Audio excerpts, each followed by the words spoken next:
Hello?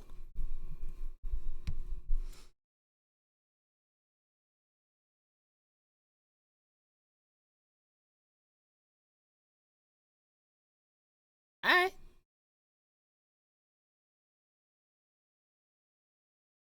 Alright, hello T-Dog. Hello Dubalicious Mort. Hello Z. Hello Soul Train. How you guys doing? So, game came out, like, yesterday, I wanna say. And it's, uh, called Slitter Train. And I'm kind of interested in checking it out. And it wasn't like breaking the bank, so I was like, oh, okay, I can get that. That's not breaking the bank.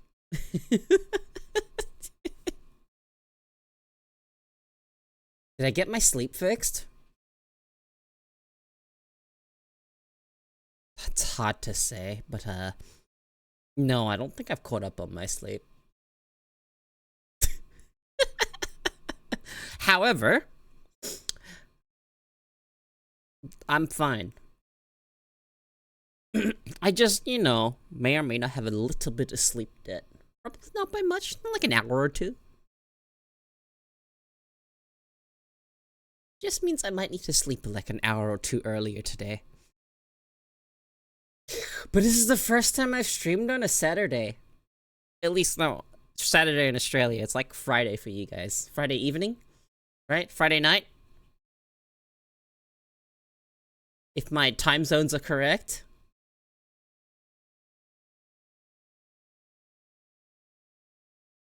To get some rest causes lines to form. Don't want you to turn to a bit late for that one. I have permanent eye bags. Doesn't matter how much sleep I get, I always have eye bags. Not eye bags, like dark circles, I guess is what you call them. Yeah, I always have dark circles. So, I feel like if I get a new outfit, I might like ask for one simple thing. I might ask for dark circles around my eyes, like the not enough sleep type. Cause I think that kind of design's neat. Hi Josh. How you doing? Okay, I'm gonna switch scene.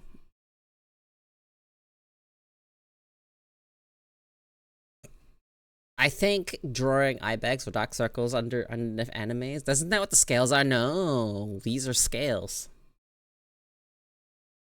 Last picture.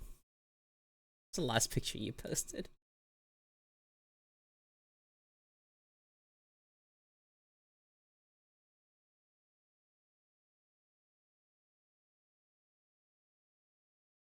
Oh, I don't have any lines like that.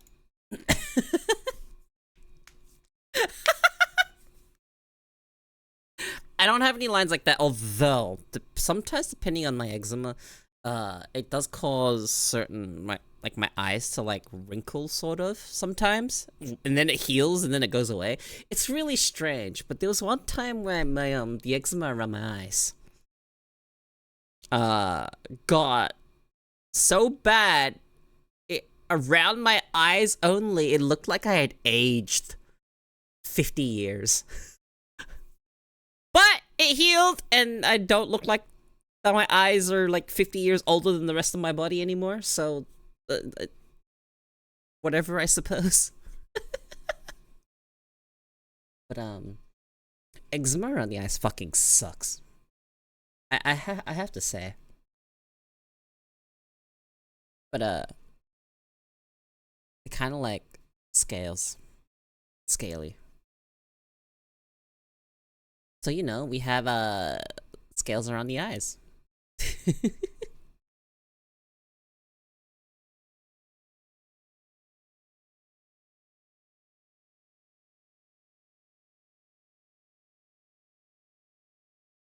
Okay, so game came out called Slitterhead. I'm kind of interested in playing it. My ears are hearing a cacophony of noises right now. Hang on, let me share what I'm currently hearing because I have the game open. Yeah.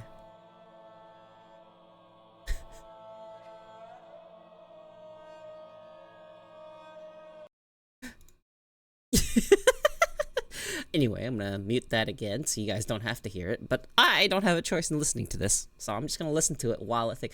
I need to see whether or not this game plays nicely while it's being captured while I'm streaming. No fire drill? No.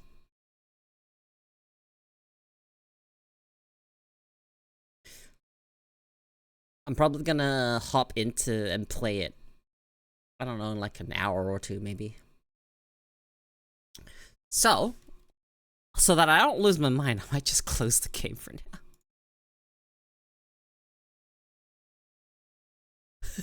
Okay, there we go. Alright, encoding overloaded. Oh. That should be fine. It should be fine. Okay.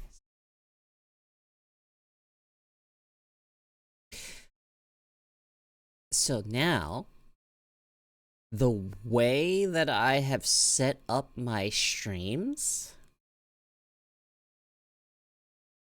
for those of you that aren't in Australia, the streams should be like Friday evening, Saturday evening, and Sunday evening. Now.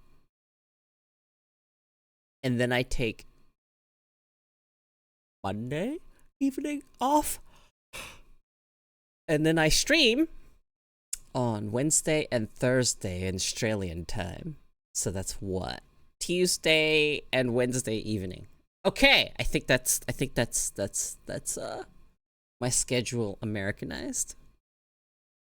So anyway, so I stream on to calibrate. There we go. So I've moved a day and added a day to my schedule. So more of my streams are during the weekends. You also start an hour early here now. So the time I start hasn't changed. I just had it wrong before. Yeah, I fixed it. So that means I was almost an hour late or something. I don't know. You had daylight savings? What time is it now? Around 7 EST, right? Like you guys are off daylight savings now, right?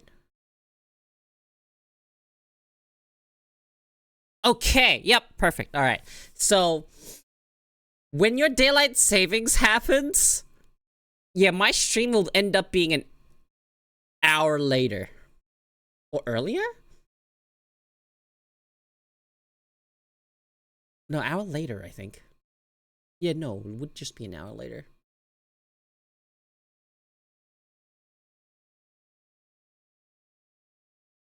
Pretty sure. For me, I don't really change when I stream, so it's consistent. If you ignore daylight savings, it's the same time. Early now, when I first found you, it was 8 p.m. Oh. Okay, so depending on when you watched me, I suppose. Yeah, my stream time will change based on daylight savings. It's either an hour, it's give or take an hour. Cause I actually don't adjust my schedules for daylight savings. I find it easier to just not adjust my time. I don't know why, but that's just how it is. I'll say, so now I'm on 20 milligrams of dexamphetamine.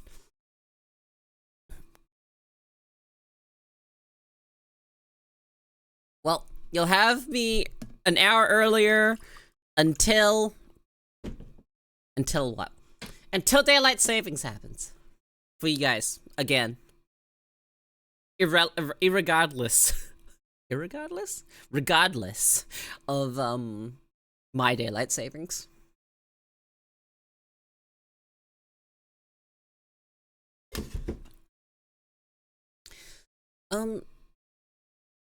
So 20 milligrams. How would it work? How do I describe 20 milligrams?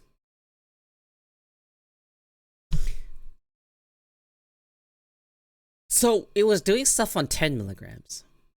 Didn't feel much of a difference on 15. And 20 just feels more. Like it's. There's more effects? I don't know. I wonder how high of the dose I have to go before I go, uh-oh, this is bad. But so far, one dose is enough to do what I need it to do.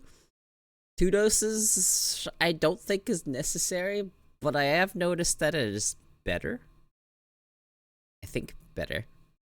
Do better. So, that's a thing.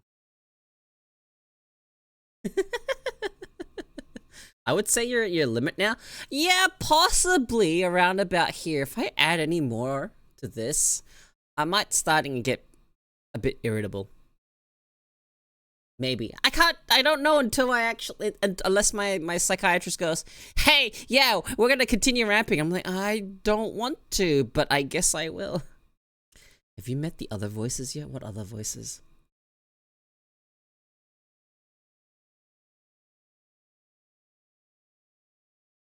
What other voices?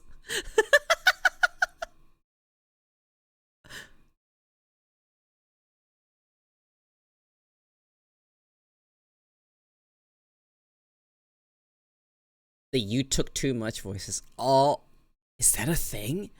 Is that a thing you can get from ADHD medication? I don't know. So far, ADHD medication has helped calm down my voices, as in my voice in my head. Although I've described that I don't have much of a voice in my head. It's kind of just words. Hard to describe, really. I have a hard time picturing sounds. There's no, like, texture or something to sounds. Roid rage? I have never experienced a roid rage, so I have no frame of reference.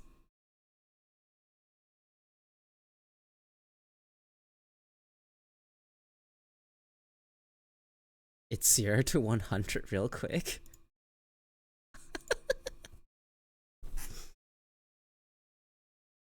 Ah, yes. Hearing things and seeing things that aren't there can be a side effect.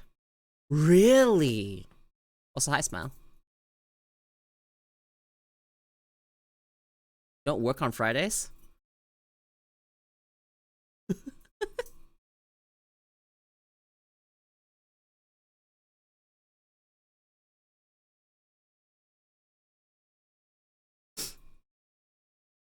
I wonder, for a streamer, how much you can retain small bits and pieces of information about people in your community that talk to you, like your regulars or whatnot.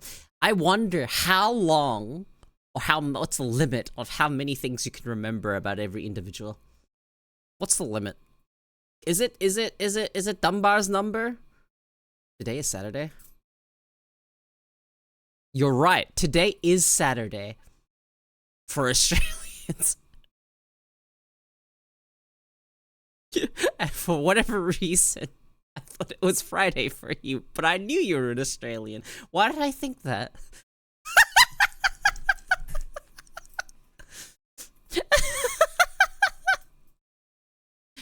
Anyway.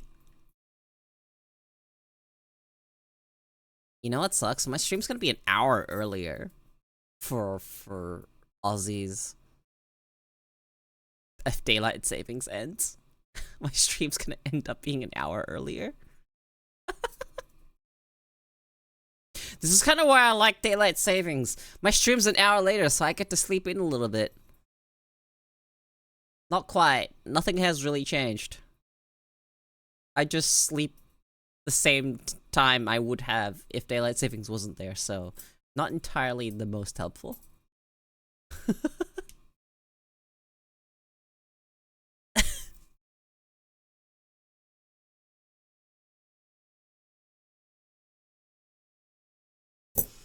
Okay, I hope the game I'm about to play has good keyboard and mouse controls, because I'm gonna really, really hope that I don't have to plug in my controller. But it's okay. I have a... It's a relatively new controller that I got specifically for something. No, I didn't get it specific for anything. I just wanted a new controller because my old one sucked. Yeah, it's a PS5 controller.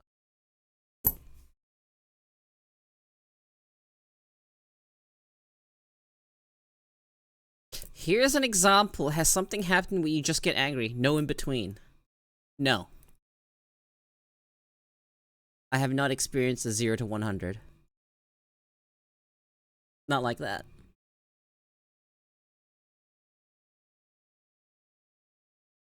Thank you for looking, Nico. Appreciate it.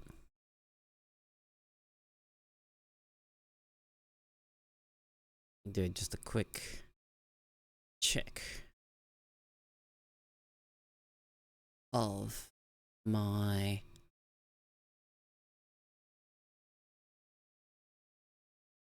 I'll see how it goes.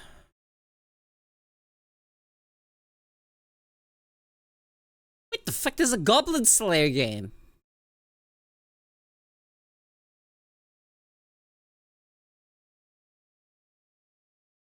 It's a tactics RPG.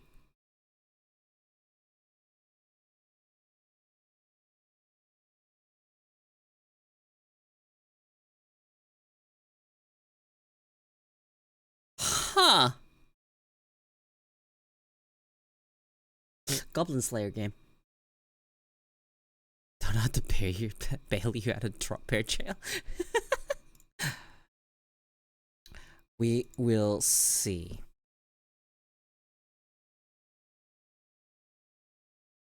Why do I have an email from Riot Games?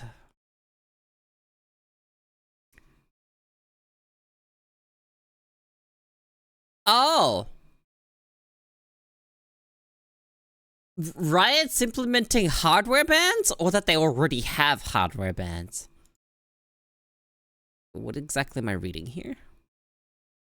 We've made it clear that hardware bans are on the table in some cases if players break our rules. Oh, okay. Hardware bans. Where the only way to ban evade is to straight up just get a new computer.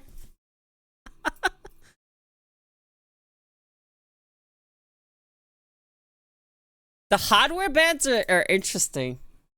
Because you can't just make a new account. It's... Leaks just like, yep.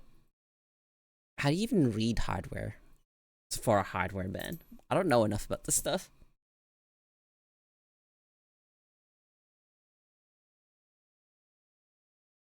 Because I know hardware has their own unique whatnots. I'll just change the embedded software to dodge the ban. Can you do that? I guess it is the embedded software that tells you what the hardware is, and that's what you're banning.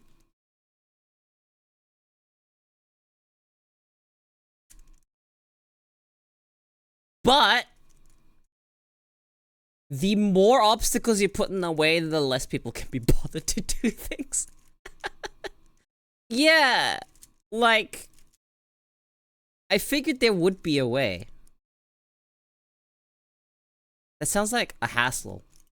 Just, you know, don't get banned, or if you get banned, well, you know what? Riot did you a favor. You don't have to play League anymore.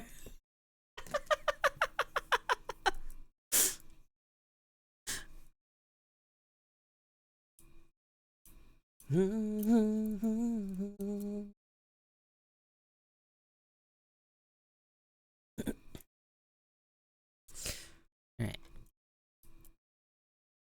I'm sure one class of assembly will teach me how.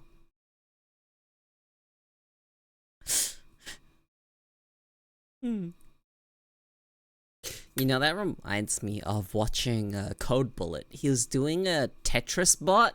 He was trying to make AI play Tetris, and he got banned from JSTris. And he's like, okay, make a new account then, I guess. Okay, new account, VPN.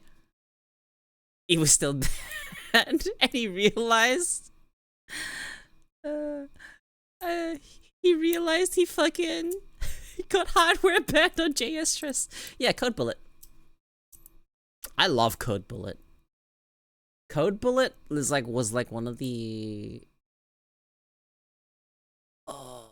sort of an inspiration for the fact that I used to have the sprite system.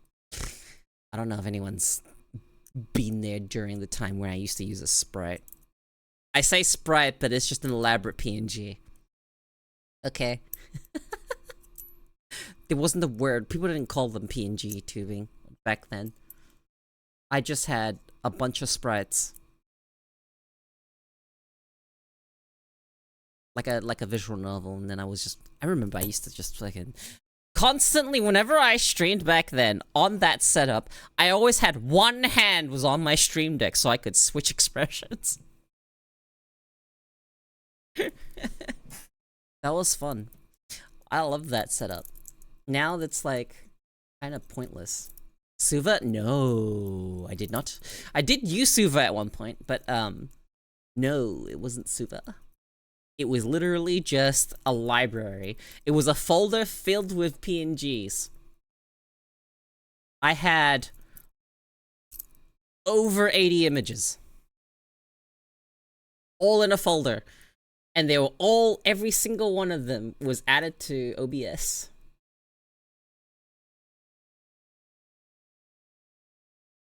Yeah, super manual. And now you can do all of that so much easier nowadays.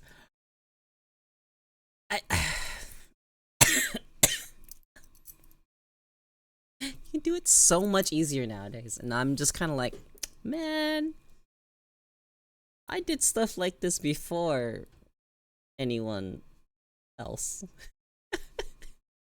But unfortunately, the model it was based on, or the art that it was using, was a bit dated.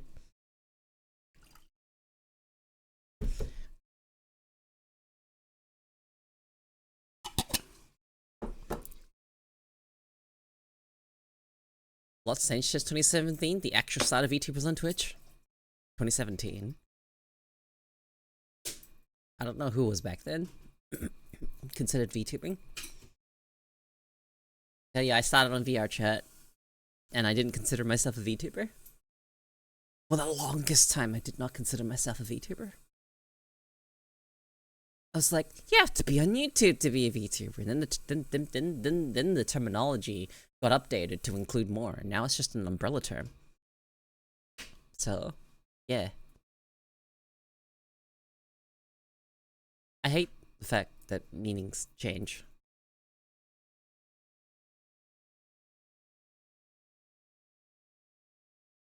The VR chatters were hesitant to call themselves VTubers back then, but I did. I mean, I guess they meet all the requirements to be a VTuber. VTuber. Why did I say it so strange?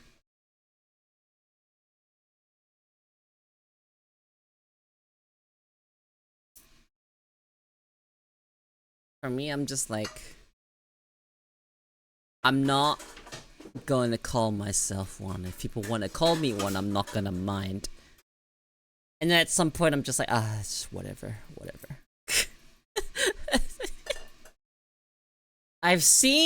I've been around long enough to see so many people just come and go for this game.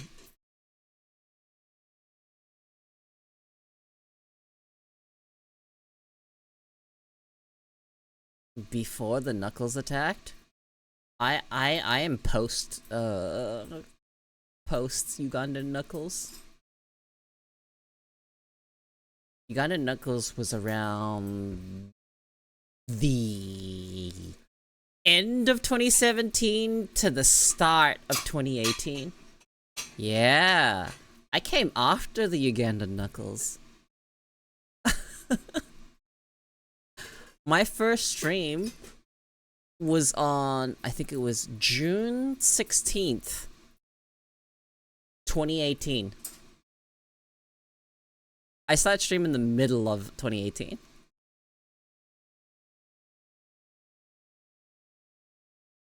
Because I was encouraged by, like, Lay, Proxy, and everyone else around me at the time. Z as well. Rage. Everyone just was just like, hey, you know, try it. If you don't like it, you can always stop. And I'm like, you're so right. If I don't like it, I can always stop. And that's the thing that convinced me the most. Was that if you don't like it, you can always stop. And here I am still streaming, so I obviously like it. But the reality for streaming has always been the moment I stop having fun is the moment I stop streaming. But that hasn't happened yet in the 6 years that I've been streaming. Which is kind of crazy. I've been on this platform for 6 years.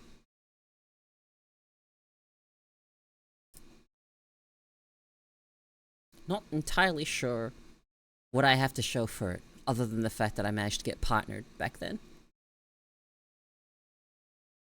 You know what? Hang on. Forgive me. The answer is you guys. You guys that are still here, that's what I have to show for it. The fact that you guys have stuck around despite everything. So you like it? Yes, obviously. Otherwise I wouldn't be streaming.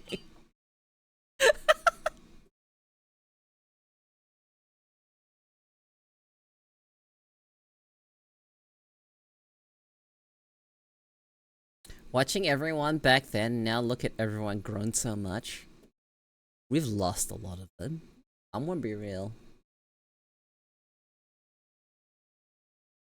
And the thing that's common for people that stream VR chat is we've shrunk a lot in size because the VR chat... Our viewership from VR chat kind of went with the VR chat boom. No one cares about the VR chat OGs anymore.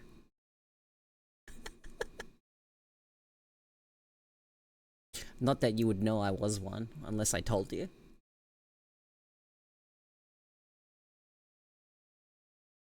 VR chat is for the furries? I need to go back. I think Zen is an exception from for the VR chat stuff.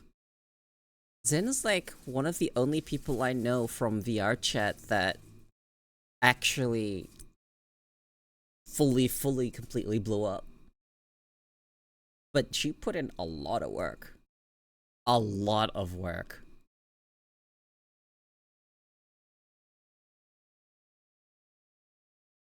I've seen from back then till now. I've seen. I've seen anyone else from the VR chat days that got big, like really big.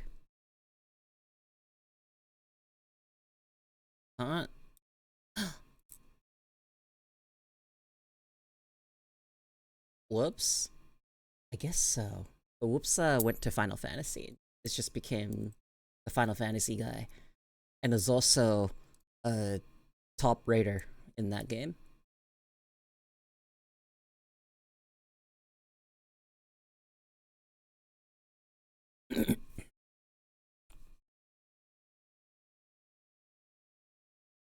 Can't think of anyone else.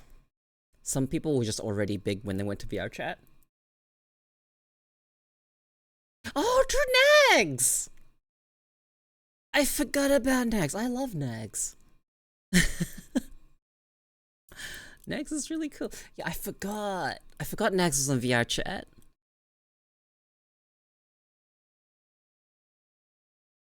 Anyone else?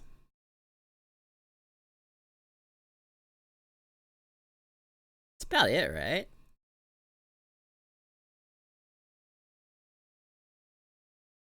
Because there's a lot of people from the VR chat era that just don't stream anymore.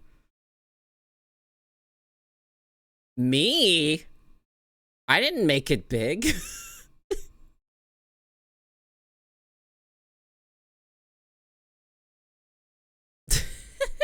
Definitely not. What the fuck? Why do I...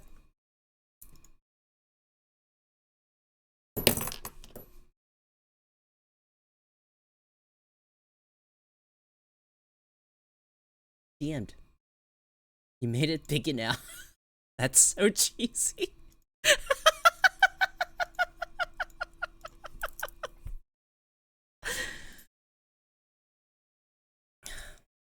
Oh yeah, with average is a respectable number, yeah.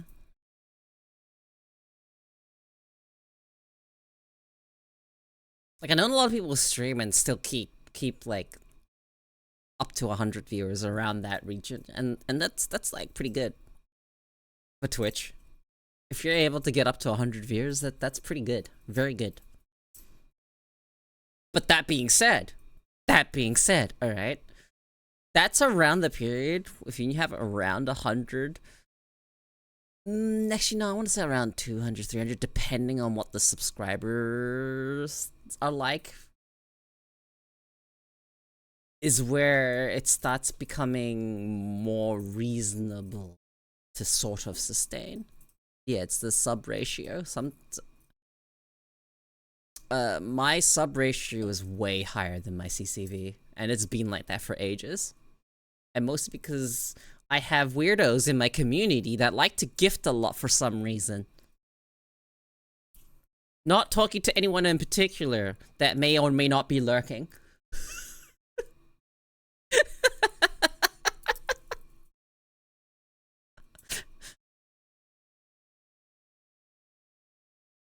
So yeah, that's a thing. So my sub count's always a little higher than what my actual CCV ends up being. No matter how much my CCV is, it always ends up higher than that. Pretty interesting. Cheese and paste comments. What if I'm too like, what's the word for it? What if people aren't ready for my ideas? What if I'm just not mainstream enough? What if I'm too radical? Am I too radical? I don't think I am. I don't think I am at all. I think I'm pretty much in the middle when it comes to my opinions. Ahead of my time. I was ahead of my time. I PNG'd before everyone even knew the term PNG tuber was a thing.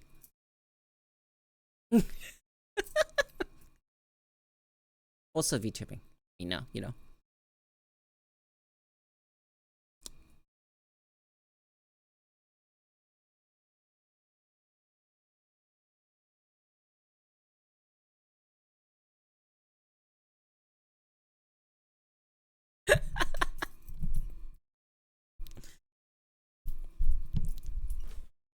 I'm gonna put my glasses on.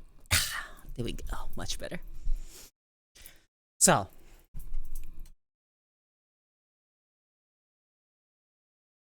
it is healthy for people to disagree with me.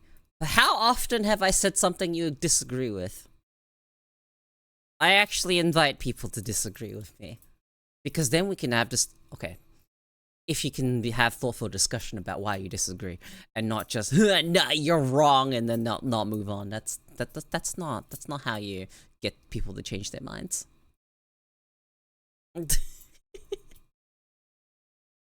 You're wrong, Ragey. And that's it. That's all they say. They never tell you why you're wrong. They never give you a reason for it. They just want to say you're wrong and then feel better about the day. Whenever you say something nice about Kiwis, yeah, well, motherfucker, I am Kiwi.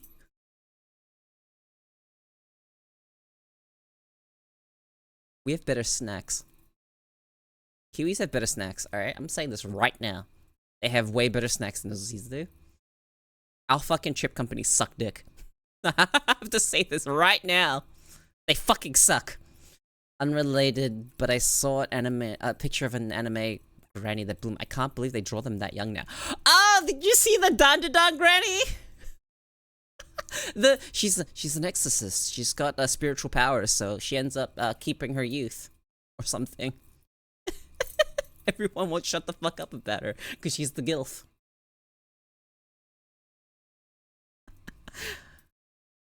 No, that's not even the first time they've drawn them that young. They've drawn them younger. Yeah. She's a cool granny, not a granny granny. Yeah. She's hot. I read the manga. I knew about her before everyone else fucking picked up Dandadan. And everyone was just like, oh my god, this new anime is so fucking cool. I'm like, I read the manga fucking forever ago because it got recommended to me. And I'm like, holy shit, this manga is fucking wild. It's so crazy.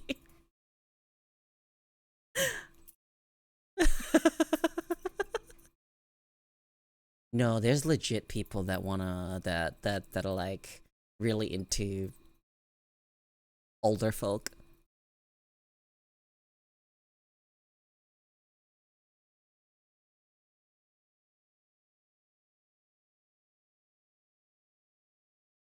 But yeah, Dandadan's fun. It's a really fun. I like it. Yeah.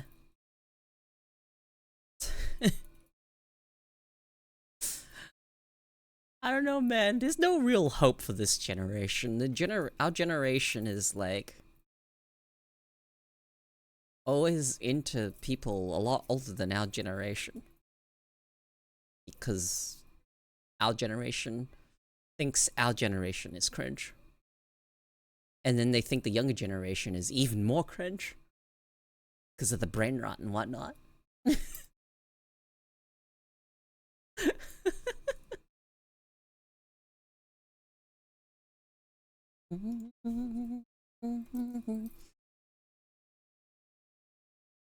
My cat is now a loaf.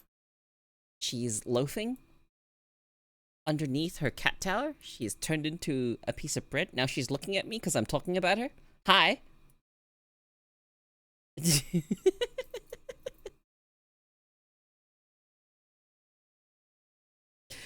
I swear she thinks her name is just Cat now. I don't think she knows what her name is. I don't think it matters, I guess.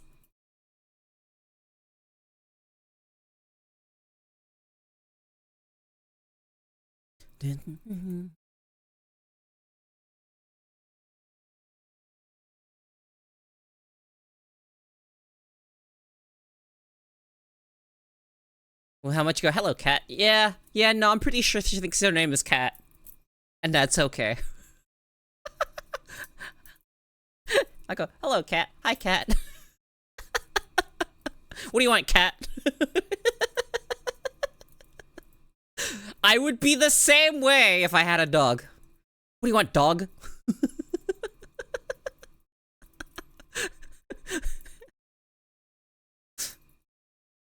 That's me. I'm the type of owner that doesn't call their pet by their name. I call them by the animal they are.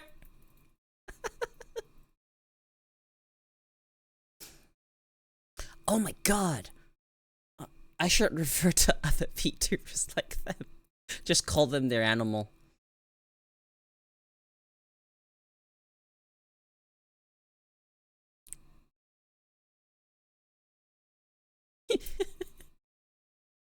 Okay, I'm looking forward to actually playing this Slitterhead game, and I hope it streams well and doesn't kill my my capture. I really hope it doesn't kill my capture and make my model fucking freak out or lose frames or whatnot. So I hope it works. It works fine. Game looks kind of fun from the little bit I've seen of it. Looking forward to trying it myself. I think a lot of people went into Slitterhead thinking it was not what it was. I think they were expecting an actual horror experience and not weirdly enough, prototype. Hey, Santha! Yeah, I'm gonna play Slitherhead later! But, you know, it's yap time, because we always need the yap time for at least 1 to 2 hours here before I even do anything else. Very, very, very important that I sit here and ramble about whatever the fuck for at least a few hours.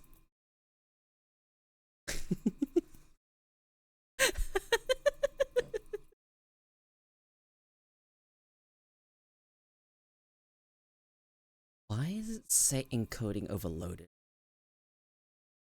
No, it's not. What do you mean? Why are you flashing that at me? Maybe I should close Mozilla. Close that too. Anything open that doesn't need to be?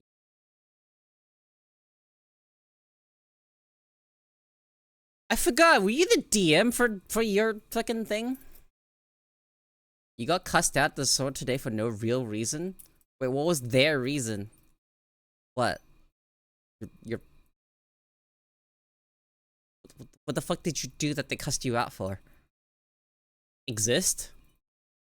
I am one of the 2 forever DMs in my group. Or Sento, don't you ever get to enjoy playing the game anymore?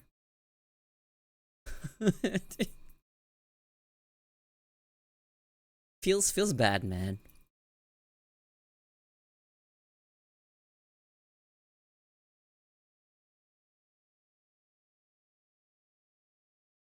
I was ult by so default I killed this country this week.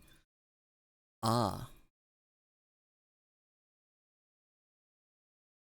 Okay, no, I understand. We can move on.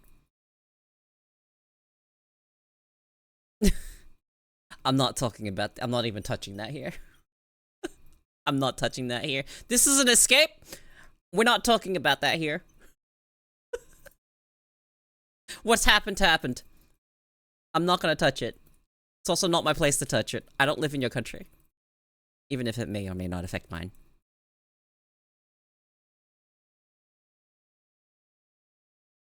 So, okay. Have you learned, Sentho, systems other than D&D and Pathfinder? What systems have you learned? I want to ask. Because it's very interesting to see people, you know, a lot of people just assume, you know, DMing equal Dungeons and Dragons, but not necessarily.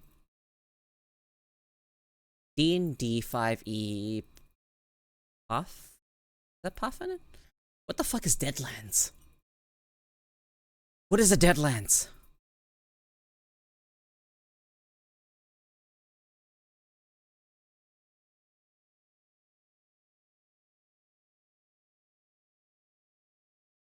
Deadlands is Pathfinder 2nd edition?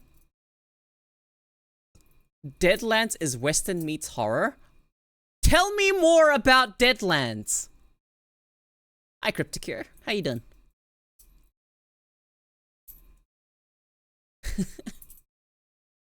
You know, there has to be a good, system for...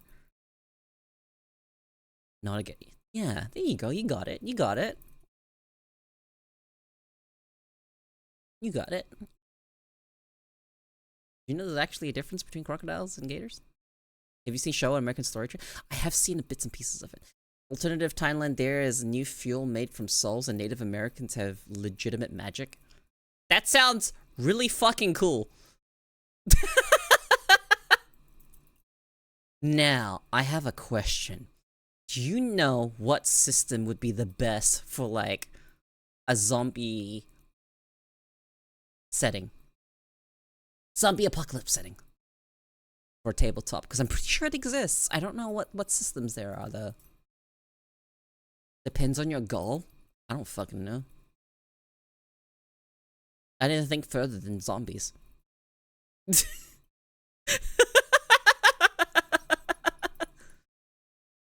Ooh. What if a mix? A combination of both. Combination of all of those things. What's the best balanced? Because I'm sure you could set like a zombie outbreak in D&D. Check off topic as you haven't seen.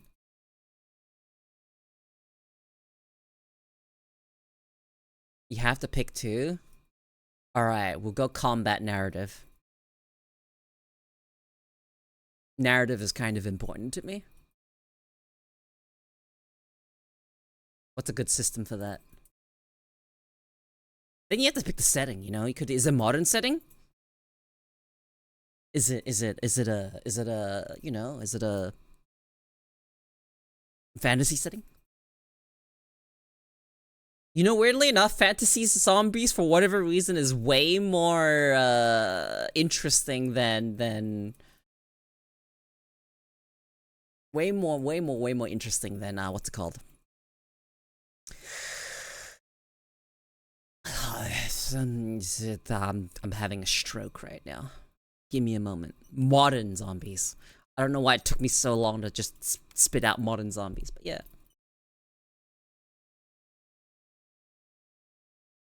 Oh yeah, you could use any system. But have you familiarized yourself with this one particular system called the Vampire Masquerade?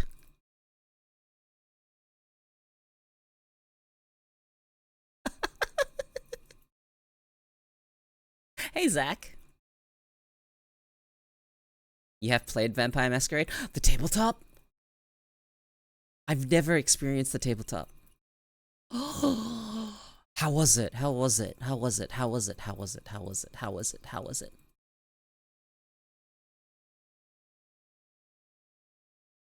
You were a Nosferatu? Oh! Nosferatu! Your mere existence is a fucking masquerade crime! Your mere existence breaks the masquerade! So you have to slink about in the sewers and fucking stay the fuck away from humans. Ah, fucking hell, man. Nosferatus.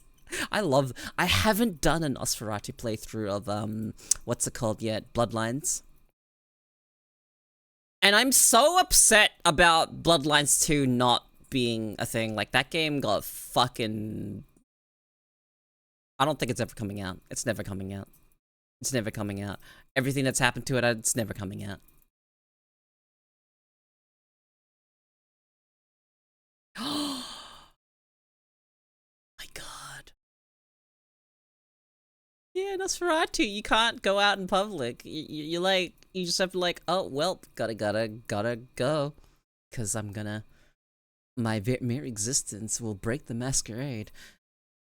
And then if humans find out about the existence of vampires, well, see, the masquerade is... You know, let me explain the masquerade. The masquerade in Vampire Masquerade is all about hiding the existence of vampires from humans. Because if humans ever fucking find out that vampires are real, vampires are going to be wiped out. And that's what the masquerade is there. It's entirely there to protect vampire society from having to, you know... get wiped out because humans outnumber them. Even if, you know, individually a vampire is stronger than a human. Which is such a neat concept. That they just kind of live among the humans and live in plain sight. Not for me, that life as a vampire. There's so many little fucking...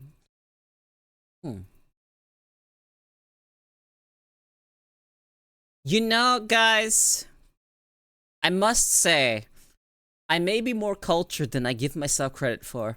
There are so many media, so many different medias I've dipped my toes in.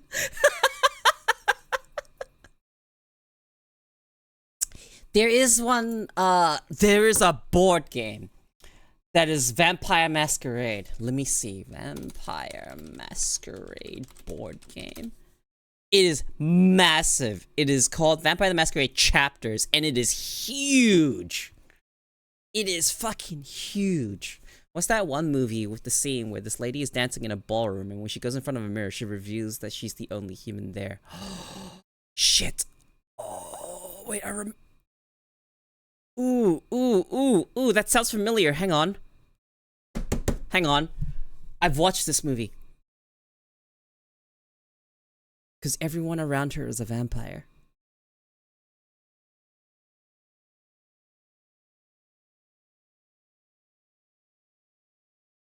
Oh, yeah, that's old. Holy shit, what was it called?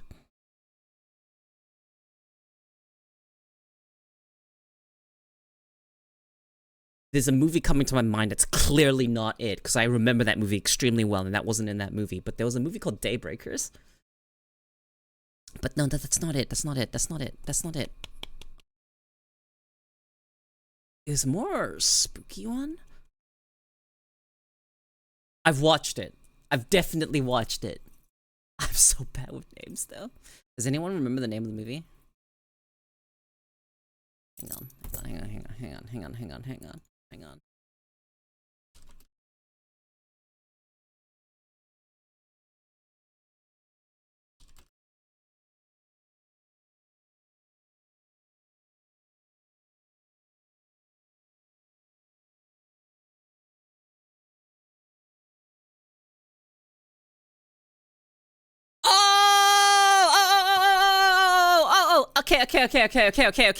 Okay. I remember now. Holy shit, that movie was fucking wild. It's Van Helsing.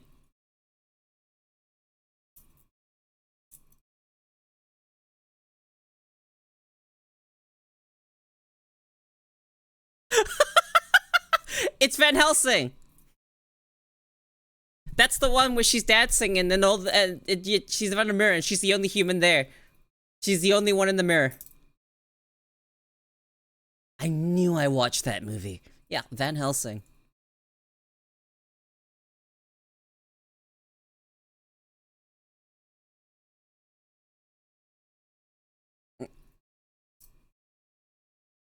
Let's see. Yeah, so weird thing. Yeah, so where was I? I got distracted because I was trying to figure out because I remember that sounded really familiar. So there is a game called Vampire Masquerade: The Chapters. It is a big box board game and it looks really fucking fun. But I saw the price tag and I was just like, ugh. And it has miniatures, of course, because every good board game has to have miniatures. And it's like a campaign style board game with different expansions that you can add to it. It's really big. And I really want to play it. But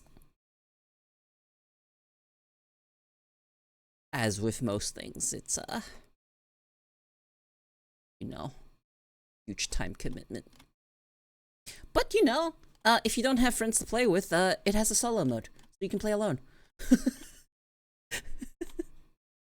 Isn't that a foreign concept? Single player board games. I have like 2 of them. I have 2 board games that are legitimately only for single player. Pico? I have heard of Pico. I've heard of many different Picos. I know of Boku no Pico as well. Yeah, so Vampire Masquerade Chapters takes place in Montreal. After the appearance of the Second Inquisition and the fall of the Sabbat, designed around the 3 pillars: story, strategy, role-playing. Game merged with the RPG, yeah, play up to 4 players, or solo, no game master required, story-driven. Not what I meant.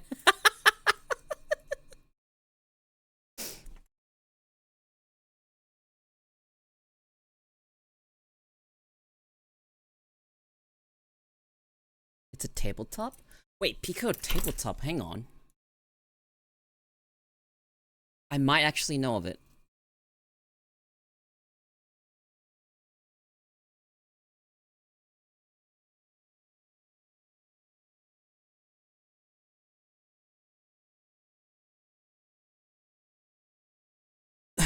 It's called Pico, you say? You sure it's called Pico?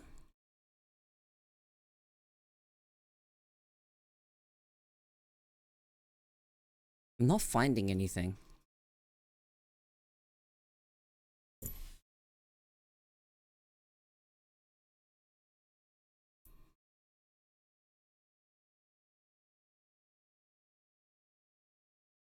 I'm finding a lot of stuff that's not.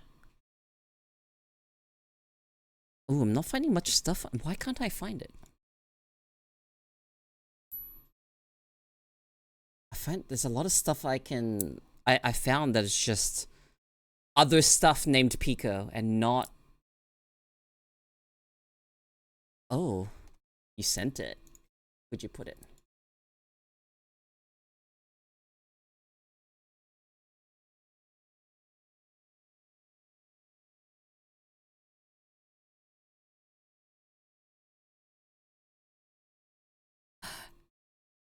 Is this Insect Society?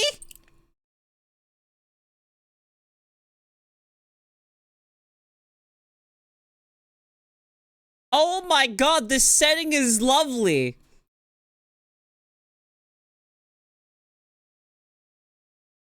Holy shit, this looks awesome.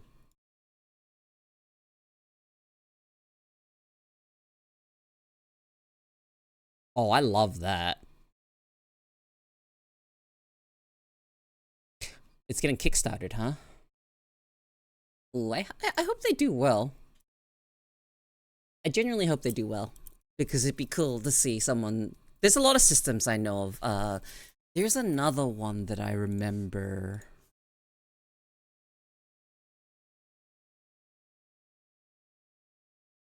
Let me see what it was called.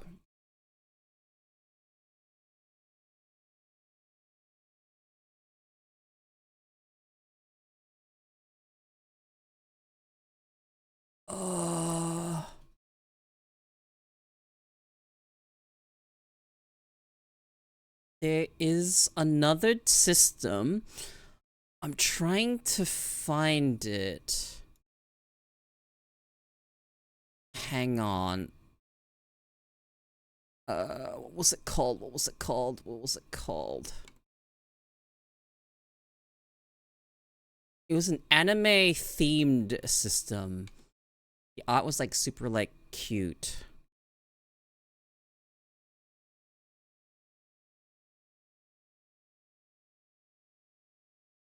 I remember seeing a book of it in my board game shop.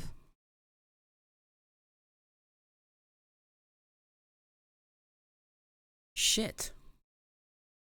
It was a system.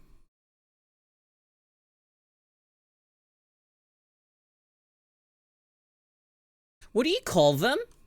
What do you call the systems for like what would you call D&D?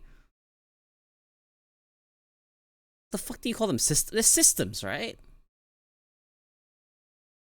I need to try and fucking refine my Google search. Someone help me. What the fuck are they called?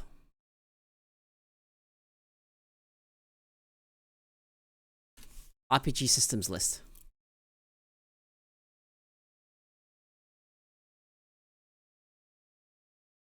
Oh god, there's so fucking many! Holy shit!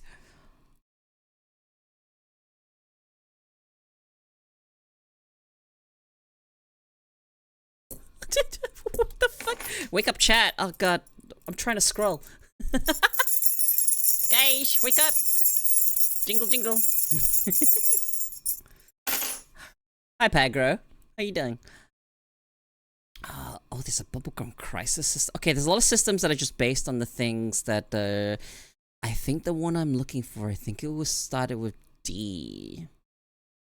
D20 Simpsons, Dangerous, da da da da da da da.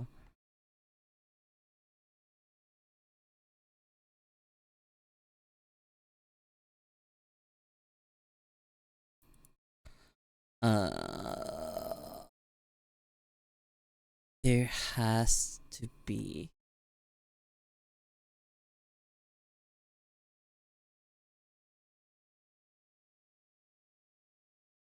This one? No. No, it's not that either.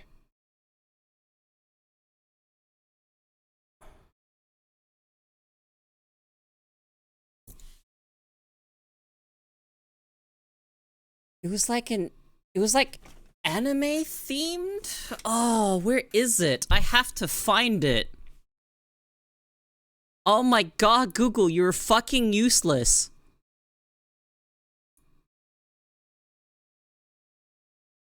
It... Fuck. Me? I'm doing good.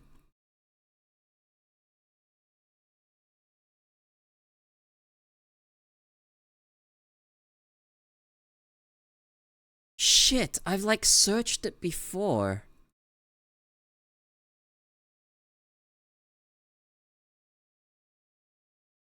Uh-oh. Have I lost it forever? No way I've lost it forever. Okay, some of these searches are fucking useless.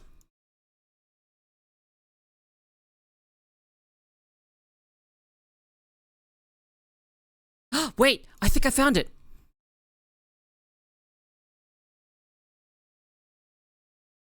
I think, no, this name sounds familiar. Is this the one I think? Yeah, I found it!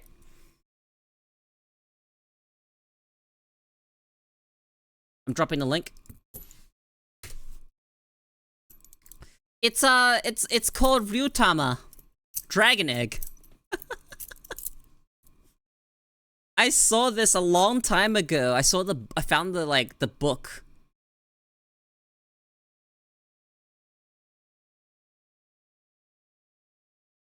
And I thought it was so fucking cute.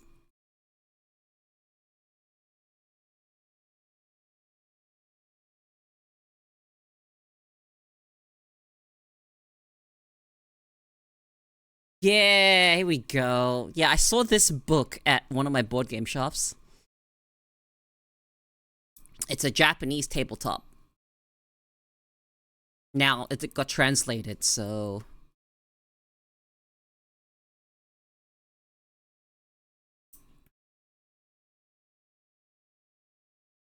Ryutama's natural fantasy role-playing Western medieval style setting. Conceit of this setting is that at one point in everyone's lives, people get this intense feeling of wanderlust. Wow. Cool.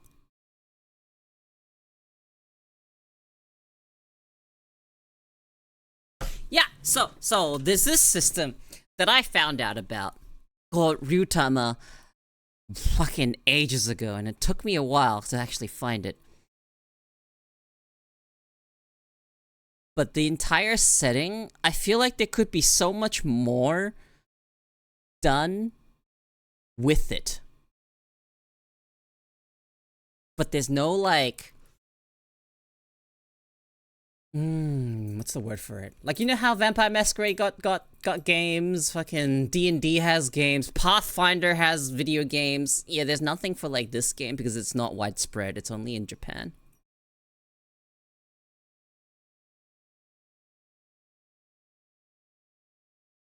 You know what makes me upset? Is that there's some really cool Japanese board games that don't have translations.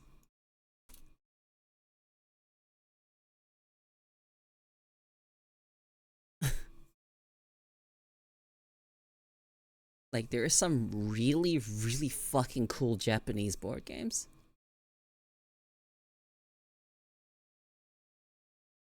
Like, there was one I wanted to play.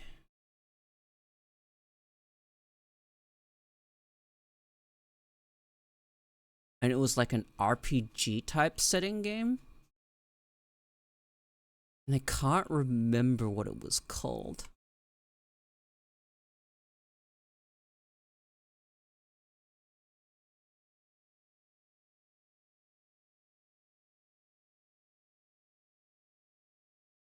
Give me a second. I need to have a look at something real quick. I must check and see what board game is at the top of Board Game Geek right now. It is Brass Birmingham still. Okay. People really like the Industrial Revolution, I suppose. Why is this board game so popular? I know how it plays. It's a Euro game. You place workers, you build stuff. I mean, it's pretty in-depth. You build logistics networks. But why? Why is it so popular?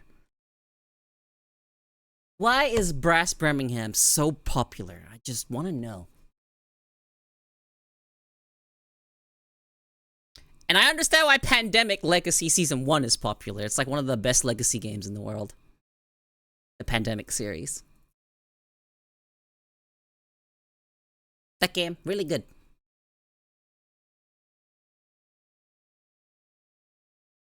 It's called Brass Birmingham. Drop the link in chat. Here you go, Brass Birmingham. So the top of the list is Brass Birmingham, Pandemic Legacy, then is Gloomhaven. I've talked about Gloomhaven here before a couple of times. It's really neat. And did you know Gloomhaven has a tabletop like D&D, like it has a system now that you can play. It's the Gloomhaven RPG system. It has one now, which is kind of neat. So does RuneScape, actually. Did you know there's a RuneScape tabletop RPG system?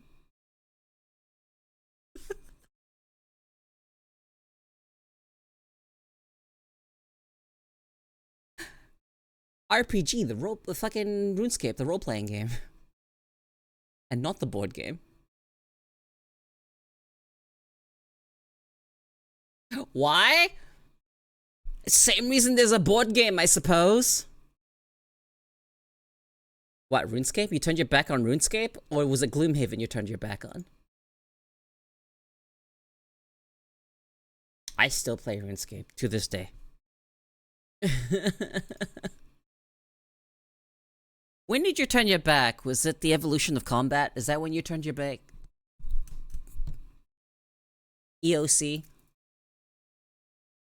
I am just an OSRS. I'm new to it. I did play it when I was really young, back when it was like around about when it was like 07scape.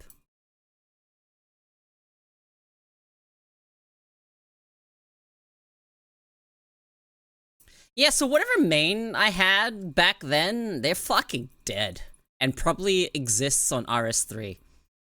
And not at all on OSRS. And you know all I did? I don't think I even left Tutorial Island. I'm pretty sure all I fucking did was make bread. All I did was in Tutorial Island and make bread. I filled my inventory with bread. I'm like, hee. I had fun, and then I stopped playing.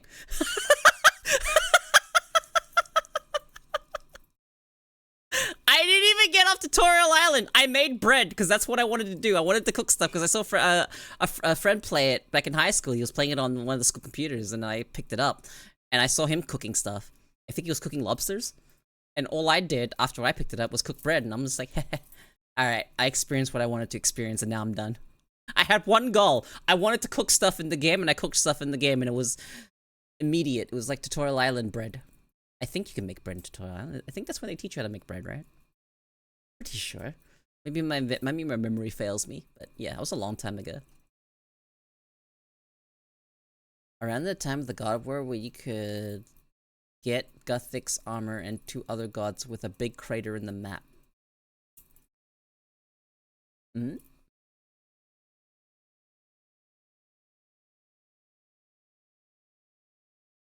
Yeah, I literally got that bread, and then I was done.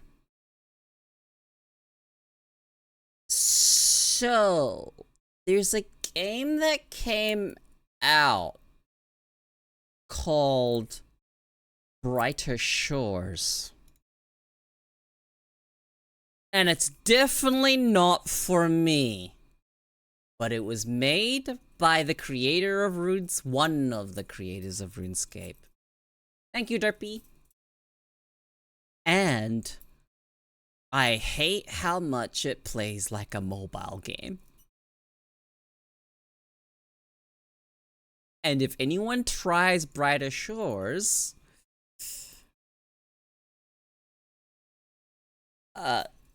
if you're anything like me, you will not like it.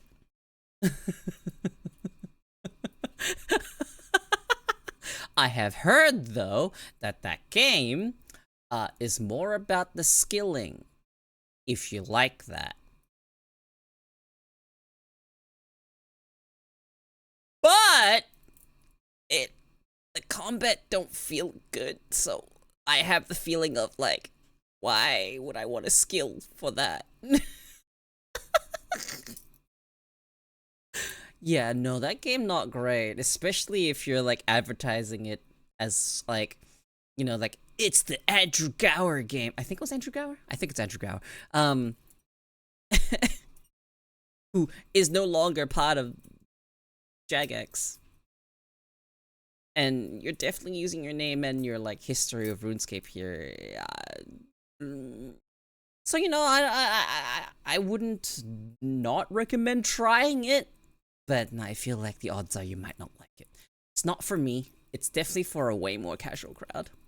Way more. It's definitely for people that like playing it on phones. Z played it. Hang on. I need to hear Z's opinion on the game, because their opinion probably differs from mine, because I didn't even make it past the fucking starter quest, because I just didn't like it that much. Hang on, someone's ping Z for me. Hopefully she's not that busy, so I can give her, like, I want her to share her opinion on it. Only one person do this.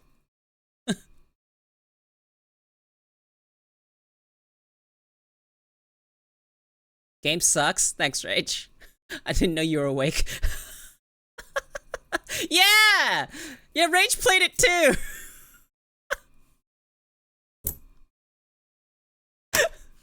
Fucking Pigsy.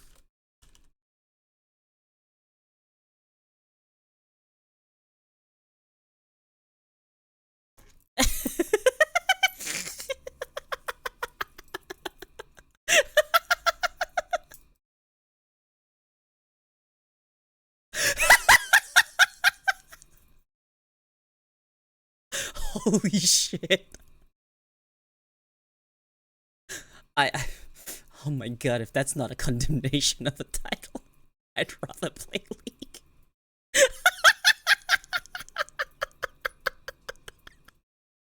Yeah, so I don't like it, and as you can tell, Rage doesn't like it, and neither does Z. Brighter Show sounds like a retirement home. Yeah, that's what I mean. I'm just like, it's not for me. I think the game fucking sucks, but that's for me and not for everyone. So, you know, maybe it's for you.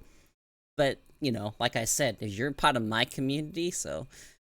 Brighter Shores.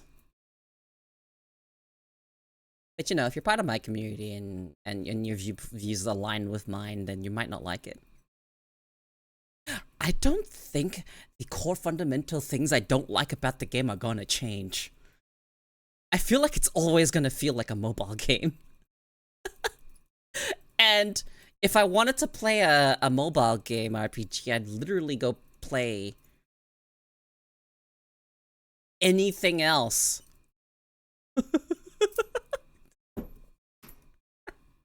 Like, that's the thing, is when I played it, we all said this. I'm pretty sure I would rather play RS3.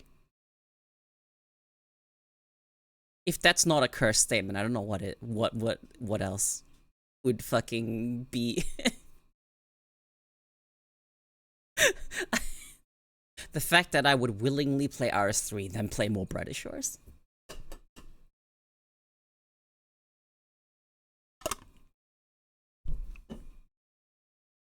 Oh, they have group Iron Man now?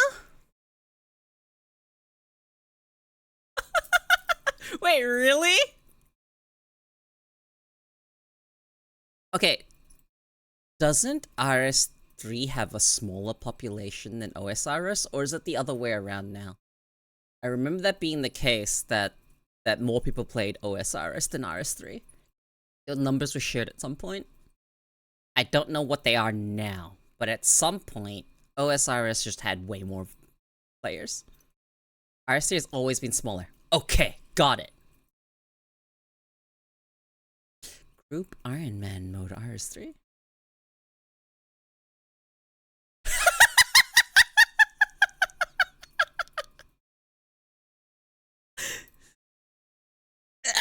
I'm not against trying RS3 Iron Man mode.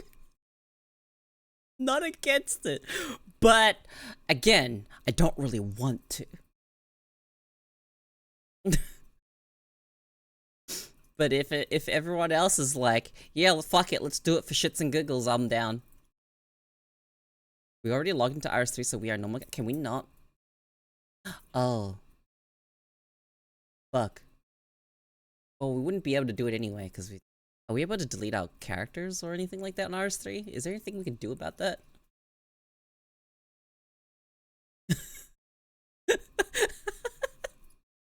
Oh, well, whatever.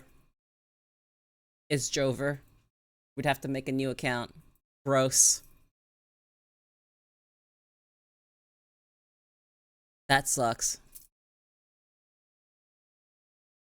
But yay! They have Group Iron Man! I couldn't even tell. Were we on Tutorial Island? I don't know. We started in Berthorpe. And I was really fucking confused. Because this wasn't Tutorial Island. Why am I in Berthorpe? And why does Berthorpe look different?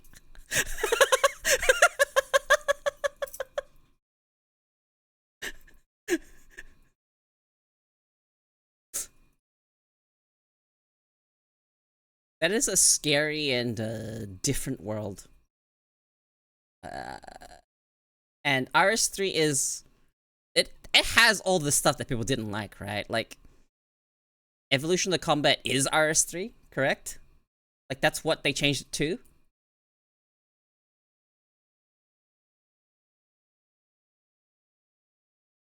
And isn't RS2 technically the 2007 RuneScape?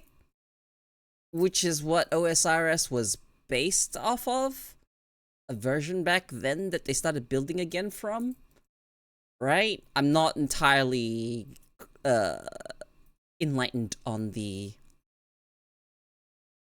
RS2 was everything after Classic. Okay. So that's technically what OSRS is, right? Like it plays like RS2? Right? Okay. So RS2 is what people liked, technically. But they just call it OSRS. Old school. And RS3 is everything that they didn't like.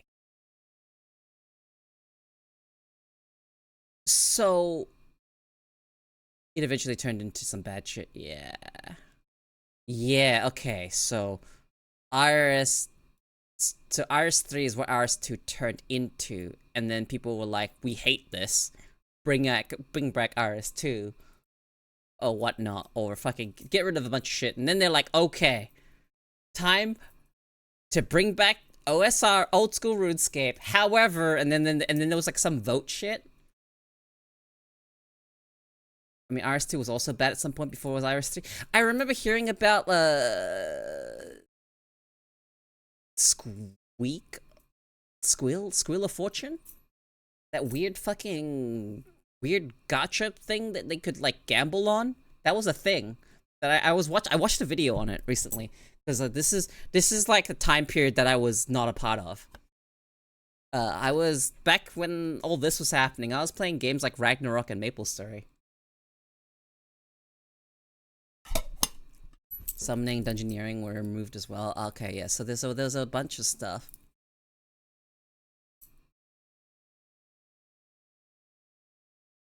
It's actually kind of fun learning about the history of RuneScape. And how they were like, yeah, we don't think people playing old school RuneScape was gonna like, you know, play the game for like 6 months. Meanwhile, looks at how actually everyone was fucking what a wake up call I think was OSRS's success to Jagex, do you think, huh?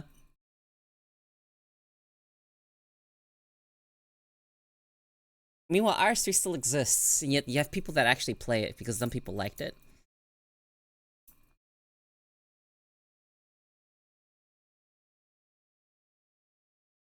It was a gradual thing, yeah. Like the distinction is classic, and then pre-EOC, I suppose.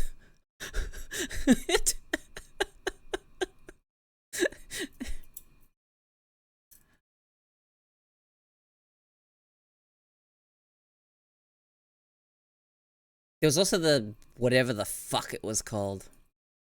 HD was the beginning of the end for me. Did you end up voting when they did that thing where they're like, we're gonna bring back the version everyone liked? Did you end up voting on that? No one told me about it because no one I was friends with at the time played RuneScape. Everyone I was friends with played MapleStory or Dungeon Fighter Online or whatever. You did? You voted? Yeah, the bring back old school. Yeah. Was that a part of? Yeah, that's cool, dude. I learned about it last night. I was laying in bed watching it. I was watching a video on evolution of combat because I had no idea what the context for it was. So I wanted to find out a bit more. So I looked into it. I'm like, oh, that doesn't look. Ugh.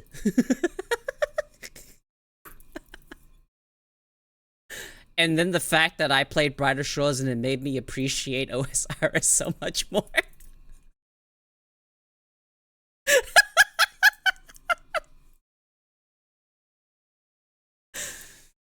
It's funny how that works.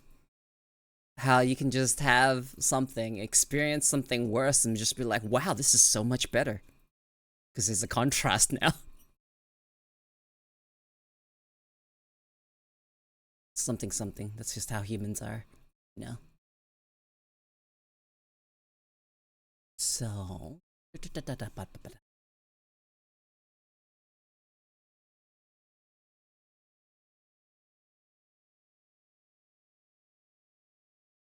Where was I before we started talking about RuneScape? I was talking about RPG systems and how there's a RuneScape tabletop RPG system. And I'm not entirely sure what that would entail. And I'm kind of interested. How would that even work? I wonder if there is a way I could check this out.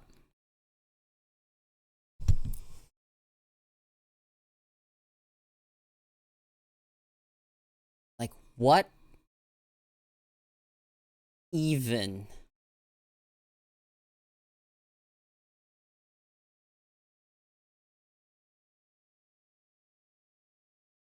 It's a 3d6. Here we go, here we go. Alright, so. It's a hardback book that contains everything I created. Set in Gillinor. Okay, so how does it work?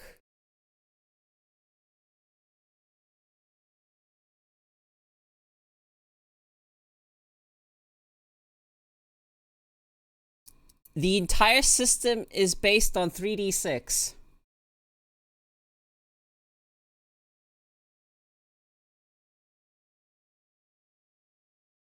Me and a buddy of mine have been working on a D&D-like game for about 15 years now with Wizard of the Coast blessings. Oh, wow.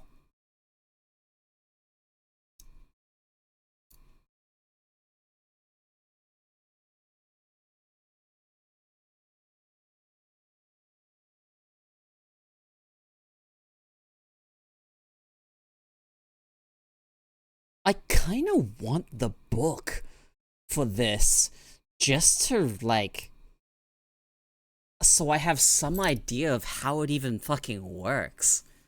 It's about it uses D6s, 3d6 system. How the fuck? I can't even like wrap my head around how like that would even work. Maybe there's a video on this. Hang on, let me check on YouTube. We can watch it together.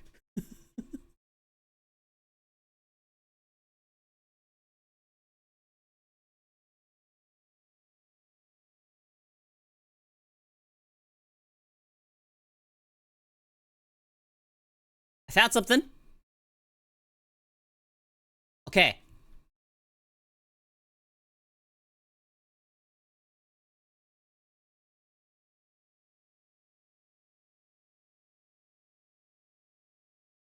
No pay, no nothing but volunteer work. Ooh. I see D4s.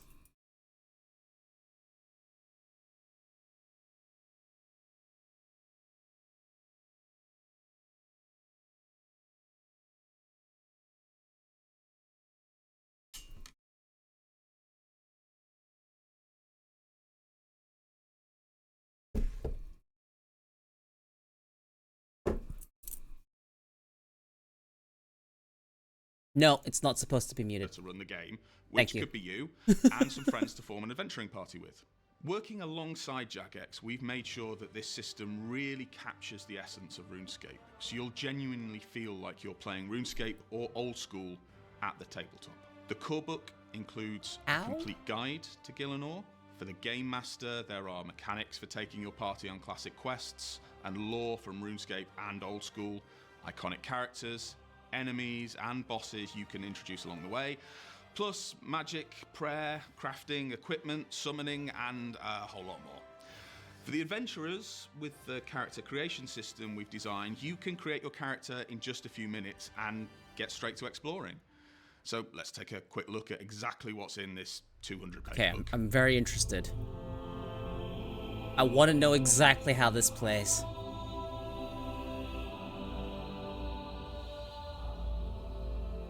Chapter 1 features a gazetteer giving you a detailed overview of the realms of Gielinor in the 5th Age.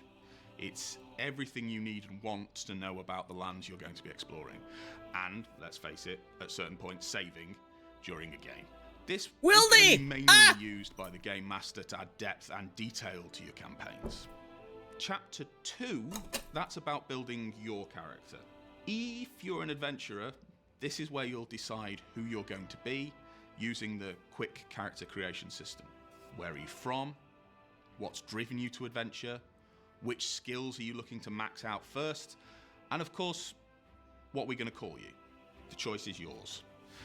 Chapter 3 breaks down the core rules, telling you how to actually play the game. Want to know how combat works? Need to know how to dig out key resources and craft it into something brand new and useful? All in this bit. Yo, there's prayer! This section is useful for both running and playing the game, so both game masters and adventurers are going to want to check this bit out. Chapter 4 is all about magic, because summoning without spells. Not only does it contain the rules for casting magic, performing miracles, and summoning creatures, it's also got a whole heap of spells for you to cause havoc with. Chapter 5 is your equipment and crafting chapter. There's a lot of tables in here, and a lot of information, but we promise it is all valuable, necessary stuff. You're going to need to know how many bronze bars to craft a sword, how much damage that sword inflicts when you use it to whack a goblin. That's exactly what you get here. And Chapter 6 is advice on running your game. RuneScape isn't like other fantasy games, and Gielinor isn't your average fantasy world. So how do you take all the rules and ideas and lore we've been filling your head with for 5 chapters and put it into a tabletop role-playing game? We've got you covered in Chapter 6. And finally, there's Chapter 7. That's how numbers work. Here be dragons and goblins, wow, vampires, that was such trolls, a pretentious delivery. And all manner of other nasties to fill your games with danger. And let's not forget the bosses. We squeeze... I didn't like that. Oh wow, Chapter 7 comes after Chapter 6. That's how numbers work. What is that line? Why even say it? Does it do anything other than make you look like a bit of a prick? I don't know, maybe that's just me. As many iconic bosses as possible into these pages so you can learn to love. I think it was supposed to be a joke, but it comes off like designing and I don't know. writing RuneScape Kingdoms RPG has really been a prick. Of love from both the Steamforged and the Jagex teams. Working so closely with the people who shaped and continue to shape the world of Gielinor has been instrumental in making it. Hours went into ensuring the game hits the right notes, and a lot of drafts were sacrificed to the cutting room floor. Aren't we all pricks in our own ways? Mod Stu, Mod Jack, maybe? Mod Ed were big Not sources, necessarily. as you'd expect, and were vital in making sure all the details. What made him a prick? Hang on, let me just fucking make him say it again. Finally, there's Chapter 7.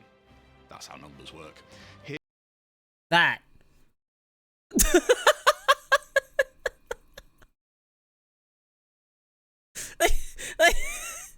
Like, what purpose does that serve? Like, it's not even like, it didn't even deliver like a joke. It's just being British. Is he British? Here be dragons and goblins. Designing and writing the RuneScape Kingdoms maybe he has is. really been a labour of love from both the Steamforged and the Jagex teams. Working so closely with the people who shaped and continue to shape the world of Gielinor has been instrumental in making it. Hours went into ensuring the game hits the right notes, and a lot of drafts were sacrificed to the cutting room floor. Mod Stu, Mod Jack, and Mod Ed were big sources, as you'd expect. And But this isn't Jagex, this is Steamforged Games. They're a board game the most important part is making sure that adapter. TTRPG feels like They you're playing adapt a video games into board but games. in a whole new way. When you're playing RuneScape or old school, you're not focused on the mechanics. You're focused on the activity you're doing, the quest you're following. I thought it was a That's D6 what I system. wanted the system in RuneScape Kingdoms to do, to get out of the way of your story. Some of the more complex tabletop role-playing games often require you to keep checking your character sheet to work out what class feature you're using and how that triggers off a feat and so on. I love those games, but that kind of experience just didn't feel authentically RuneScape. I wanted to put you right in the story, have the game get out of the way, and let you be in Gielinor. So When you are playing old school, you aren't focused on mechanics. Meanwhile, tick manipulation happening fucking basically everywhere. Fucking movement based on true tile and skipping fucking mechanics with it. Excuse me?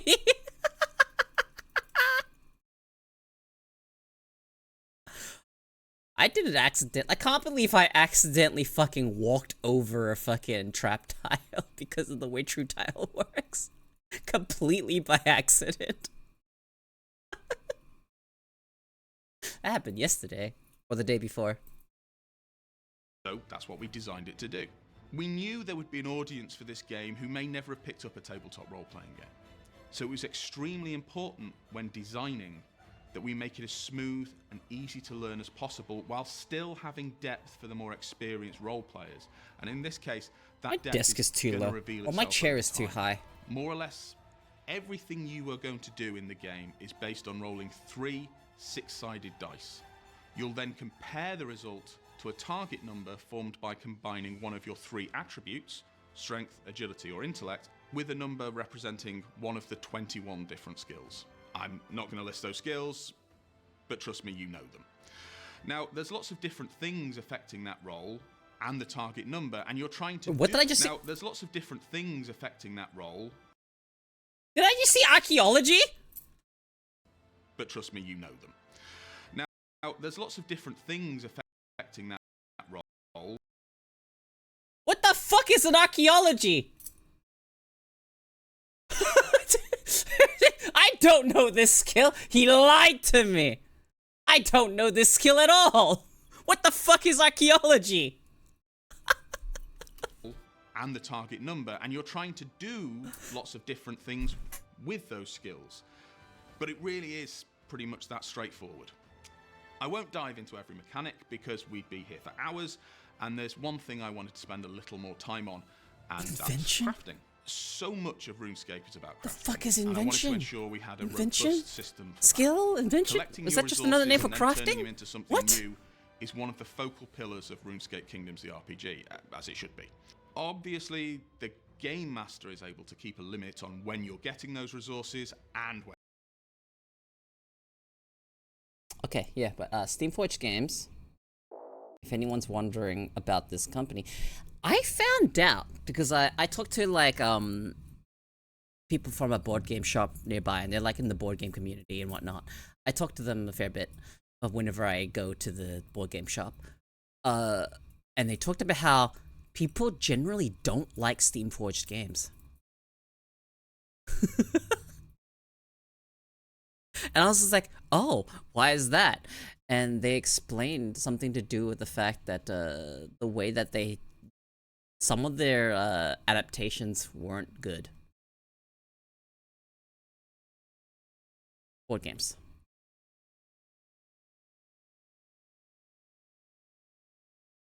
Thumbs up, there's nothing on the board games. They did the Dark Souls board game, which was actually apparently well received. There's a Gears of War board game, Horizon Zero Dawn board game. Don't know what a King Hill or Medici is. Apparently, they did the Monster Hunter World board game, which is apparently not that bad. And then there's they did the is a Sea of Thieves board game? What the fuck? Yeah, and then they did the Resident Evil one, which apparently people liked as well. And then RuneScape Kingdoms, which I own. Which, for whatever reason, is due to your select a recipient, you will only be able to select War Machine games. Can you just switch my region to, like, America? So I can actually look at shit? What a shit store.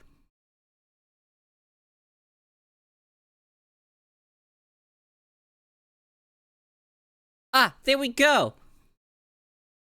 So yeah, there's this game. Oh, there's a bunch of expansions.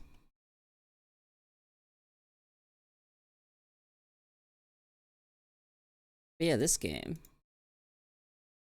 I thought it was neat. I want to play it. I actually have it. It's like sitting over there, and I have where the fuck is it? I have this. I have this expansion. That's the King Black Dragon.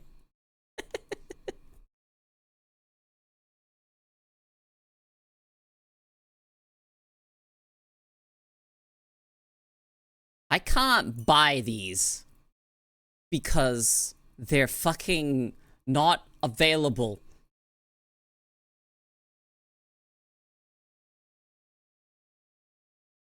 Yeah! Fucking Shadow of Elvarg! I killed Elvarg recently, didn't I, Rage? Was that like, wasn't that Dragon Slayer 1? Yeah! I know what an Elvarg is now!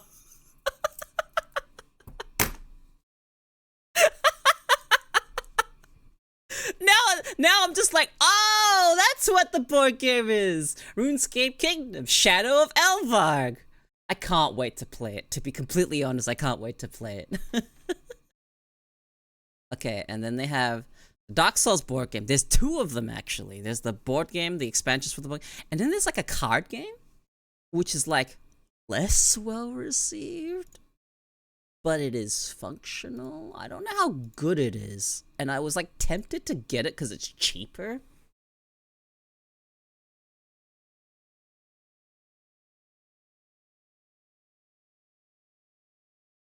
Yeah, I did all my free to play quests the other day. Yeah, it's like $50, 50 US for the Dark Souls card game. DM me something? You DM me something? What am I looking at?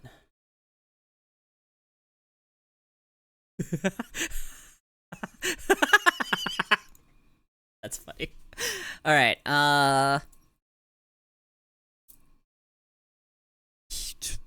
I kinda want to play the Dark Souls board game. Sort of. Not sure which one I would get. I think this is like a one or the other. You either get the card game or you get the board game. But the description I heard for the card game is it's basically like the board game except watered down. So, let me check the reviews on this. 6.8 out of 10. Not great. Ratings. Ooh, a lot of 5s and 7s and looking for a relatively quick complexity 45 good, simple, easy to teach. Flow is ugly. Most of the cards are not particularly pretty. So I feel the core book does not have enough content. Easy to help with an expansion. The bad difficulty and balance. Balance party. Game's too easy.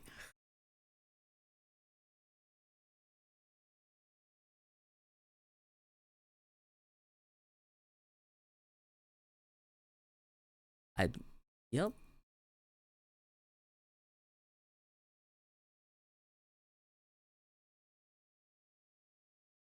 It's not great, but it looks neat.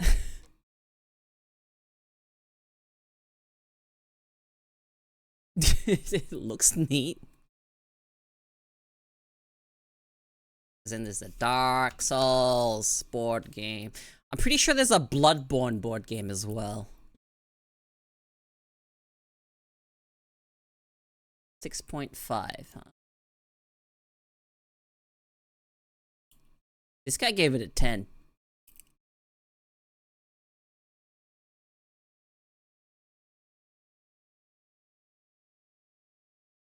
Eclipsed game caused by Kickstarter failure. Steamforged Games is the worst publisher ever. Even with all this game, as a Souls fan, I think its acceptable implementation of game mechanics with little fixes is a great dungeon crawler game. 8 out of 10 after you house rule the shit out of it. Oh, that's not good. Huge Fails fan, played all the From Software. Board game is not the video game. However, I only played it once. It seemed like most dungeon crawlers boring, plain board. Miniatures was amazing, but the game was okay. Maybe I give it a skip. What about the board game I did buy? Ooh! 8.3. I actually can't wait to play this game. Dead Cells board game. The components for this is really nice. They look really nice. Although the version I have does not have the miniature. It doesn't have this. I don't have this little miniature. It's little like cardboard what's it called? Standees. This little miniature's nice, I guess.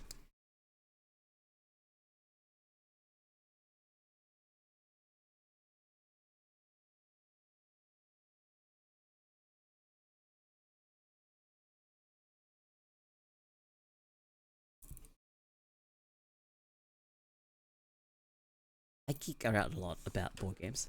Here.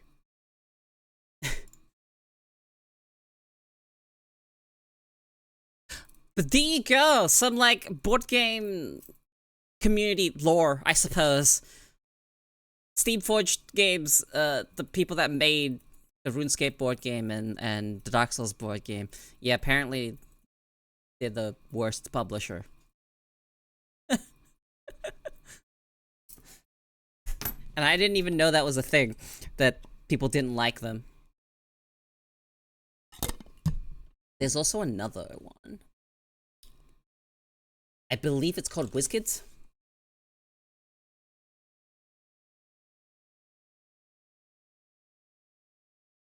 You guys know about WizKids? The WizKids brand?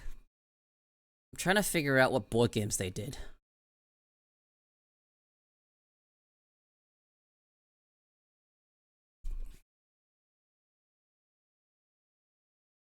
Oh, they're Magic the Gathering.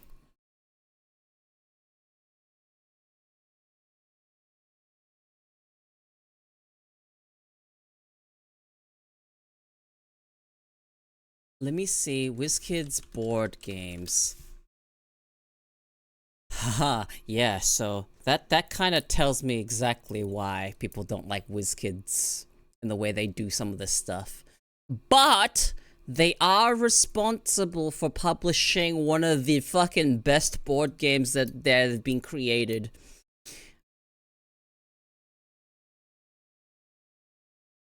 Wasn't Magic the Gathering Wizards of the Coast? Was Magic the Gathering Wizards of the Coast? Is it not WizKids? They say Magic it's on the WizKids website. But they are responsible for Mage Knight. If anyone's ever played Mage Knight, it is like one of the... It's a really cool board game. Magic the Gathering is Wizards of the Coast Hasbro? Why is there Magic the Gathering on their thing? On WizKids.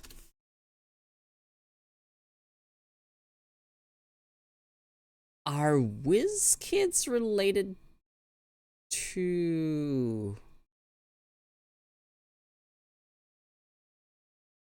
Oh, it's Magic the Gathering collectible plus charms.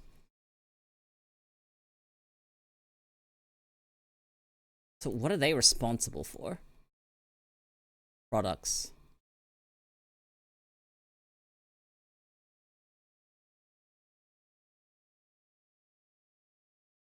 Lots of miniatures, from what I can tell.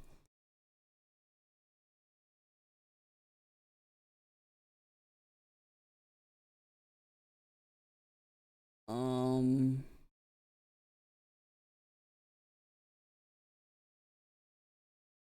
Why does this website take so long to load?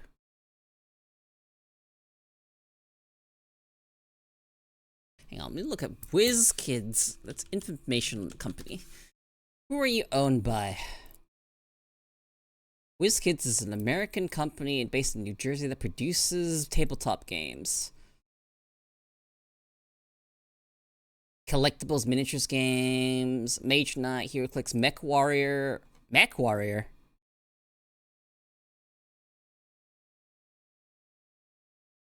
Apparently Mech Warrior, guys. The RPG.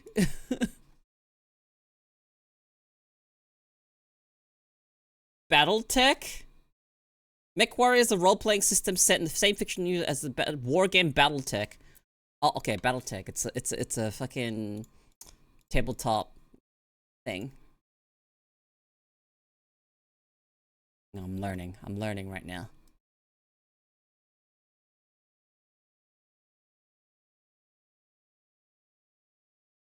Okay, WizKids founded in 2000. Okay, what are their games? Do I know any of these?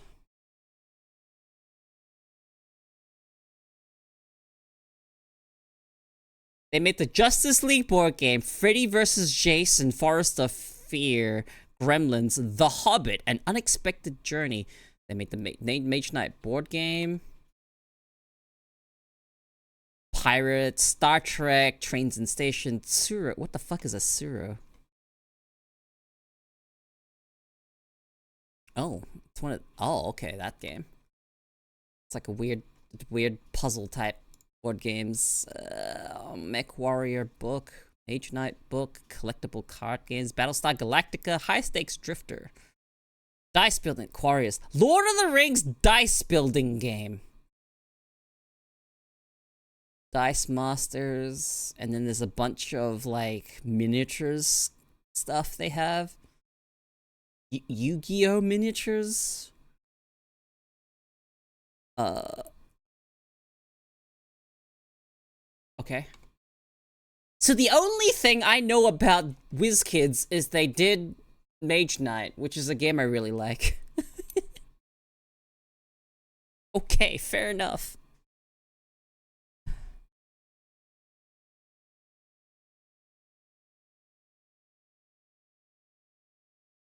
And the thing about Mage Knight. Mage Knight, if I were to talk a little bit about it, is apparently one of the best board games to play alone. Like, it has just the strongest single player experience, which is it's also good with people, obviously, right? It's better with people, but it's apparently really well made. That it's just a really fucking cool, like, solitaire, basically. And you're going through it, you're doing the stuff, you're improving your deck, and it's cool. Mage Knight's really cool. It's a bit more on the like complicated side when it comes to learning it.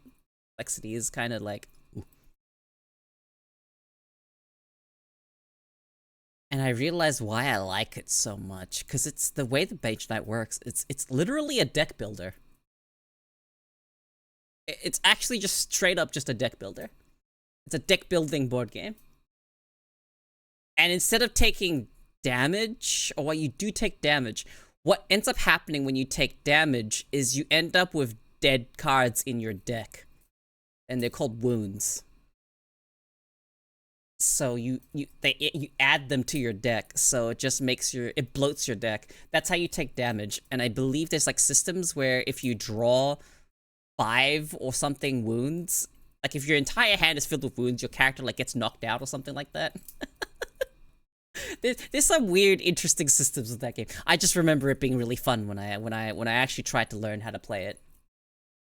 I enjoyed it. I enjoyed Mage Knight, and I have the Ultimate Edition, which annoyingly the box is too big for my shelf. So it's the one that's sitting on the very top of my shelf, if you remember seeing that picture. And it's too big. It's too big for the shelf. Because for whatever reason, they fucking bloated the size. Because it's the Ultimate Edition, I guess. And people discovered that if you take all the stuff out and organize it properly, it can fit in a standard board game box. A little bit annoying. A little bit annoying. But it's whatever. It could just sit on the top and collect dust. Until I decide to, like, actually open it and sleeve all my cards and pop out all the cardboard cutouts. Okay, I have been yapping for 2 hours now. Almost on the dot. You guys ready for me to play a game? I feel like I yap a bit about board games a fair bit.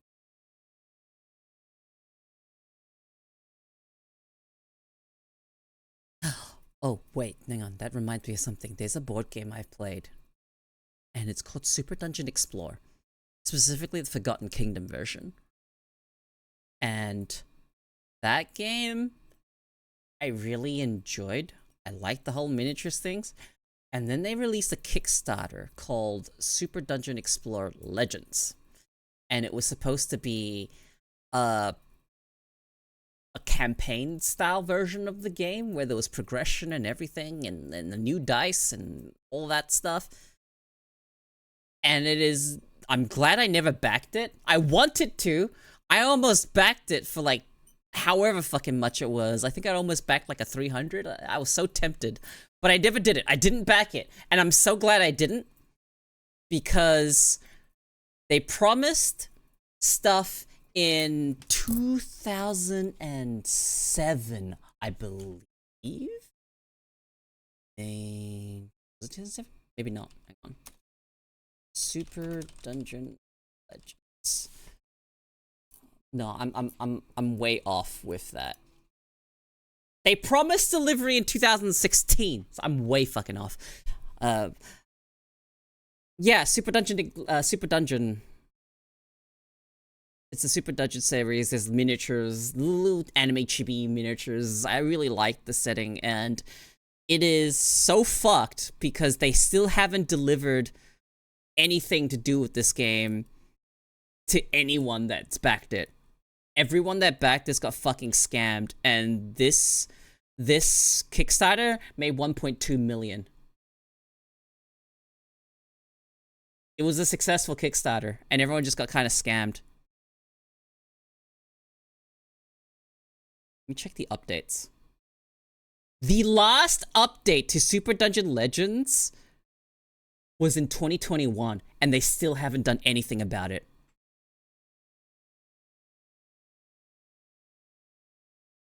It's so fucked.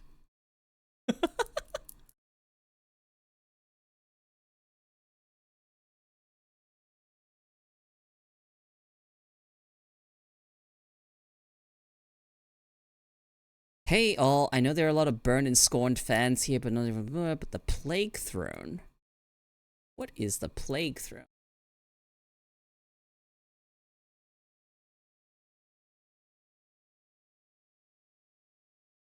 Ugh.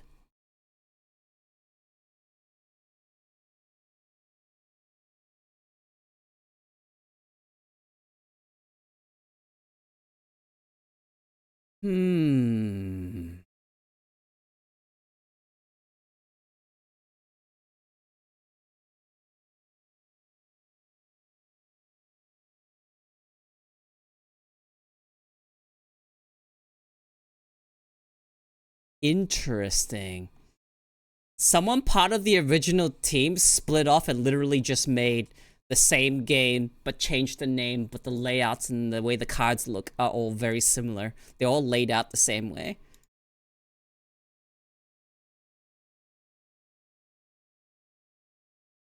Oh! No! It's designed to be compatible.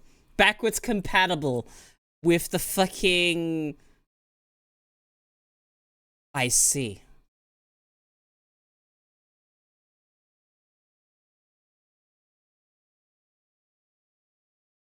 I'm probably not gonna bother with something like this. It's an expansion.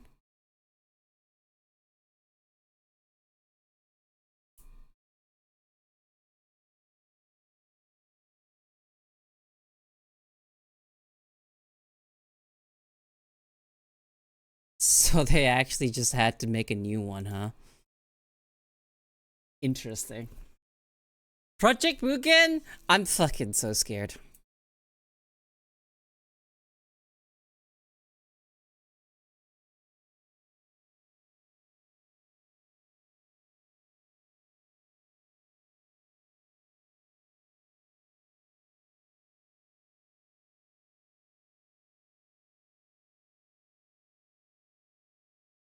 So I'm looking into this. What ended up happening is their publisher, Ninja Division, ended up fucking screwing them, the creators of that board game, and that's why it didn't end up being fulfilling anything. Wow, that fucking sucks.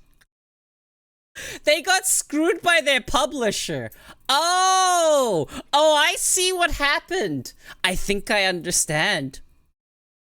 So the board game, the developer of the board game actually wanted to do all this stuff, but I guess the fact that it was run by the publisher, a publisher probably took the money and put the money elsewhere rather than putting it where it was supposed to go. Oh, this makes so much fucking sense. They got fucking screwed. Everyone got fucking screwed. Oh my god. You know, games like that, if their Kickstarter fails, sometimes they do still come out, but they take a way longer. They take way, way, way longer to actually come out because they didn't get enough funding. So they have to take their time. You know what I would do a Kickstarter? If I ever decide to make a Kickstarter? It would be if I ever decide to make a game, the game would already be in a playable state before I even put on a Kickstarter.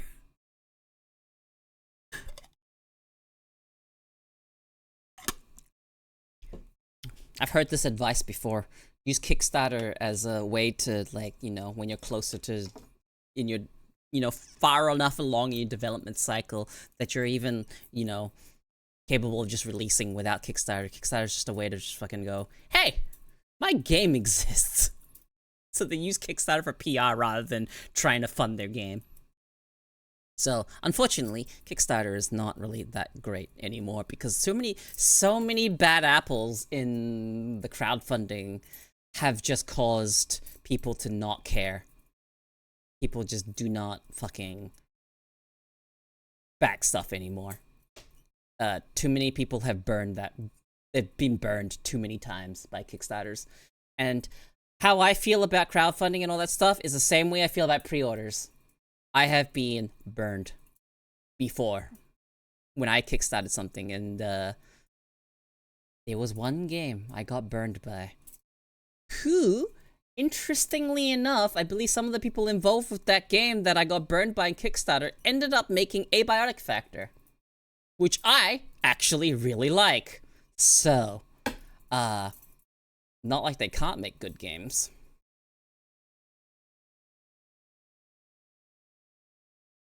Yeah. Like, how old is Project Zomboid? Hang on, let me check real quick. How old is Project Zomboid? This is the most notorious one that I can think of. How old is Project Zomboid? Ah! Holy shit! It is 11 years old. It's 11 years in fucking early access. But the game is actually good. It's done well. But, like, they're really taking their time with it. Like, really just full on taking their time building the game. I think they're getting closer and closer. They're adding a lot of stuff. Oh my god, Build 42, Build 42. Build 42 looks so fucking good. I really want to play Build 42. Terraria screwed you of $100? How?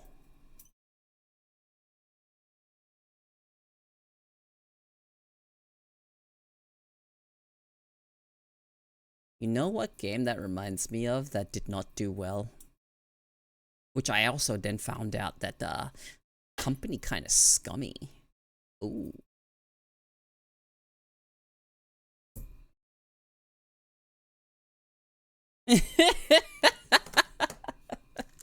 Just fucking get it. I think they just have to get it to a point.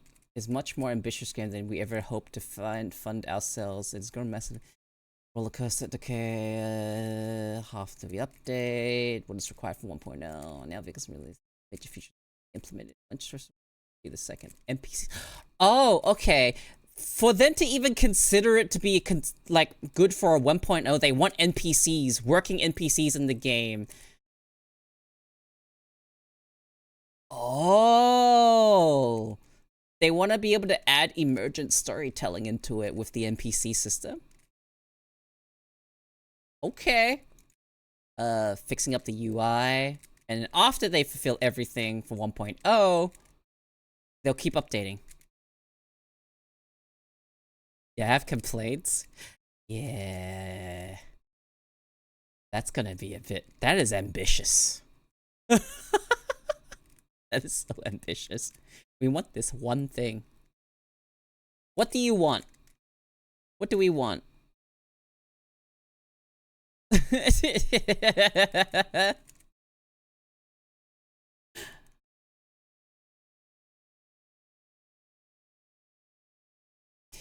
The first miniature Kickstarter a year after they rated it to 100 for the daily, which I didn't have just so I lost $100. Kind of lost some trust with Terraria after Terraria miniatures? Were they actually? Hang on, Terraria mini starter. Let me look at this.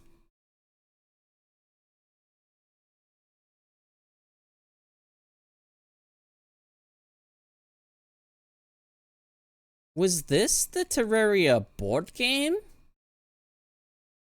I didn't even know there was a board game. No, not that one. Oh, Kickstarter. Terraria miniatures collectibles? Is it this one? The one with like the Dryad, the Cthulhu, Eye of Cthulhu? And you what? You dropped 100 on it?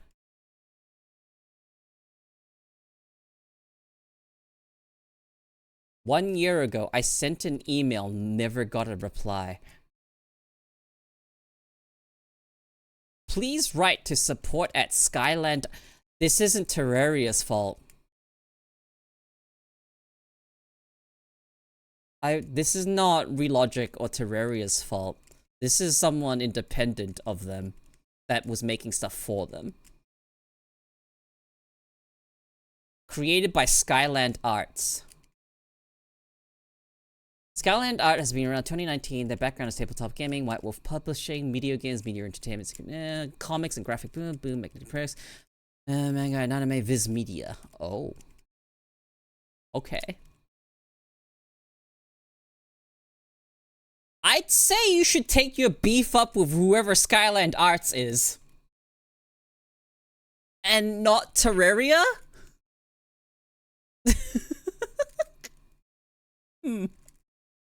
Because if you're getting screwed there, I don't think it's the fault of the developers of Terraria. Right?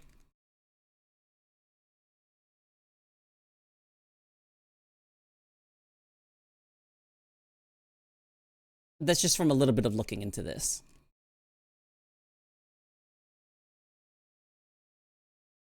You're not worth the court battle. Please write to support Skyland Arts to raise a ticket. They just keep saying, send a fucking email to support at skylandarts.com. That's all the comments I see. Over 1 year ago, finally got my figure today.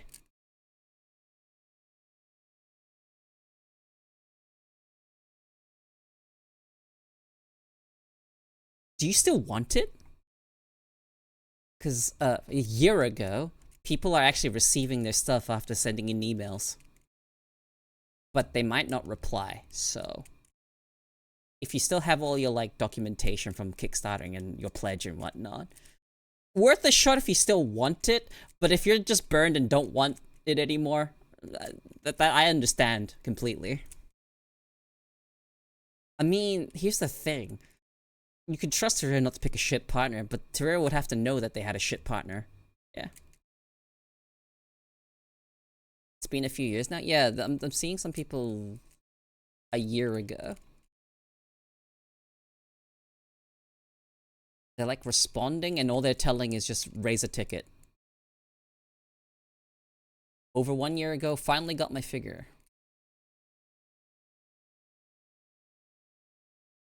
Oh, I see another post. Someone unhappy with the quality and they said, I'm never getting any Skyland products ever again. Fair enough, man.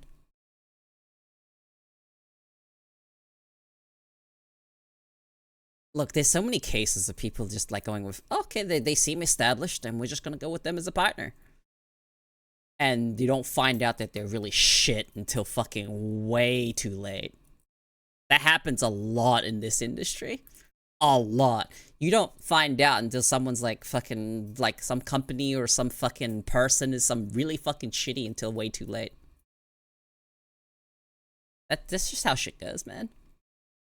But if you do want to get your actual money's worth, if you care about that, yeah, send an email, I guess. If you even care. That was just a quick look. You have? Okay. Second number.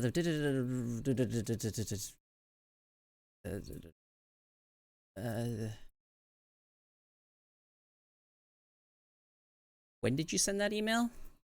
Just now or like earlier?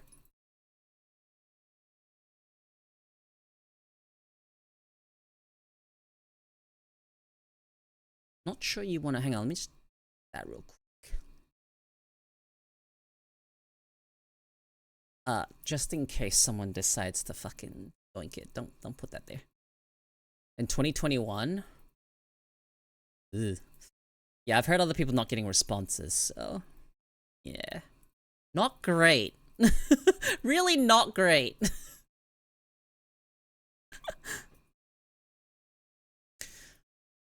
You could try and poke him again, but it might not be worth the hassle, honestly.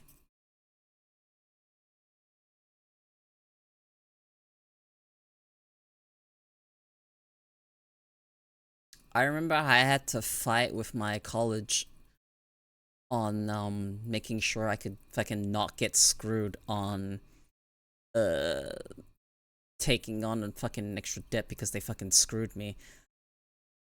And at some point they kept denying it and I kept trying to appeal and at some point I gave up. I gave up because it was fucking it was tanking my mental health.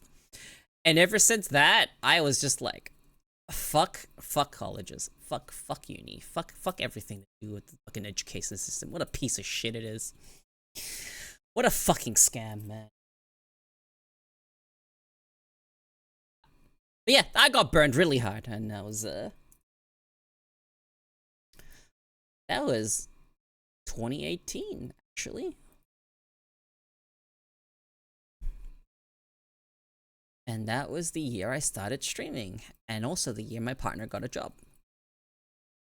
So, yeah, that's a thing.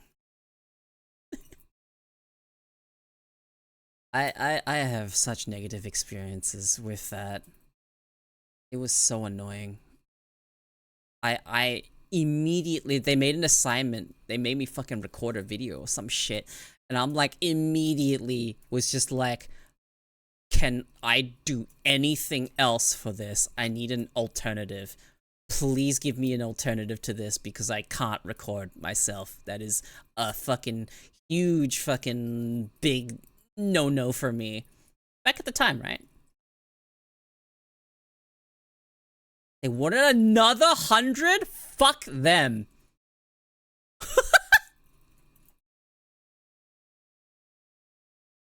Nah, fuck that. Nah, bruh. That is fuck that, dude. That's not Terraria's fault. No, I understand. I understand. Bad experience. Not Terraria's fault.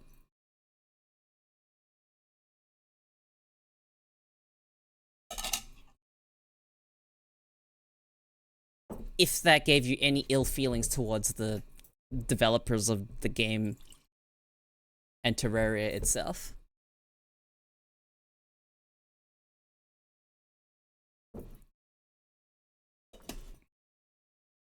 Hi. What? Are you looking at me? Come here.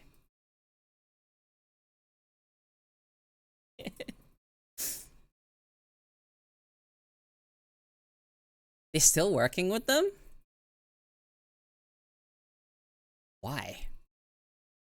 With the fact that they're not delivering backers stuffs, why are they still working with them? Are they unaware? Why? Maybe they're stuck on the contract? What the fuck happened? Why are they still working with them?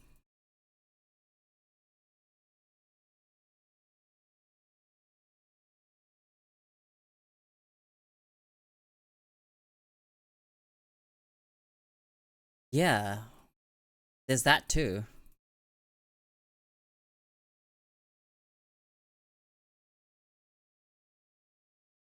Those that did pay extra did get their items. Oh, that's fucked. Making someone that back paid money already, making them pay more. That's not okay. Not okay.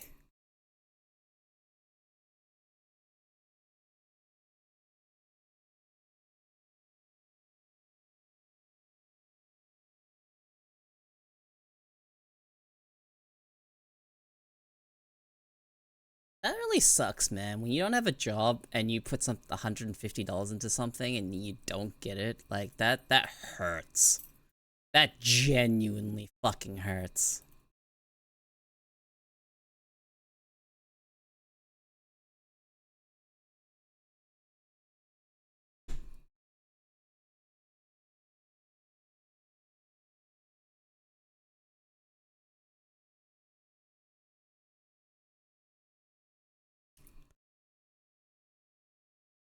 I'm like thinking about my Kickstarter experience and it wasn't even that bad. It was like $60 or something like that I backed for.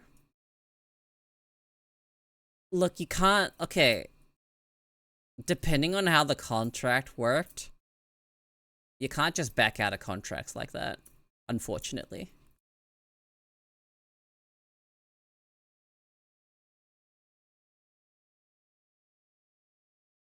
Did I get the Junie figure?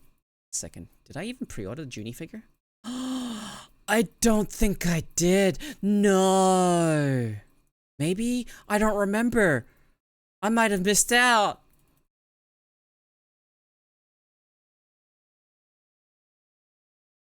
No, wait, hang on. Did I miss out on the Junie figure?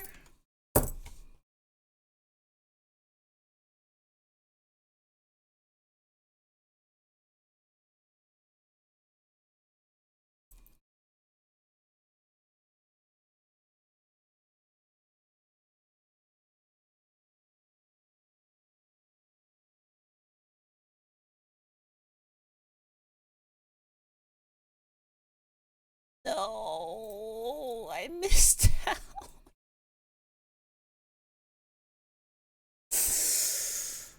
Ah, fuck. That one stings. That one stings. That one actually stings because I really like the figure.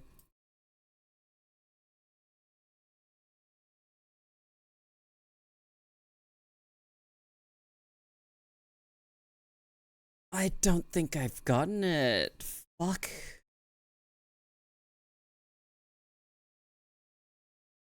I'm so sad.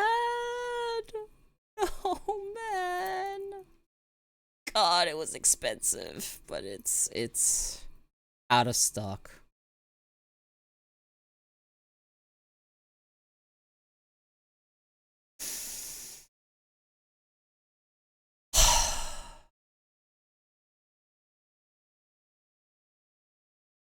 Nah, this is a one and done. I've missed out. Well, at least I have the Buff Pup one. I'm very happy about the fact that I have the Buff Pup one. It's on the shelf by the door. When I walk into the apartment, the box is right there. But that kind of hurts. That hurts that I missed the Juniper one. Because I really like that figure. It looked really good. It really is.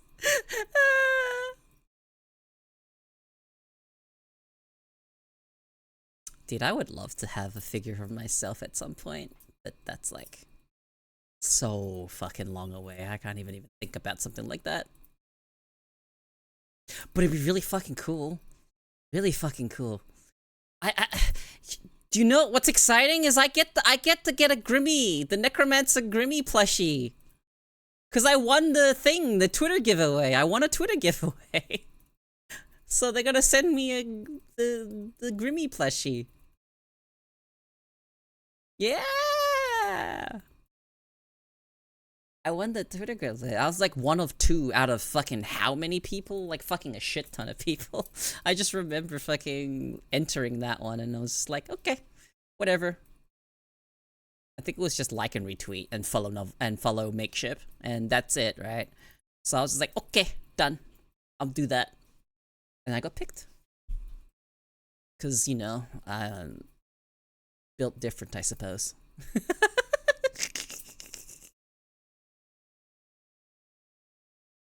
I'd send some from my trust fund to get you your figure for sure. Don't worry about it. I've always been of the opinion is give if you want to give, but only give if you can give. Why do you have such sus giveaway luck? I've won 1 giveaway. What do you mean sus? This is like the only giveaway I've won on Twitter. It's the first one I've ever won. What do you mean sus giveaway luck? That being said, I don't really enter very many. I barely use my Twitter, so, you know, take that into consideration. But, you know, I've never really been picked for, like, you know, free commission raffles, I guess. Never gotten free art from that stuff. They're like, yeah, we're doing an art giveaway. You get a free commission if you get picked. And yeah, that wasn't a giveaway though. I did get the witch art. It was really good. I love that. That wasn't a giveaway. Yep. Okay, look, I did get V Rising. Okay, you're right. And I did give you the key. I won that giveaway. No, wait, no, you're right. I do actually win a lot of separate things that aren't exactly just if I go beyond just strictly giveaways. I did also get. Yeah, I got a bunch of stuff. No, you're right. I do get randomly picked for a lot of things.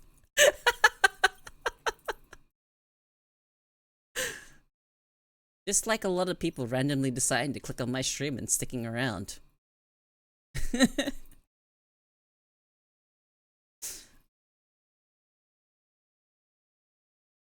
every single one of you that found my stream, I am very lucky. If you found me my stream through clicking on me randomly, or even fucking through a raid or whatever, I'm very lucky to have people find me. Yeah. People that stick around after a raid, that's cool. It's a cool feeling. Okay, well, throughout my life, I wanted quite a few things, so.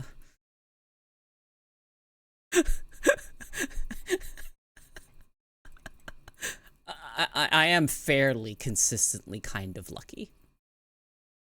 Except sometimes I'm not.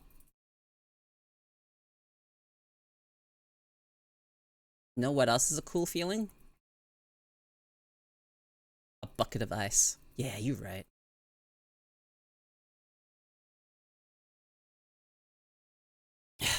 However, I will say that on Master Duel, I hate you, Smile. You did this to me. I bought some of the fucking gems so I could pull for fucking the alternate art of fucking Kiseko. And then I got a million Lilas instead. I was just like, what the fuck, man? I still don't have a Kiseko. Hi, cat.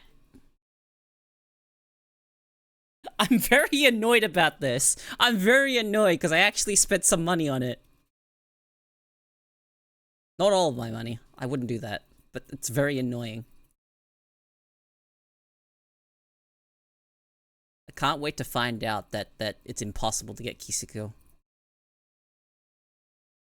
I got everything else. I got fucking another copy of fucking what's it called? Fucking Trouble Sunny, even though I already had 3. Yippee, I suppose. I have so much ultra rare crafting currency now. Cause like I got so lucky on the amount of fucking ultra rares I got from pulling. Like I got like fucking 5 of them in one 10 pull. And it was kind of consistent. And I pulled like 3 times. 3 10 pulls and I didn't get my Lila. I was just really fucking annoyed. And I was just like, why is there no fucking way for me to just get it through like a pack or something? It's so fucked. Anyway, so that's just my experience with Master Duel. I'm pretty upset about the fact that I haven't gotten Lila. Not Kiseko. I haven't gotten Kiseko. I'm happy about the fact that I got Lila because that's the one I wanted. But I need both because they're twins. They're the fucking live twins, evil twins. I'm fucking so fucking annoyed.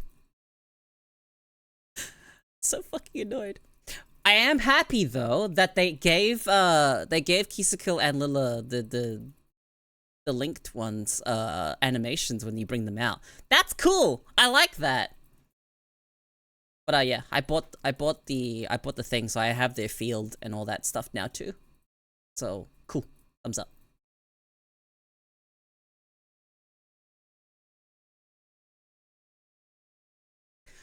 But yeah, that's it. But it's gonna be around for 2 months, so I guess I'm just gonna do a daily login and then get my gems that way, and then hopefully I get one of the cards for her in the 2 months that thing is up. So there's time. I'll just daily log in until I get her. Annoying. Pulled like 3 fucking Lilas. Which is a little annoying, because I can't really use all the fucking Lilas in my deck, because I have a Royal Lila. I got lucky enough at some point, and I have a Royal Lila. I was just like, oh. Okay. It's like shiny and everything. But it's not the unique promo card.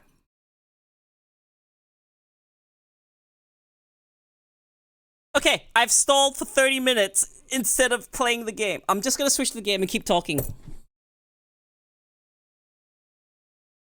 So, I'm gonna be playing Slitterhead.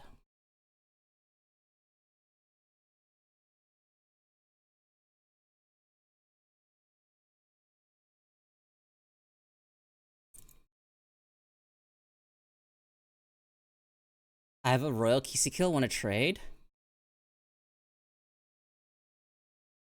You didn't expect the game to cost that much? I'm surprised it cost less than I expected. To be completely honest. I was expecting it to be like a full $100 game. But it ended up being only 67 for me, so I was just like, okay, I can justify that. That's reasonable enough for me. I was fully expecting it to cost $100. Fully expecting it to cost $100. So I'm glad it didn't. I'm glad it was cheap enough for me to be like, I'll just get it now instead of waiting for pay.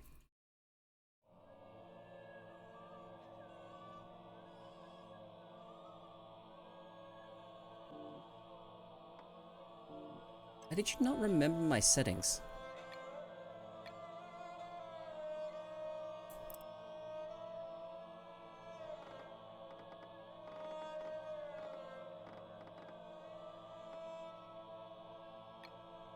Didn't remember my settings. That's annoying. Hang on.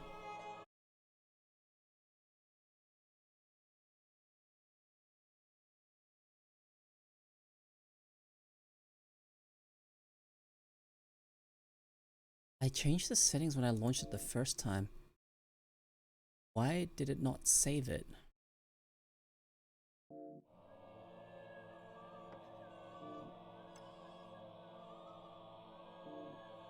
Okay, that's really annoying. Why are my settings not saved?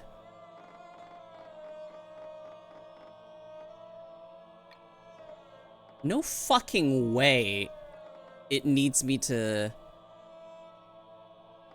Do you need me to start a game and save in the game first to fucking have my settings saved? Did you bind my settings to my save file?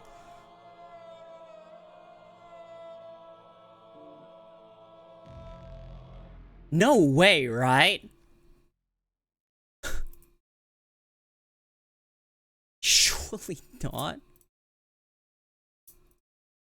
All characters, groups, places, and events in the games are fictional and have no relation whatsoever to real people, groups, places, or events. The game is purely for entertainment purposes and represents no opinion whatsoever on real cultures, faiths, politics, etc. The game is intended for adults and includes representations of violent sexual activities and gore. Additionally, a small percentage of people may experience photosensitivity seizures. Viewer discretion is advised.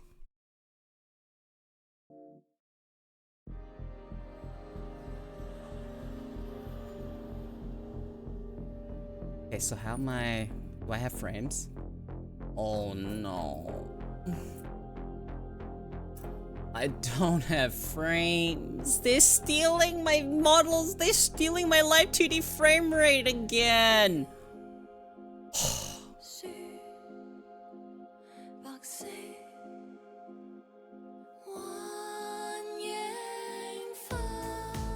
This is Cantonese, by the way.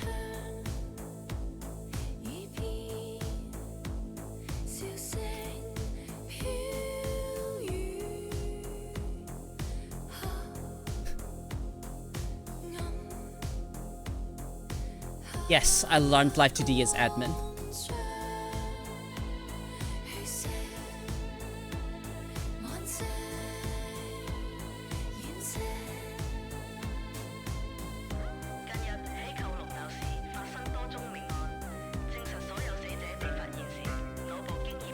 I have to run it as admin. The only way I stop this is by limiting the frame rates in this game. So...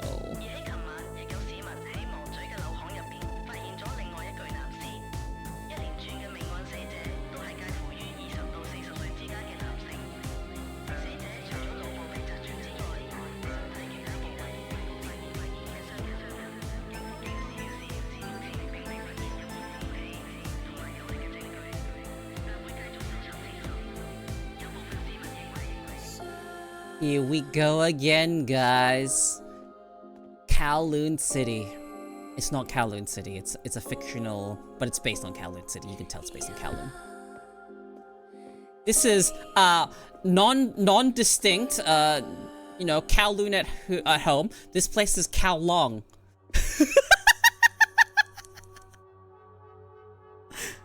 What? Why is there so much media related to Kowloon nowadays? I love that. But at the same time, why? Why did it all come out now? Why is there so much stuff around about Kowloon nowadays? It's kind of funny.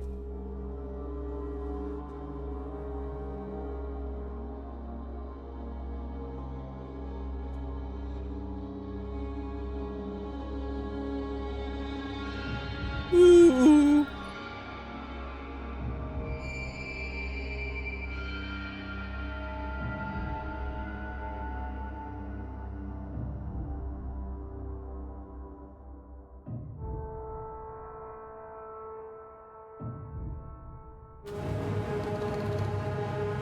It's definitely in Hong Kong. Shut up, Nessie, that's not Goatsy.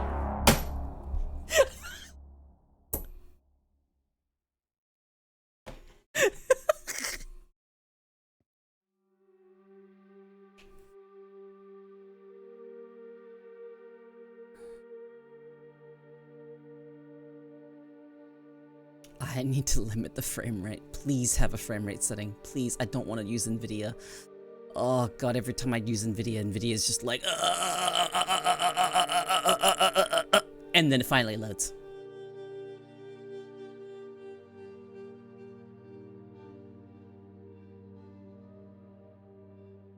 So I've seen someone play through the tutorial. Literal Chinese Wild West. Kowloon City, dude.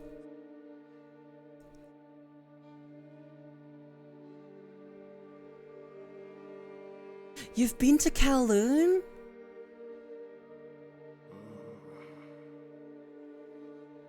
That's cool. I don't think I've been in Kowloon, but I think I've been around it before when I was really young. But don't think I've ever been in Kowloon. Well, maybe I have. I don't remember. Dog!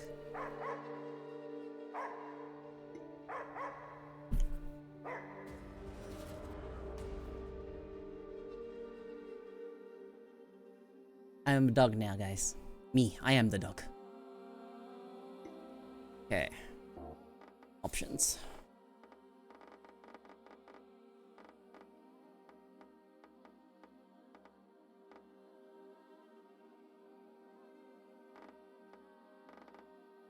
That it?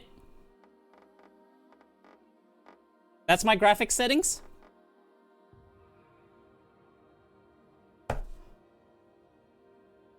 Give me a moment. I have to restart the game.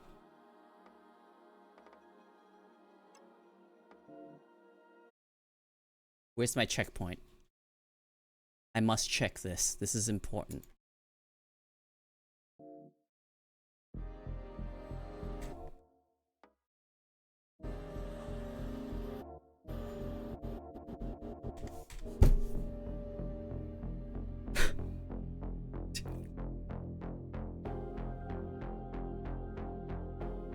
No way! This is unskippable.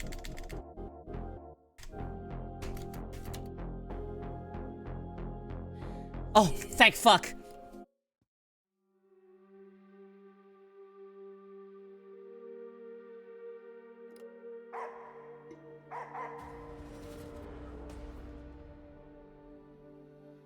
Oh, God, I need to limit the frame rate because fuck me, it is taking, wait, oh. Am I got frames?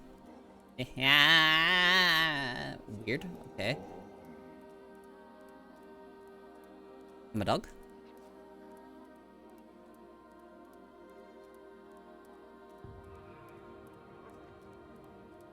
Oh, this game's really dark for me. Sorry, I need to rev up the brightness a bit. Sorry. My monitor is really shit. That is too bright. About here-ish? Yeah, the monitor I use to play games on is really dark.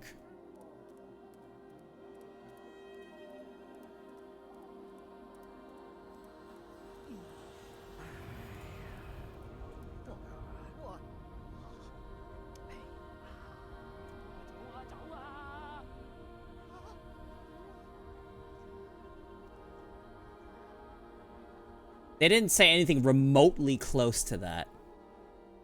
In fact, they barely talked at all.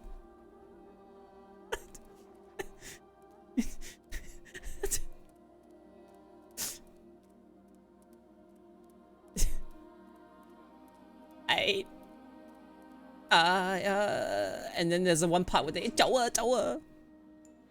which is run, I guess. Question mark. E. I can smell. Old lady.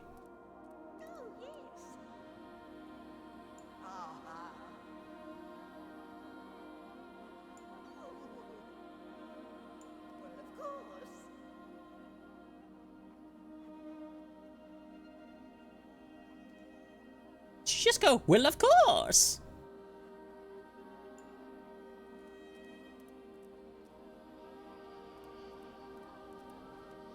I feel like Can't tell if this is like a British lady.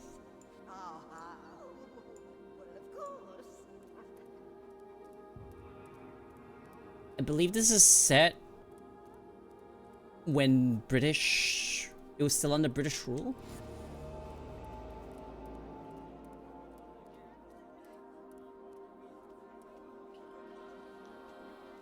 You pissing?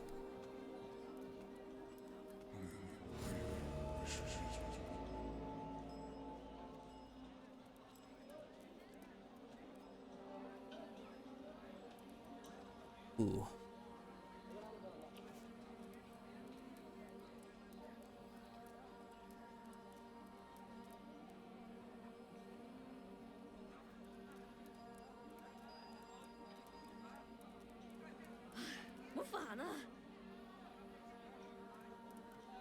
That's not what she said.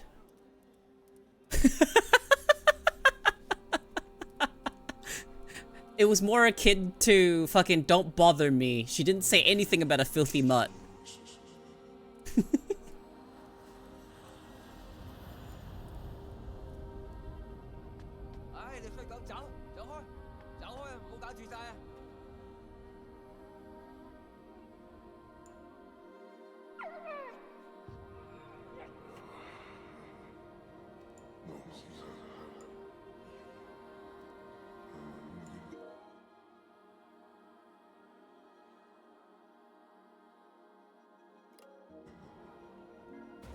Ah!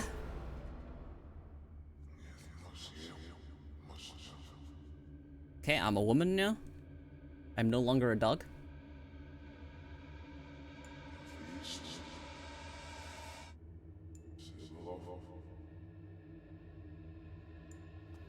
This one can think.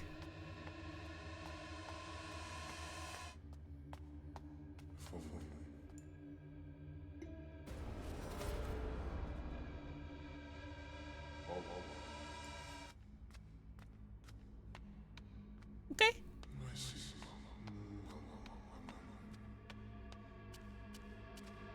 Why did my camera just fucking...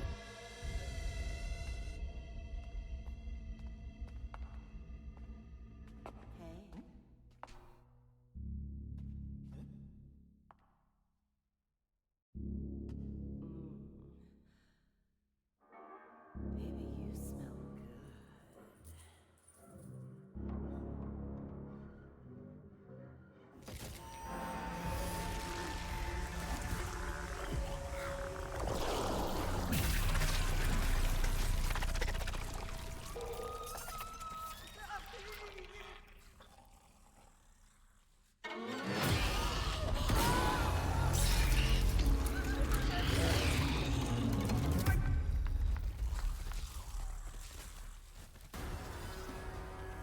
Not right now, cat.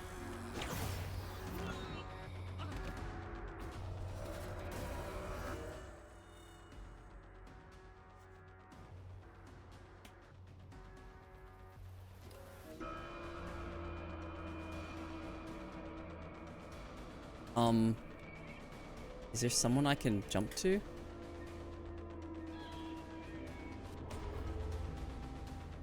I see.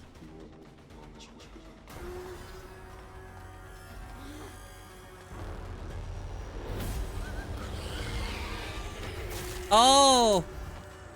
People are dead. Oh, my frame rate's not being stable.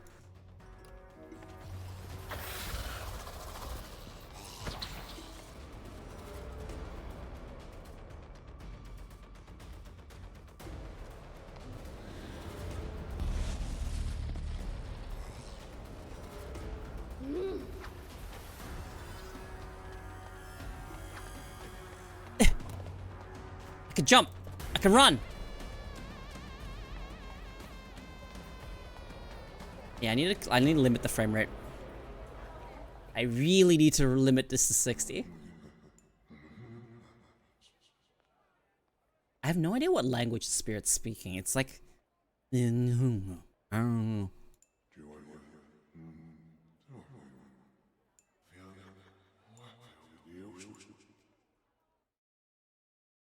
Sounds sort of like a Mandarin. From what I can tell. but it's like hard to understand. You're going out again? Hurry back, okay? Remember, we have a patient first thing in the morning.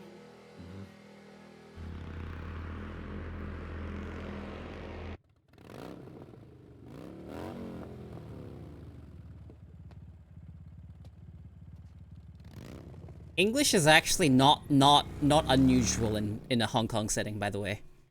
Just in case anyone was wondering, English is actually not unusual.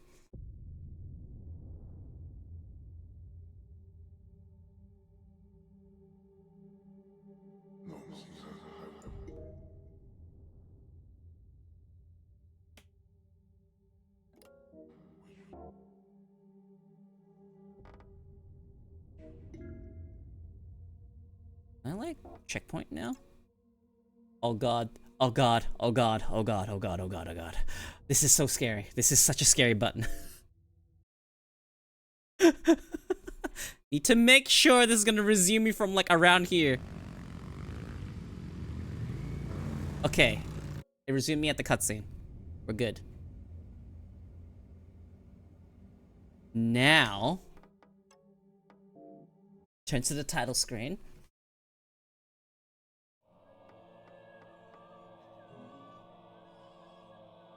Give me a moment, give me a moment, give me a moment. I need to open NVIDIA control panel.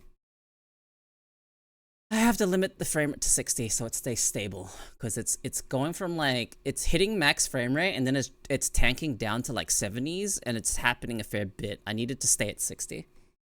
Give me a second. So while I'm waiting for this to properly work, you can enjoy this.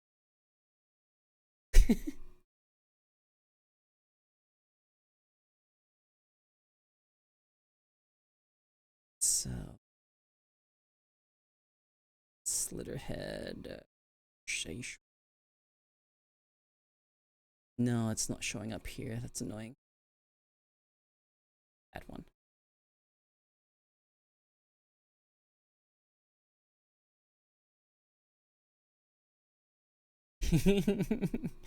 Just a moment while I let this stuff load. Because for whatever reason, whenever I click add a program to customize its unique settings,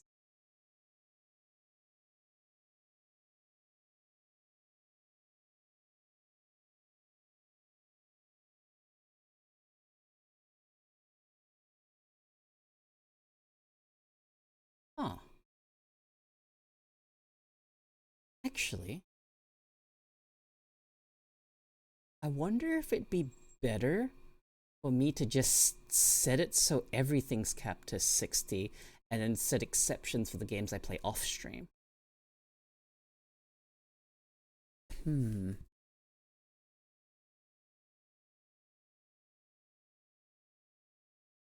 Whatever, this is fine for now.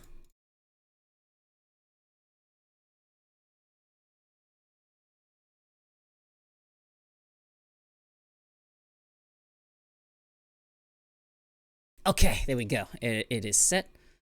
I'll reopen the game. And then I will figure out whether or not I need to switch the controller. Okay, now we go. It's capped at 60. I have frames again. Perfect.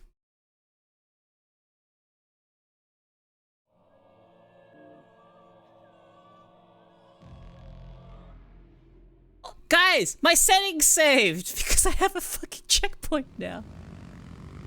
Oh my god. That is so dumb.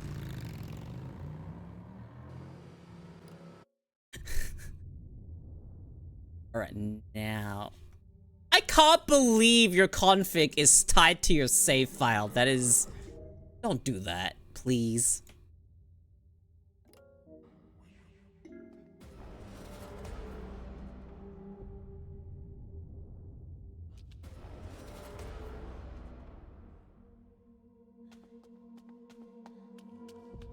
I'm still like staggering around. Okay, so what button I press? E.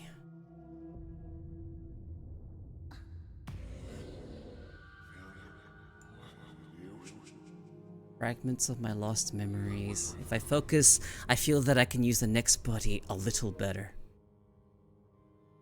During exploration, memory fragments might be located, lost memories or objectives will return, some abilities might even be regained.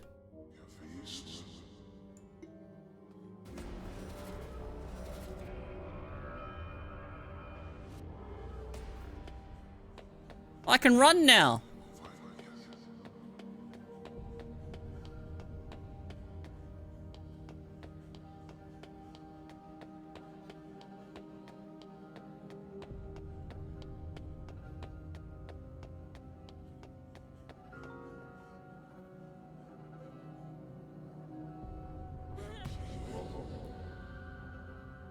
That's right, I am not powerless, I can possess human bodies and fight.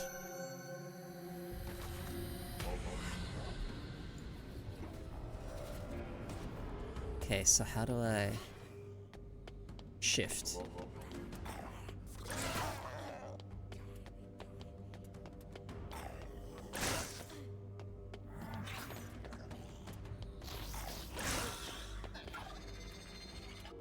Okay. After guiding gets repeated, your blood weapon can break. The host loses a small amount of blood when it breaks. Your ability gauge is... okay. Danger can be avoided. Okay, the host is near death or surrounded by enemies. Try possessing a different host. Okay.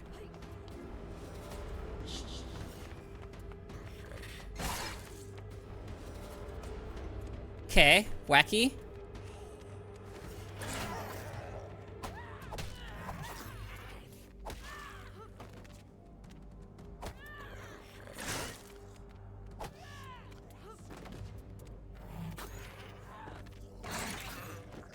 Okay. So weird.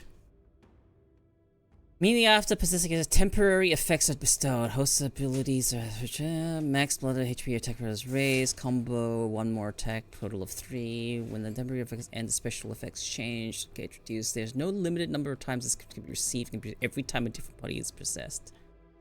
Oh, okay.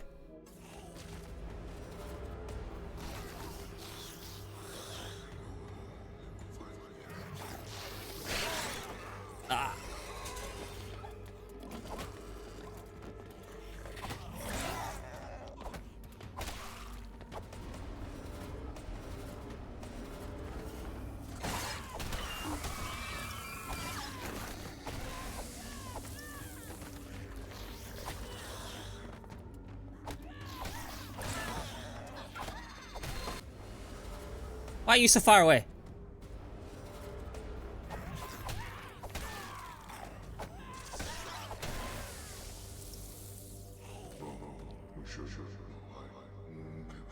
PP man? Hey JT.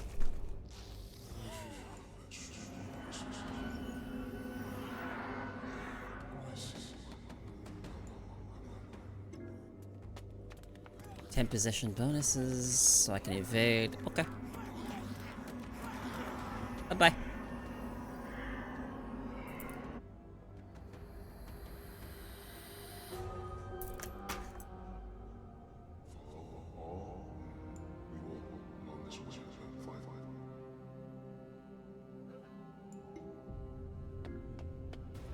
Whee!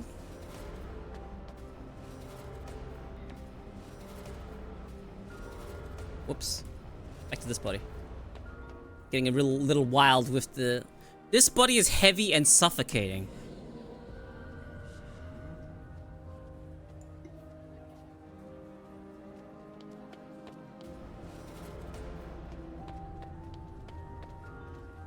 What am I? Old man?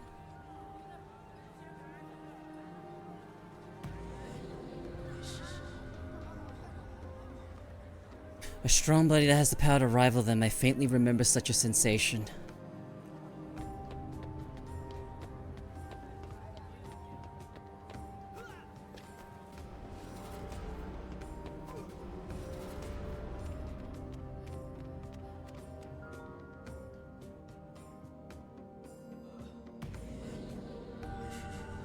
My mission! Yes, it is to eliminate those monsters. However, it is not possible with my current power. I must regain enough strength to destroy them. What are you? Turns into this guy.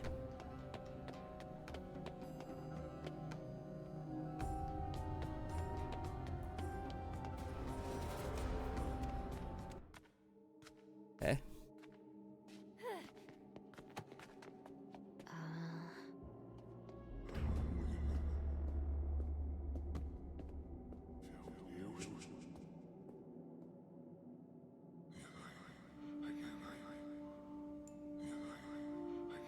However, I want to remember a little more about myself. Okay.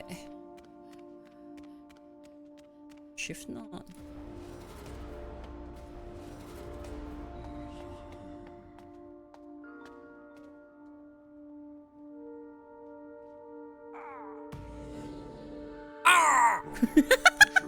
Searching for something in the past, I was unable to make sense of things within the chaos of this crowded city. That's right. To find my target, I should get an overview from a high place.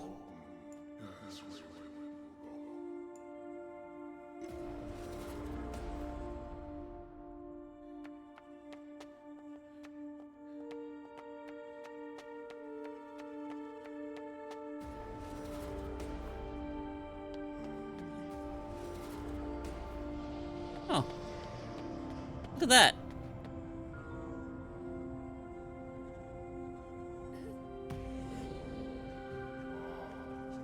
Burning city and 3 demons. What?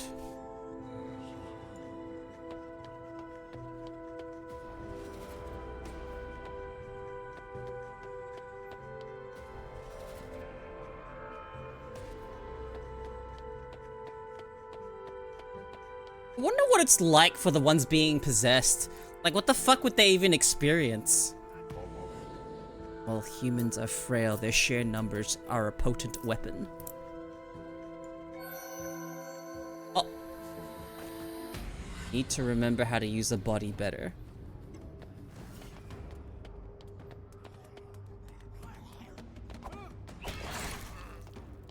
What was that?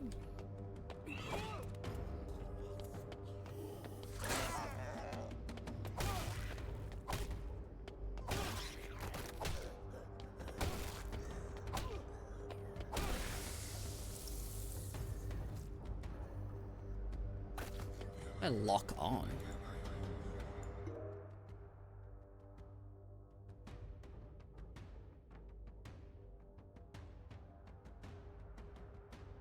It's activate. Okay. I wonder how this is. Okay. Oh, I see.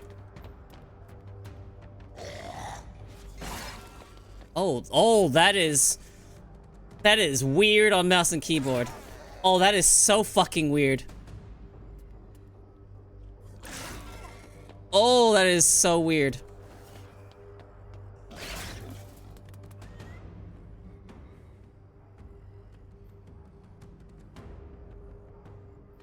Guys, I'm at East controller. I have to move my mouse to deflect that. I'm switching.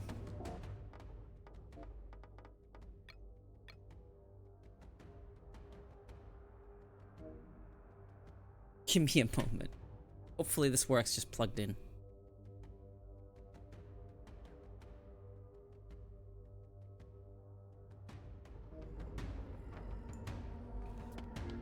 L2. Okay.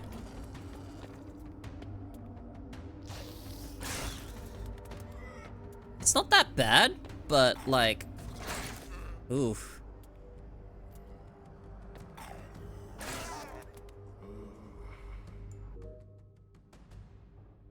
It's way better on a controller. Holy fuck.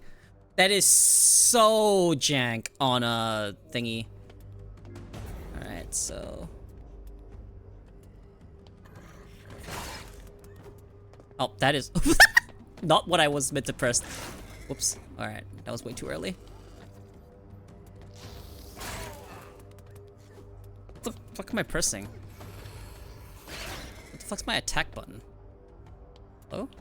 How do I attack?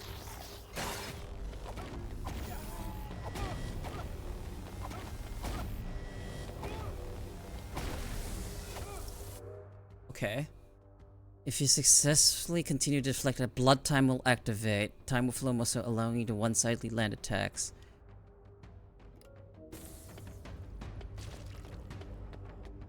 Oh, what the? Whoa, Jesus Christ! What is that? What is that? The sensitivity! Holy shit! Oh my god! Hold up! What is happening? What is happening?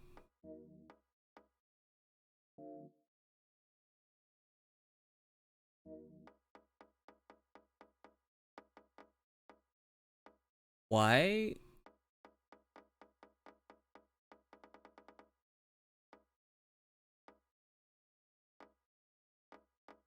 Oh, something's really not right.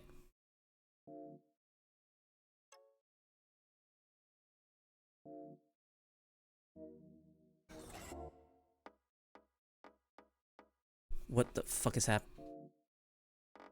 Oh, Jesus. Well, that is so weird. Oh my god. Alright. Let's drop that to about half of the sensitivity, thanks.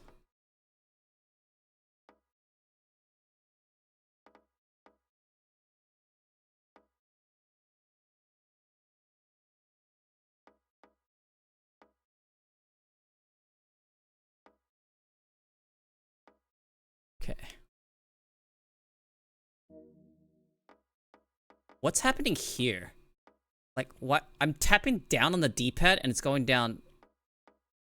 It's skipping one. What's happening?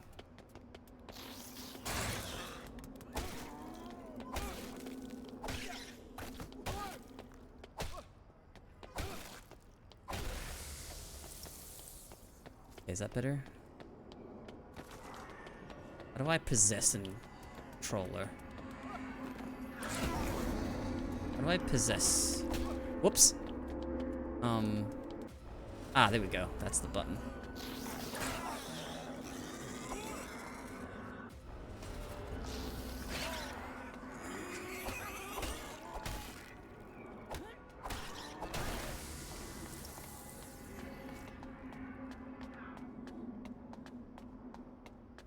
Okay.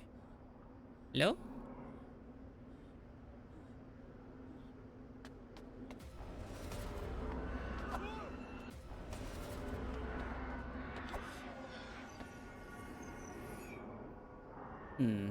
Okay. Bit odd to play.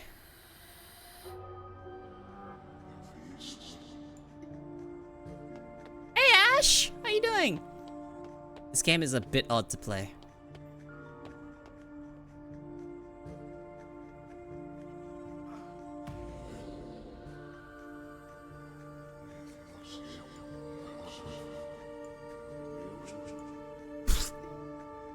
It's my jump button. I see.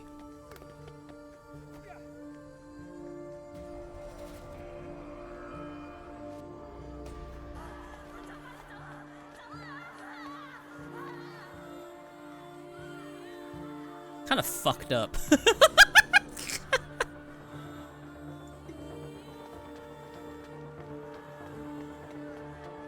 Oh, okay.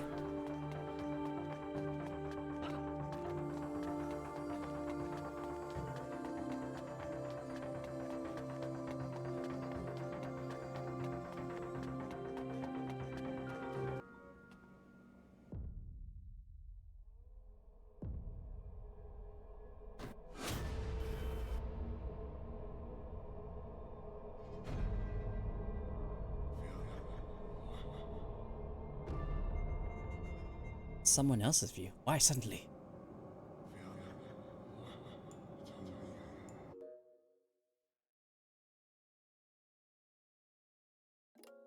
Slit her heads. Oh, I have a timer. I have to find them. Oh, Jesus.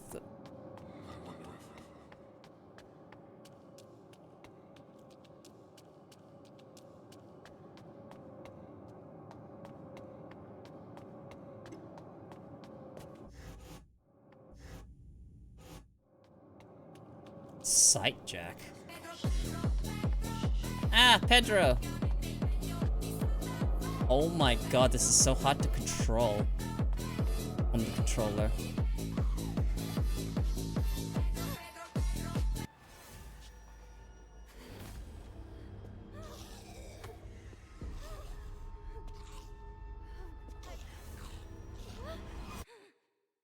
Conceptually seems good, but...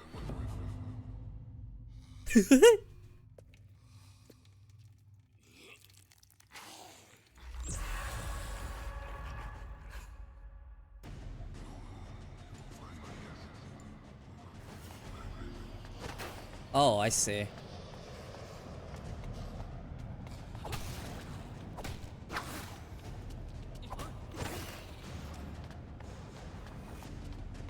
R1 near a pool of blood. Oh god. The parrying mechanic is like a little hard to do.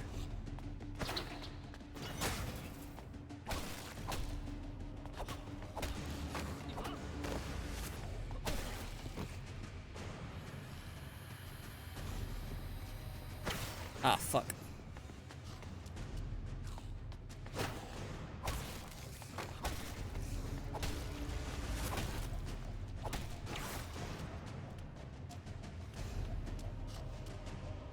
Okay, so...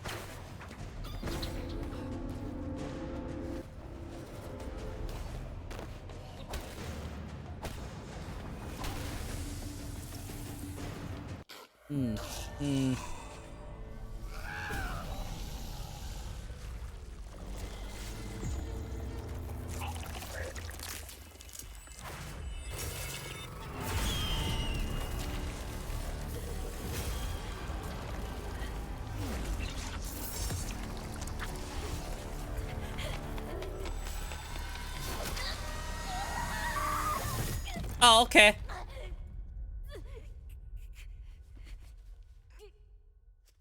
The controls are a little clunky. I think that's the worst thing I'm experiencing right now.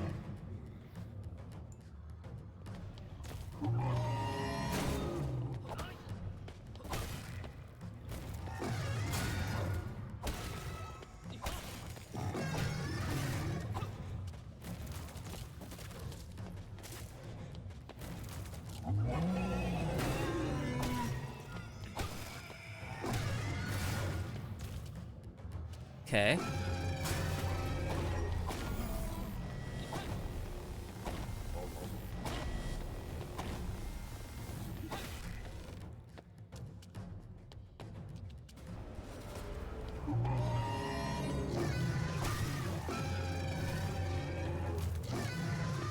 The lock-on's not great.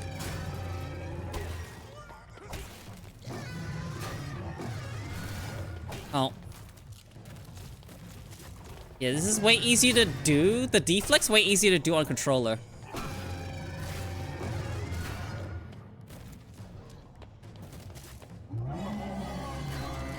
I don't mind it, but like, it's... Okay.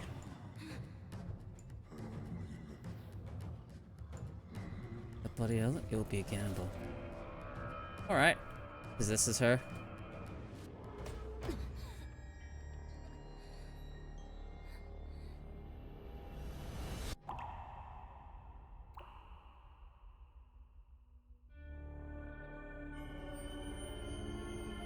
Do you guys want me to turn on dynamic lighting for my model?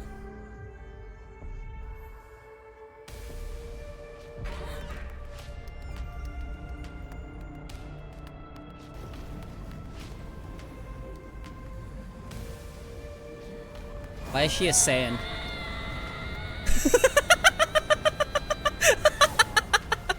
Oh, okay. I have a different weapon.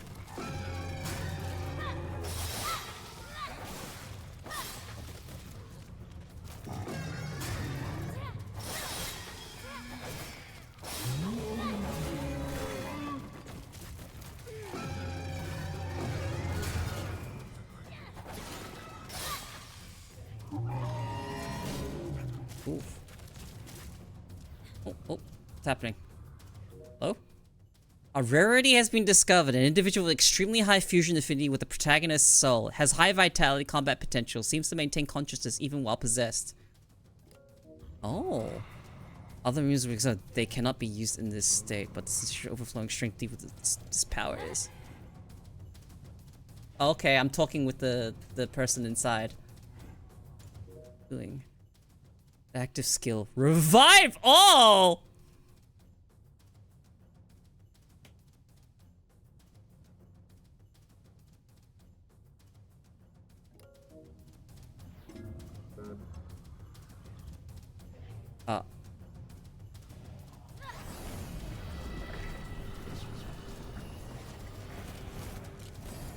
Okay.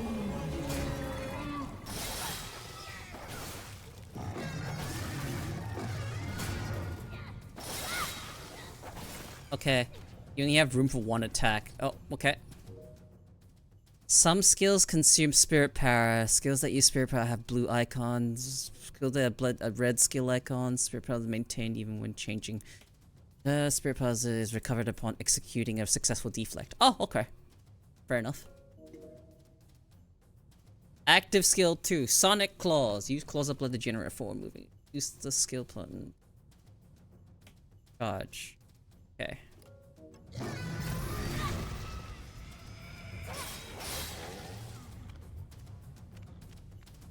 Okay. Okay. Okay.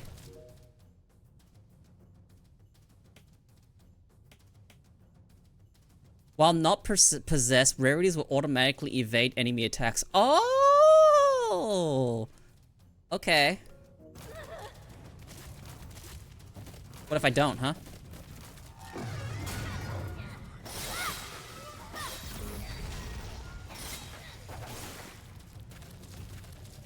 Okay. Okay, waits. You gonna hit me?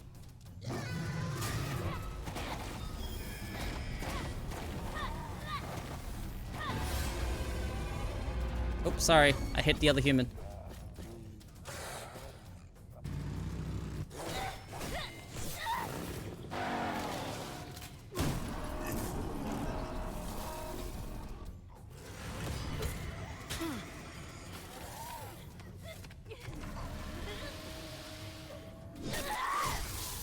Whoa!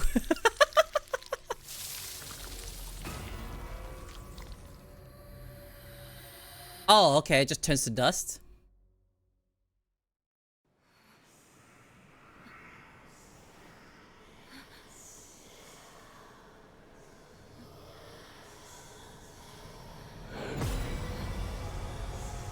That us? That me? Am I the void?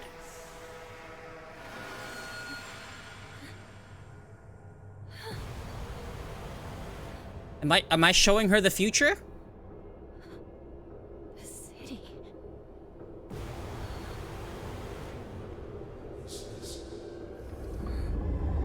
Wait, I'm speaking English now?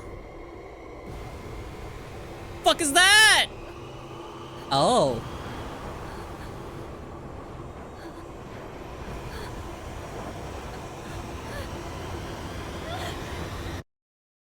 Okay.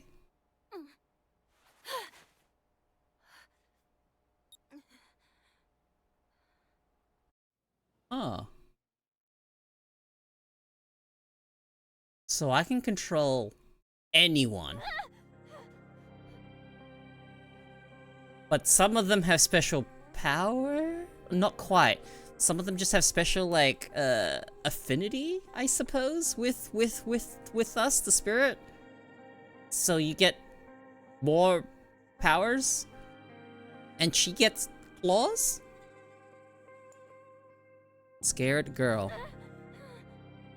Is it all just a dream? No, it couldn't be. It hurt so much. That's right, the monster. It attacked me. I thought I was gonna die. I could remember it so clearly. Then something inside me. TV audio. Good evening. It's time for Midnight Hour, starting with today's sports news. In Badminton World Championship doubles category, a rare new record was set after 27 years following this. Can you hear me? looking cool, Joker. Hey, fun time, how you doing? You adding this to your wish list? Okay, so my main complaint about it, it's like conceptually really cool. Wow, that was delayed on that TTS. It's conceptually kind of cool, but the controls are a little janky. I feel like there's a bit of fine-tuning involved here. So it might look cool. It's a little bit unwieldy. I have to say, the game is a bit unwieldy. I like almost everything else about it. It's just controlling. Who's there? Who are you? Where are you? Show yourself, pervert. It's committed a lot of sins? Oh, like what? I've seen a couple, but like, what's the sins they've committed? I'm not there, or you could say, I am nowhere. The hell are you oh my god, the fucking... No voice acting, basically. I am inside you. What do you mean? Wait a sec. Are you the voice in the alley? No, wait, you, that's gross. Get out of me. I'm afraid I can't do that. Not right now. What's your game here? My game, I do not know. Not clearly. I too would like to know the answer to that. But there are no other humans I can communicate with. Please hear me out. Ah, you're one to talk. I almost died, you know. It's controller compatible, which might fix that. I'm using controller right now.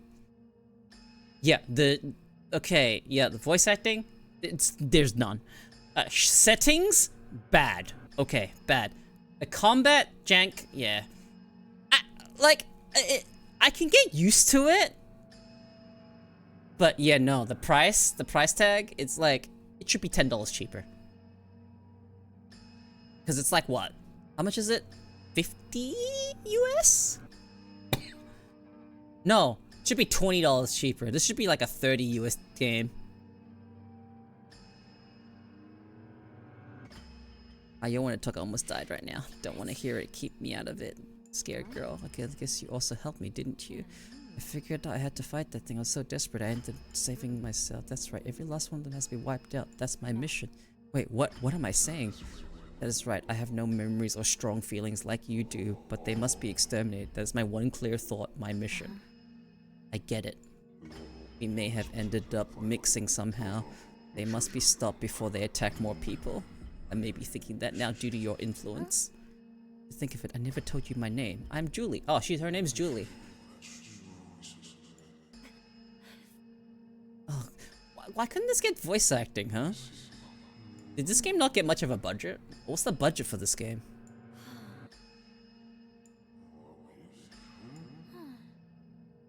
It's Possessing Spirit. It's Possessing Spirit, Legend of Hyoki, Leopard Head, Night Owl. How about Night Owl? What is that? It's hard to understand a long time ago. It's hard to explain. I'll tell you eventually. Nice name though, is it right? Is it? I'm Night Owl now, apparently? Okay, I'm Night Owl.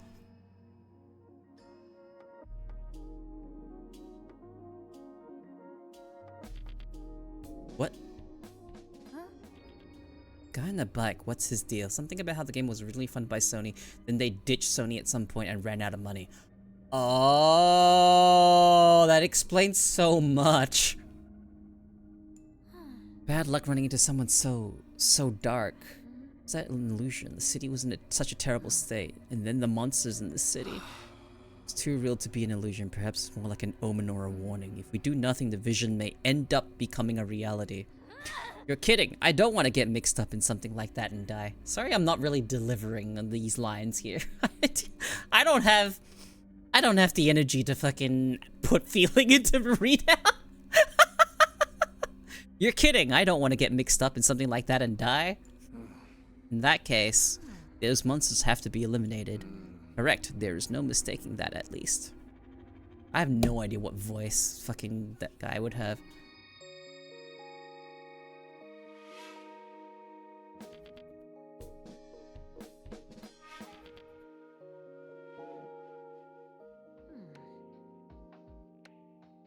Is this a forced dialogue section?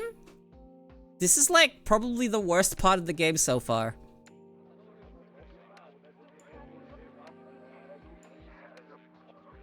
Foul play is suspected. That reminds me, I was also assaulted in the back. But now, there are plenty more things. Let's go look for them.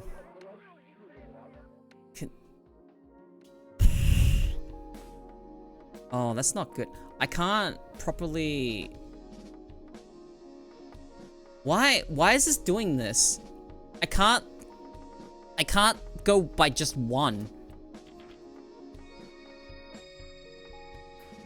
Oh god, this is... Dude, come on. Someone recognized me, it could be a problem I don't understand. Is there anything I could use to... Oh, that might... I'll put it in my bag. Put it on when we gotta go somewhere shady. I don't want my face to be seen.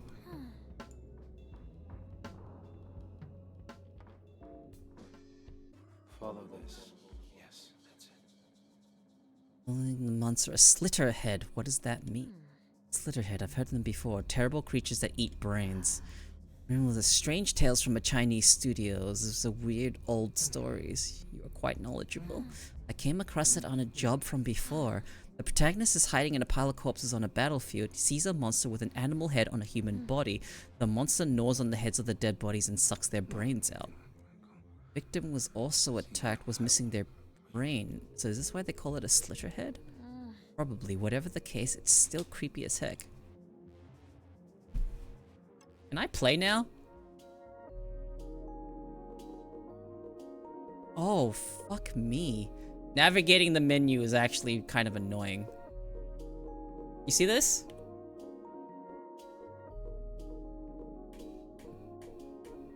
I don't know what's causing this. I literally can't there we go. I have to use the joystick to fucking actually do that. Analog stick, whatever the fuck you want to call this. And even that is kind of hard. Oh, that is awful. Why is it doing that? What is happening?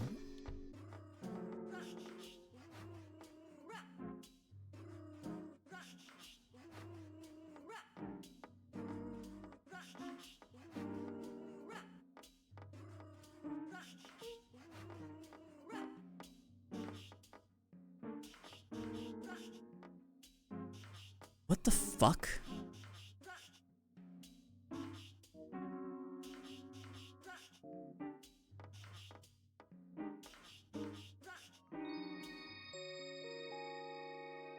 The controls in this are awful. I have no idea what's wrong with it.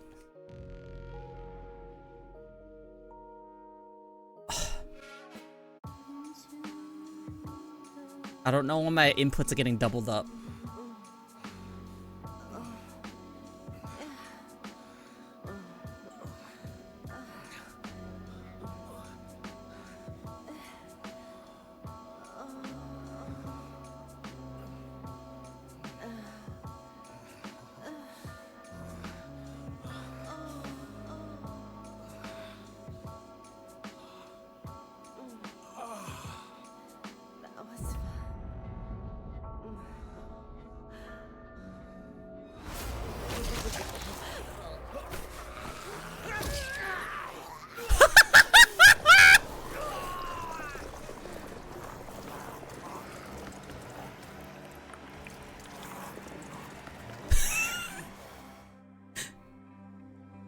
Oh! Okay. I did not expect the game to have titties in it.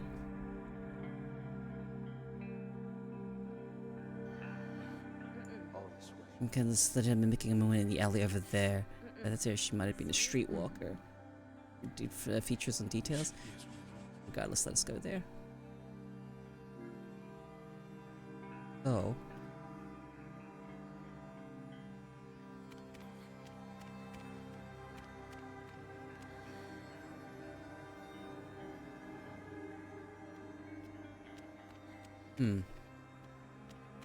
Alright. Jumps. Just to be clear, use my buddy for anything inappropriate. I'll kick you right out. Look at the sensitivity of this. Look how fast it turns. I halved it. It...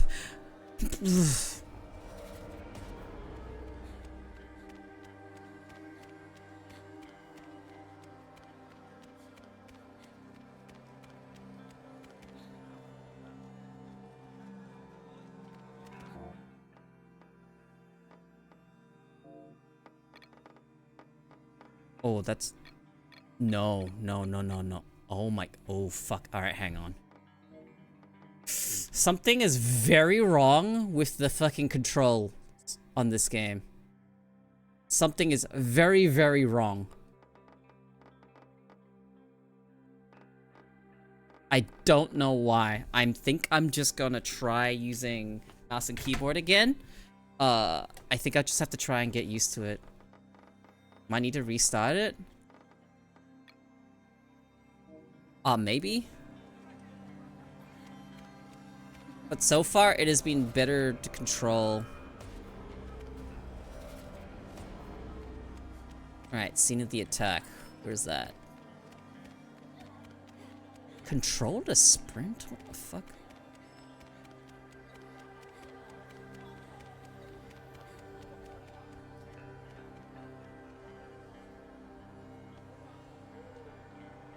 So this game does the thing where if you like run where you're not supposed to, it zooms you out. Okay. It's a bit nostalgic.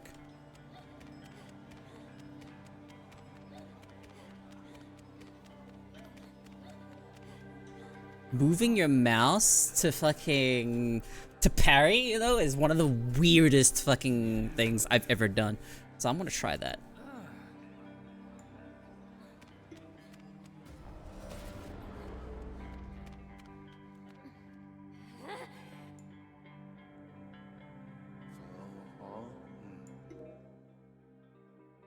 Blood jump. Alright.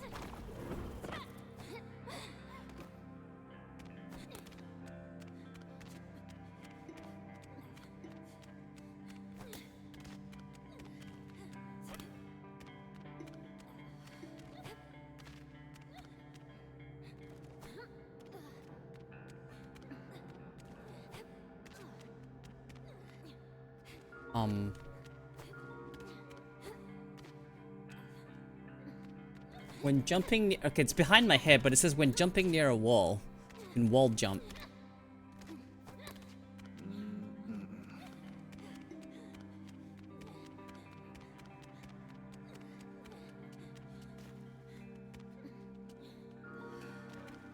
Oh, okay, check. Was wearing this. It, you mean the prostitute monster? Yes, wait, I can sense something. Yes. It's a remnant of its memories flung into me.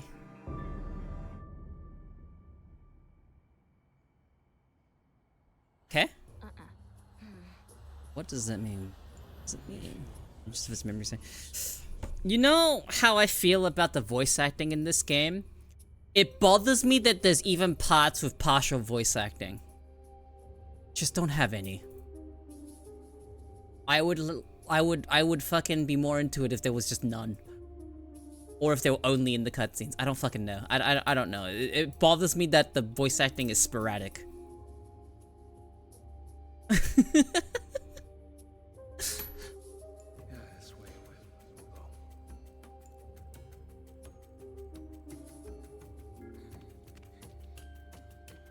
To the brothel.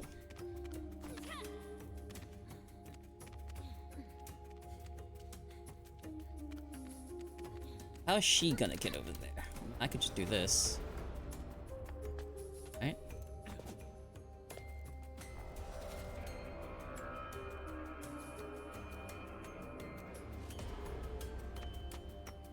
But where is she gonna go? How's she gonna get to me?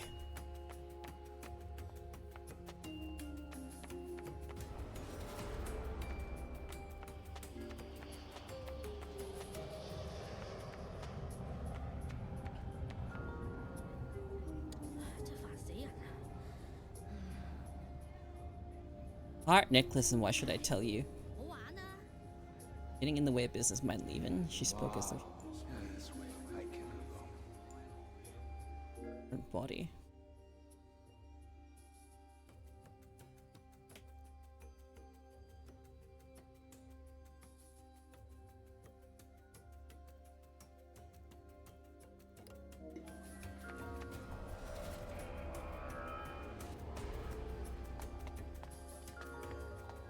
Talk. I said I knew about it, what would you do? Not that I tell you for free. 原來咁。唉，有得加人工就好啦。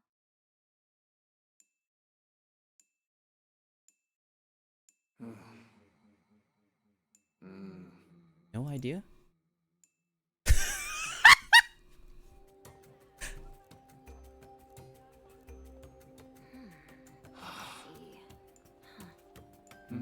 The way she spoke, she implied she knew something, but she was probably just acting like she didn't know. Why did you spend all that time figuring out what time have I spent on the game?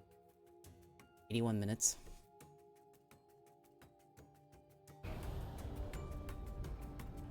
Okay.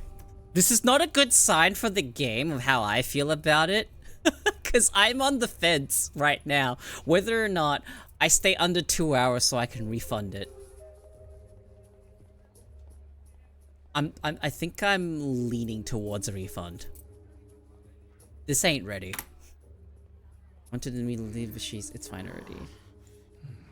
Can I around here? We may want to expand the scope a bit. True. Where do you want to search? Back door receives little public attention. Let's try looking around that area.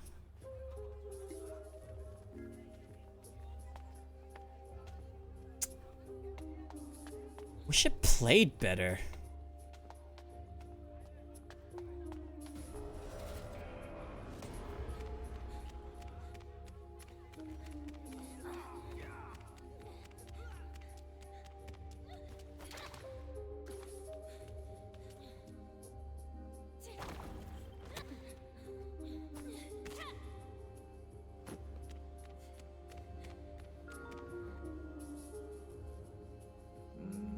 Nothing of note at the back door. I wanted to obtain some new clues.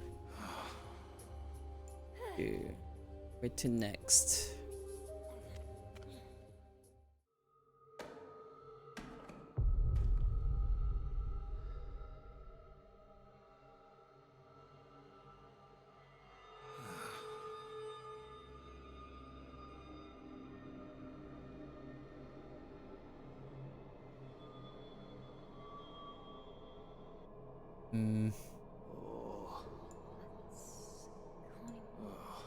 Yeah, we'll take a look. All right.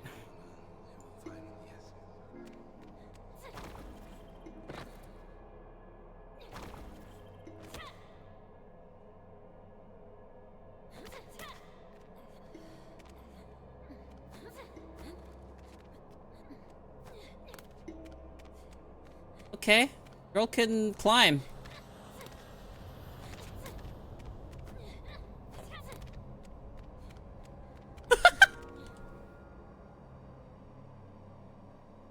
That guy just got dumped in the fucking... Looks like one of its victims. Okay, in the cutscene, she went through the middle of the forehead. So there's a continuity error here. She went through the middle of the forehead when she, like, stabbed him in the cutscene. But here it showed that it went through the eye, right?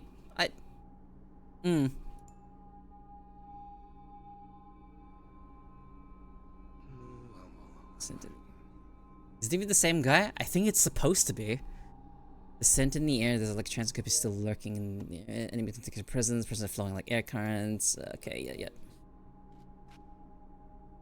On this way, and I'm fine.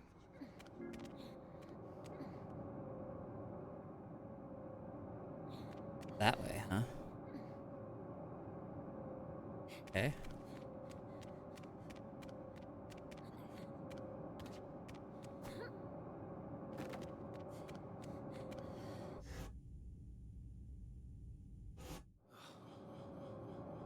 An alleyway? Vision lurking can serve as a good hint when tracking them. You see any characteristics. It's protecting the field that be distinguished by a glow.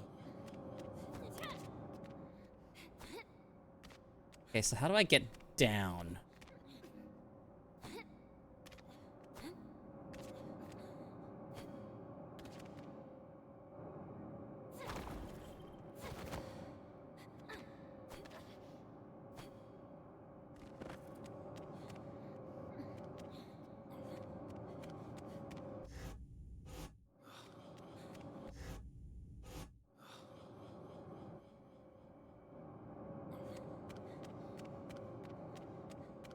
I'll play for a bit.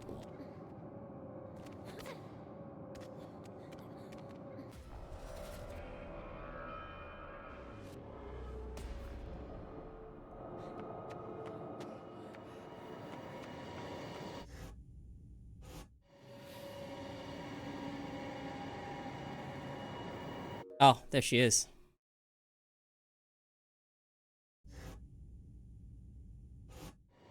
Hi, cat.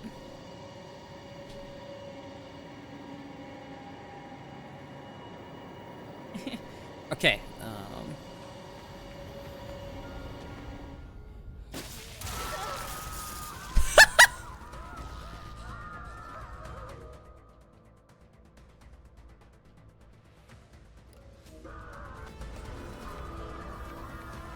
Where'd she go?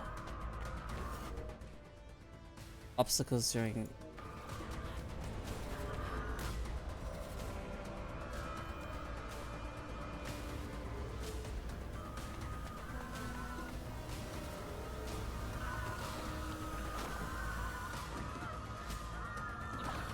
Fuck!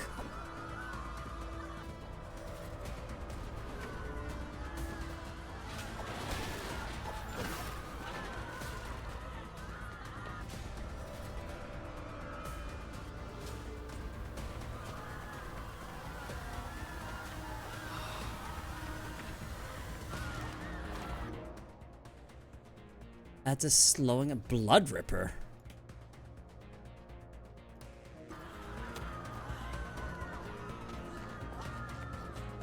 Middle flick.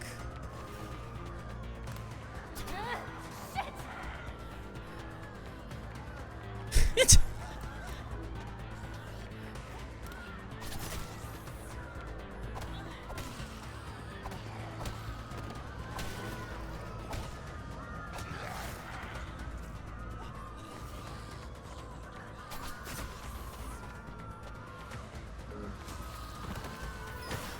This bitch, dude.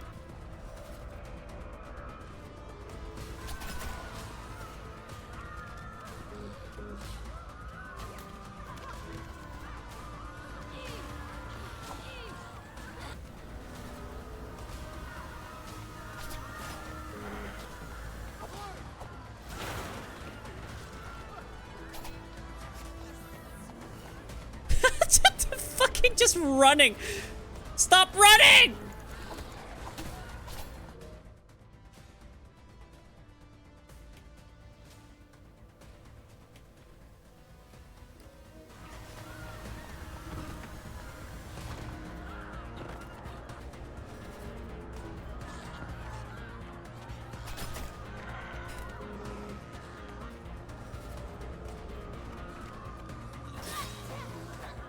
Oh shit! Here we go!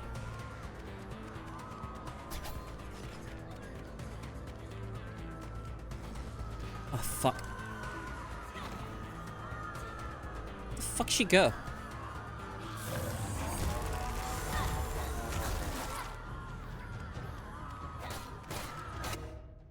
Okay, what was it? Deflect, okay, use it. Oh, why are you teaching me this shit again?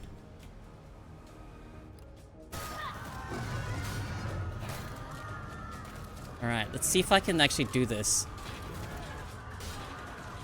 Okay, that's kind of hard. Alright. Well, that's actually hard to do.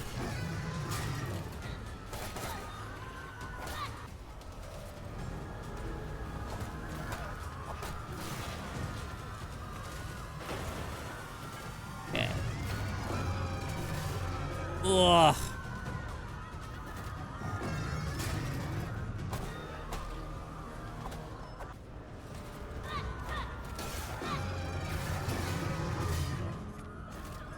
You.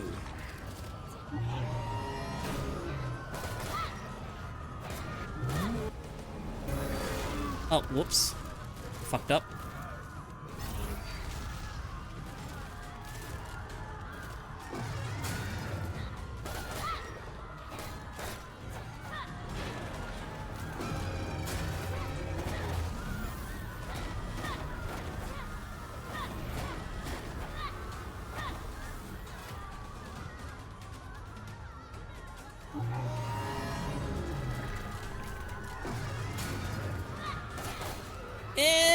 impossible to use?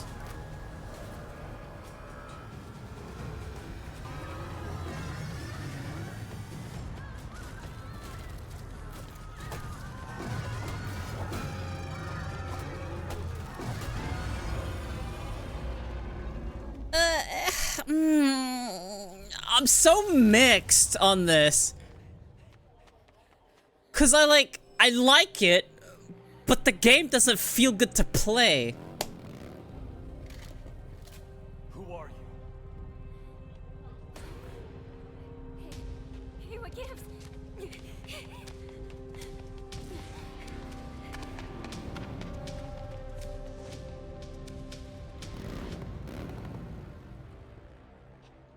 It's just, I want to like it, but fuck. No, he didn't shoot her. He didn't shoot her. He didn't shoot her. I feel like the spirit left. Do I refund this? I don't know if I do, because at the same time I want to play it, but...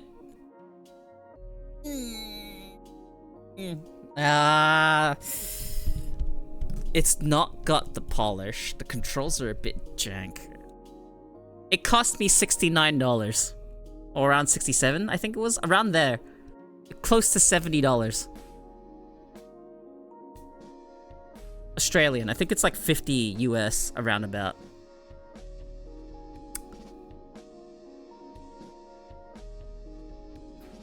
I can see why some people don't like this. Like, I actually understand.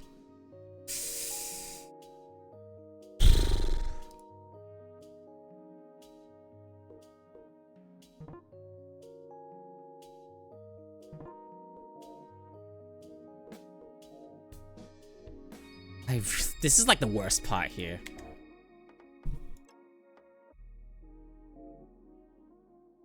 I'm title screening. Okay. You know what?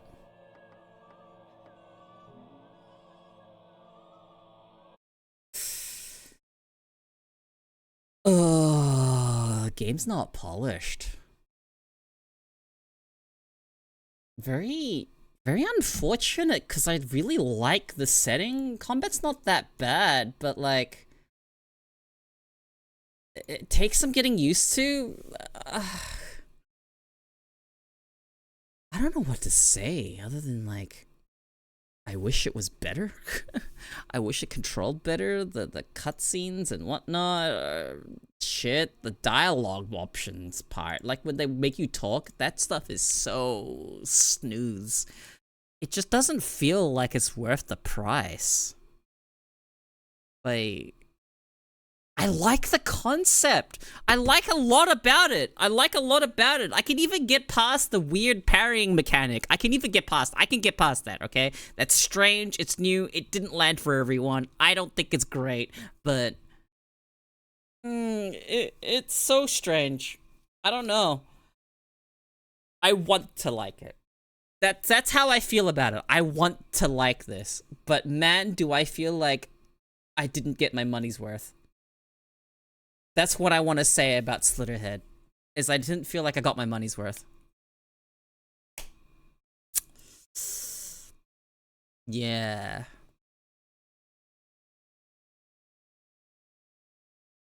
And I'm not playing any longer of it, because otherwise I will miss the refund window. So I'm just gonna leave it like that. And then just fucking yap, I suppose. I'll switch back to this scene. I might pick it back up. I think it'd be worth it if it was on a big sale. But at the price I paid, my feelings in the game are just not great.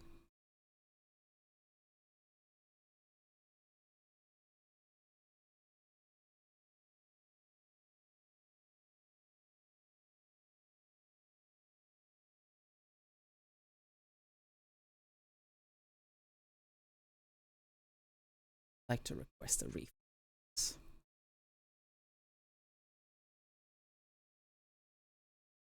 Game runs poorly. Control very jank. Very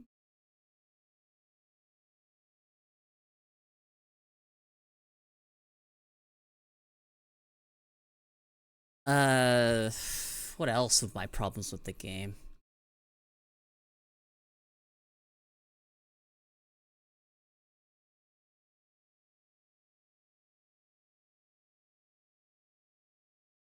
All right, I put in a refund. I'll pick it back up if it ever goes back on sale. The voice acting was kind of non-existent. Actually, that's the main problem. It's the fact that it was non-existent. It's so tragic to me because I really, really, really, really want to like it. It actually makes me really sad. Hi, cat. Hello.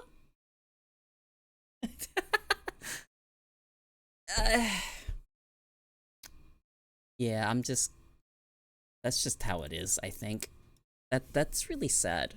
I'm really sad. I'm actually sad. Like, it looks... Here's the funny thing about it.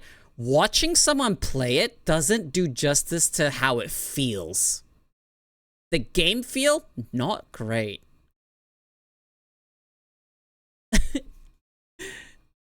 Like, it actually looks better when you're watching someone else play it.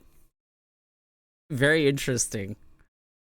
So, hopefully this goes on sale, because I'm definitely going to pick it back up if it ever goes on sale.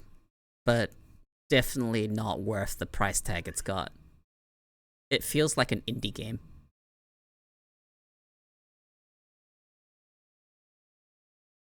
It feels so harsh on this game.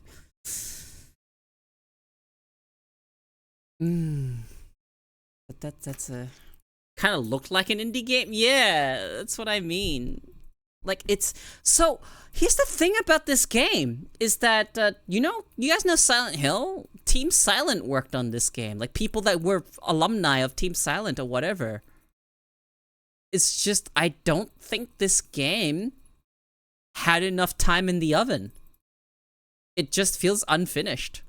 Like, it's missing a lot of polish. That's what it's missing. It also feels like it didn't have much playtesting.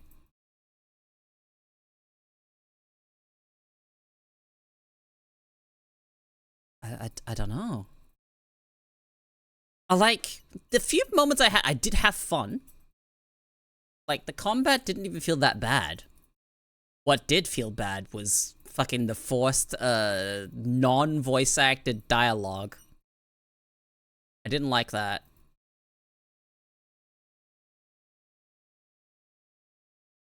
That's unfortunate. That's unfortunate. That's really unfortunate. Oh, man.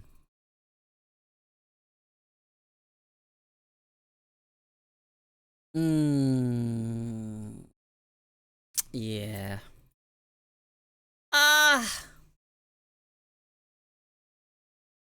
What now, actually? Let me switch my section back to just chatting. Oh, someone already did that for me. Thank you. It's sounding like most of the games that came out this year. What else came out this year? Did I pick anything else that came out this year? You guys know what else came out this year?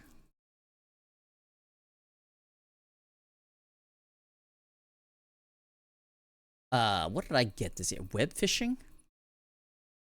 I like web fishing. That was good. I like web fishing. I love web fishing a lot. Anything else come out this year? What came out this year?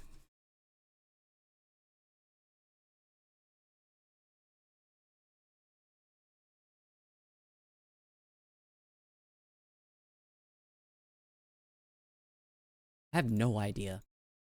Was Helldivers this year? Helldivers was good!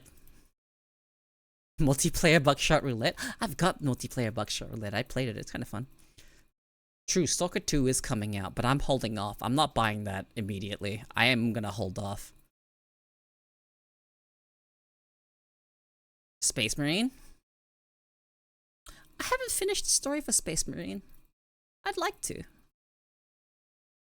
Just one of those games where I start and just don't end up playing more of it. But it like basically blew up my PC, so I'm like hesitant to play it because of how it blew up my PC at one point. Like I full crashed and my PC was going through the loudest fucking sounds. It was just going I was just like, oh Jesus, my God, fucking my PC's about to take off. That's what it made my PC go.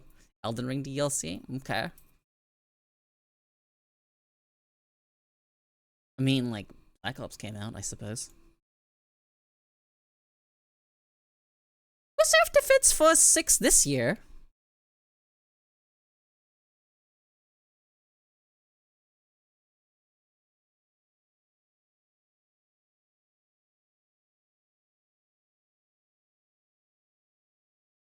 Metaphor? You liked that game, right, Rage? I haven't played it, but... I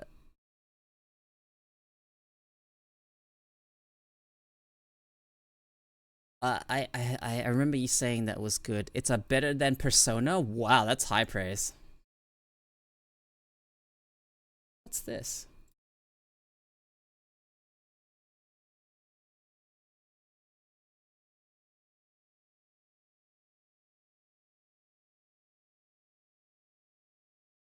Ooh, Ratopia got an update. Neat.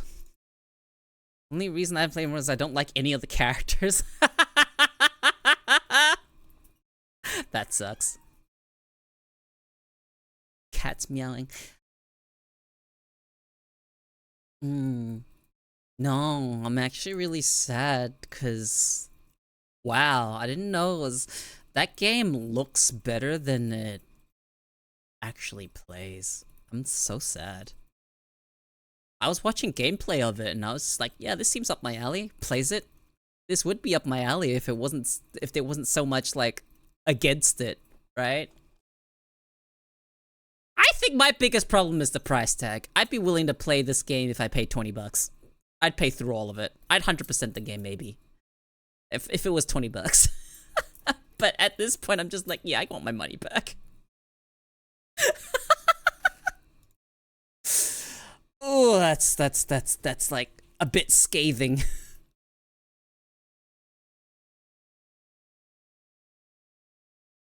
My cat's like whining. I don't know what she wants. Okay. Alright, I'm probably going to...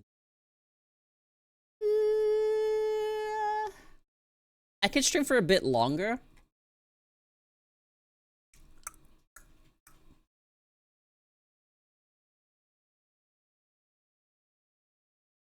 Or I could end stream. It's up to you guys though, because I wouldn't mind just you know, just chilling, yapping about fucking stuff. Meow. What?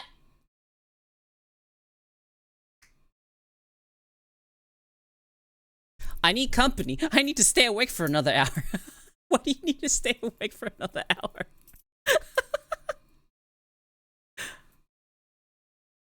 Okay, I'll tell you what I need. Okay, I need someone that's a DM or something to look into Ryutama, Dragon Egg, translated. I need someone to look into Ryutama and have a look at a fucking thing. We got a Wild Sea game that I missed out last week because I passed out. So you need to stay up for another hour to do what? So to play a game? Or do you need to sleep in another hour? What exactly is to not miss it? So you have to stay awake another hour and then however long for whatever it is.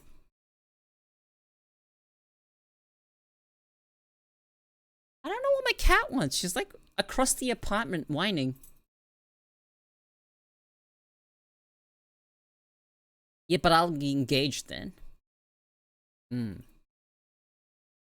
So you're telling me if I end stream right now, you'll have to find an alternative to be engaged in?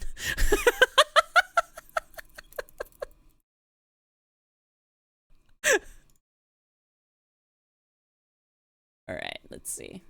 Can we... that's okay. That's okay. That's okay. I don't mind. I need to stream longer anyway. Like, overall, I need to have slightly longer streams. Alternate target found. I can go for another hour, easy. But what else does it talk about? other than me and my review of the game. Hang on, let me just update report.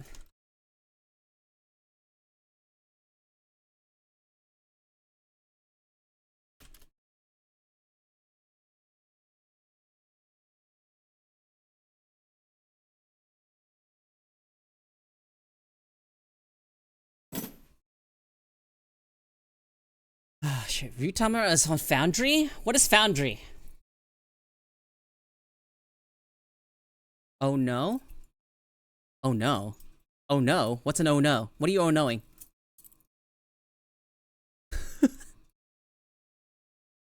Foundry is what my group uses to run our games. Ah. I'm looking it up. What is Foundry? Foundry. Ew, virtual tabletop. Oh. Ooh. Ooh. Ow.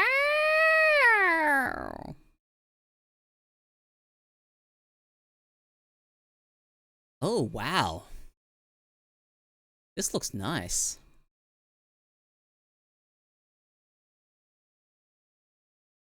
The oh no is that the view timer module is 3 years old? Does it have to be updated? What if they like, you know, put on the module and it's just, you know, what it needs to be? Or is there problems with it? I know I'm being kind of, optimistic here. Not updated in 3 years is, Oh, it's not compatible with the current Foundry system. No, that's a bad oh no. 3 years of program is usually quite a fair bit.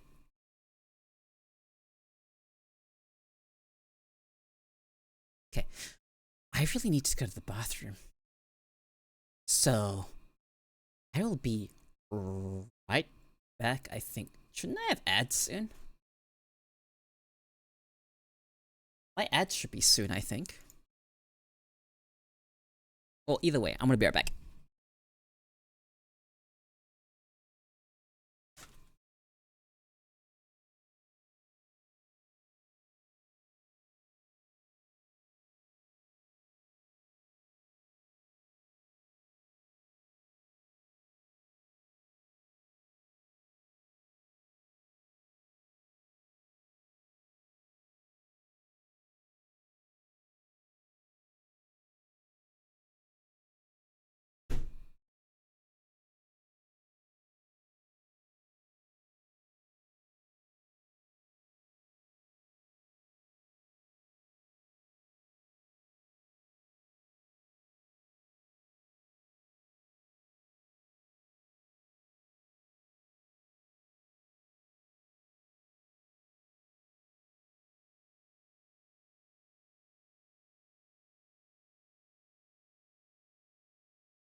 Ooh, I'm back, but the ads are still going, so...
Okay, I have something for you guys.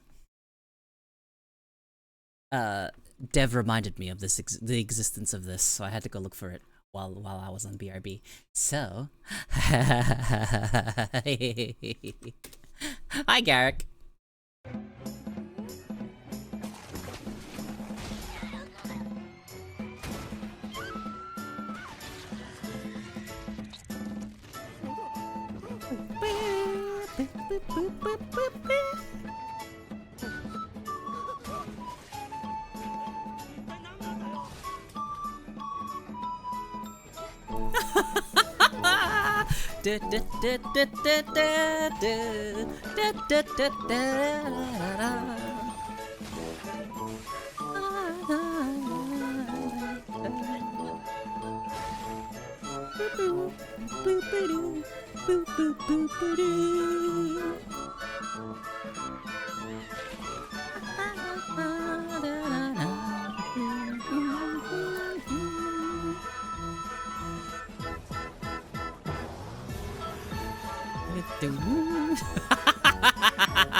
Yeah, this is Blood. Blood C, I believe.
I love that anime.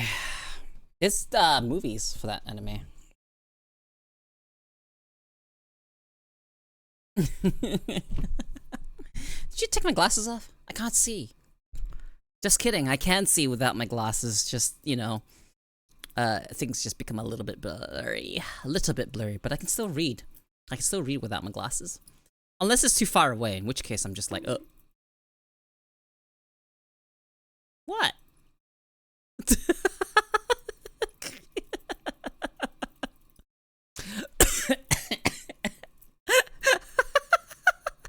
Look, do you guys not like, the, you know, weirdly, like, fucking extremely cute things juxtaposed with something horrible? Do you not like the contrast? Do you not like Michi Neko Cat marching band, marching parade, with, you know, blood sea in the background and all of the fucking gore?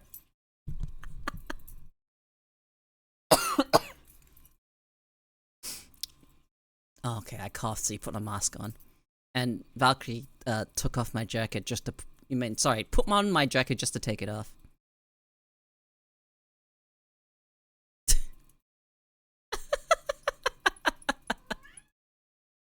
Cat! Why are you whining, Cat?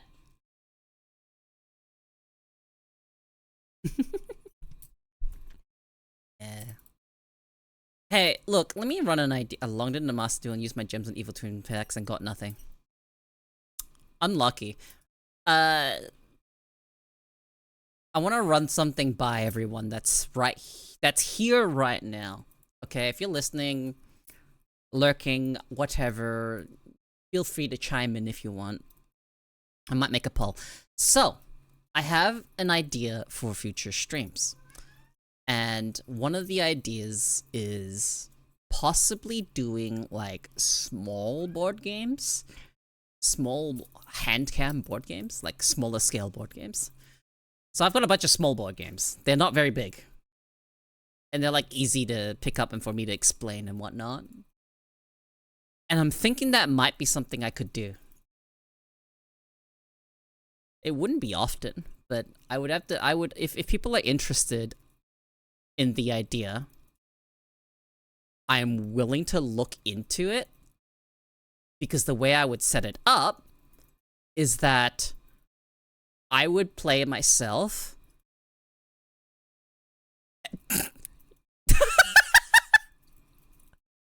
Would be neat. Anyway, yeah, so I would play, I'll do like whatever solo stuff, and then I would do, like, maybe put a character, like, play a character for you guys. So I'd ask you guys, what do you guys want to do? And then you guys could, like, vote on it, and I'd be like, okay, and then I would play your character's turn for something like that. Yeah, like, basically a chat vote for, like, a character, so to speak. That could be fun, right? Make it a set day so it's something to look forward to. Yeah, that's what I'm thinking. I need to go look into how I would set up and where I would set it up so that I could actually do it. So that's something I need to consider. I need to figure out how I would even capture it. Other than that, I would really like to play board games with VTubers. if people are actually interested in playing board games with me. But I'll figure that stuff out later. I'm more than willing to just do my own thing for a while. I've talked about it before. I tend to prefer staying in my own lane and not hanging out with other people. But I've done that for so long, it's kind of like I feel like I should try and do stuff with other people.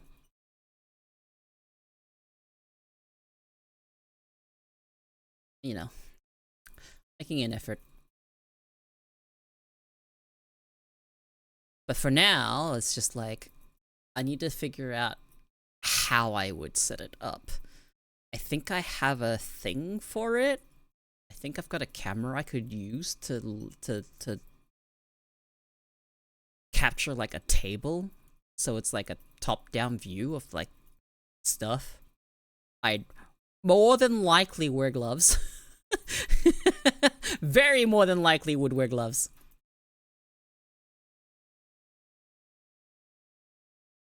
How else would I do this? Yeah, so could be fun. Just play a board game on stream.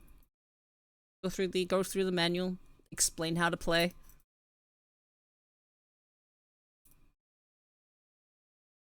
I'm not sure what board games I have for that, but there is one in particular that I think could be fun. And it, without spoiling too much, this board game in particular, do you have any games that a disc cam would be reasonable? I do have one that I could reasonably use. Because it doesn't take up that much table space. I have one board game that I could reasonably set it up with. Others might take up too much space, unfortunately. I do have a proper table for that, but it wouldn't fit on my desk. But yeah, there's one particular board game that plays kind of like a... How do I describe this? It plays like a point-and-click adventure. And I tried it out when I first got it, and I tried it out, and it's like, ooh, I'd like to do this with someone else. But I tried out a bit of it, and I played through and just did the stuff, and it was kind of cool, actually. So that's something we could do on stream. It's a point-and-click adventure with multiple endings. You are on a a mountain base? Something like that? So you're in like a cold environment. It's like winter, like cold, snow. You need to stay warm type environment. And you're looking for your brother who went missing. That's the story.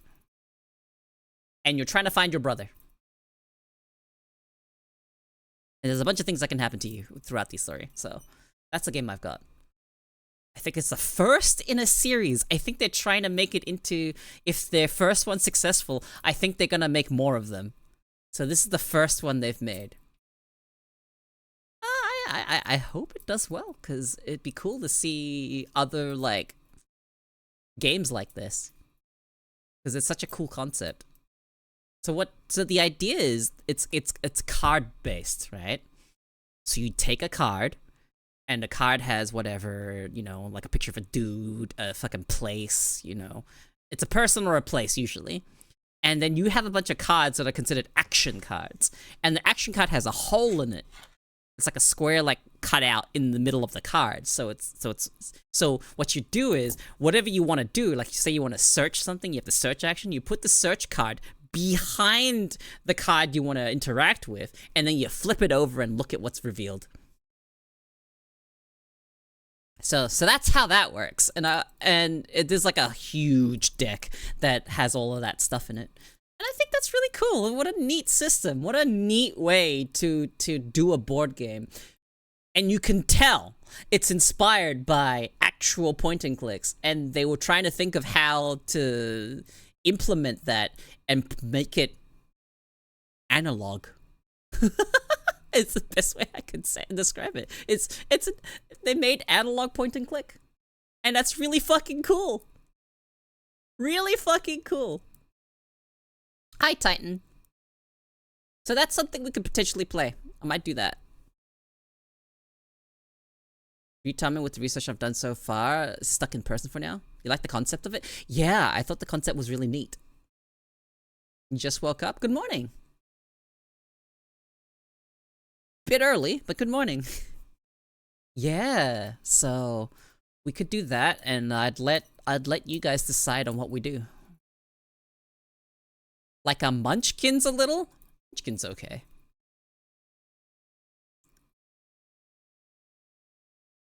I also have a huge deck. Me too.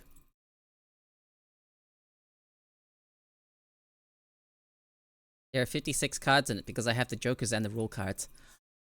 Oh yeah, that's in one of my decks too. It's like a cyberpunk themed deck, and it has the Jokers and the rule cards. And an advertising card for the rest of the bicycle card products. So,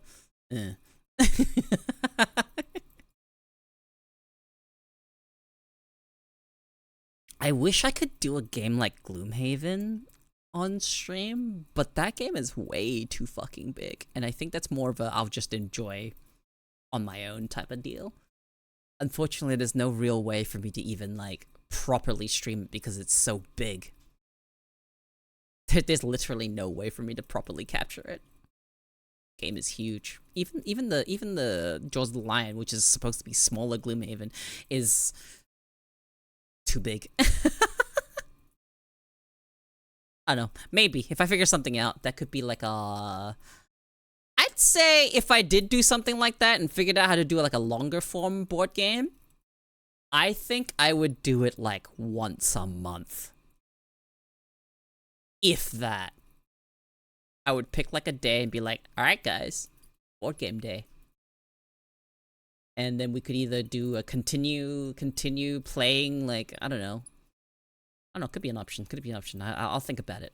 I'll have to sit on the idea. Because I have a really big shelf filled with board games on it, if you guys hadn't noticed. I really like board games.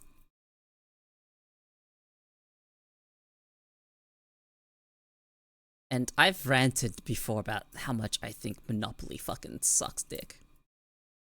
Have you played Icarus? Survival game? Yeah, me too, Rage. I can't wait. The survival game Icarus? I have. It's not bad. I haven't gotten very far in it, though. No board game? I'll have to look this up then, if it's a board game, because I don't think I have. Icarus board game. Ooh. Icarus, a storytelling game about how great civilizations fall. A GM-less collaborative storytelling game. World building in a box, excellent pairing with tabletop RPG. Once the dice tower falls, so does your civilization. Okay. Or not. Icarus is a game for 3 to 7 players, including a liar's poker-style bluffing mechanism. Push your luck by bidding the highest number. Wait, sorry.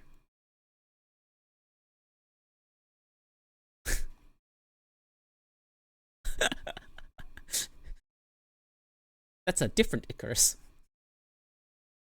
But yeah, storytelling game, huh? Sounds interesting.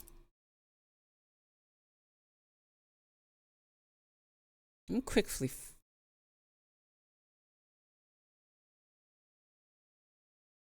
Seems interesting.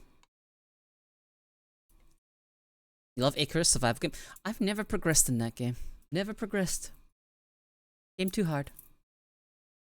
You can just use normal playing guides to run it? Interesting. There is a game I heard about called Regicide. Hang on, let me look this up real quick. Regicide board game. It's been done before. Yep. Regicide is a cooperative fantasy card game for 1 to 4 players played with a standard deck of cards. I don't know how do you play this.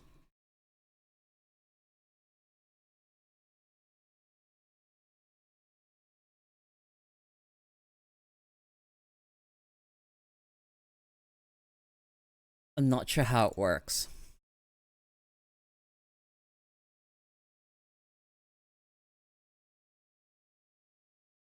There's like some... You'd have to know the rules to actually play it, but Regicide card game, and it's essentially a standard deck of cards.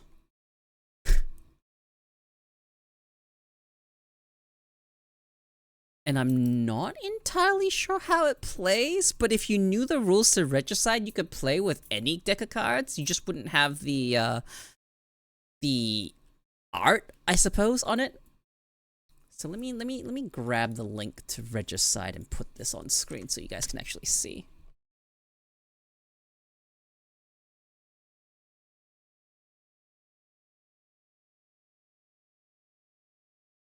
Yeah, you have to defeat 12 powerful enemies. On a player plays a card on the table to attack the enemy, and once enough damage is dealt, the enemy is defeated.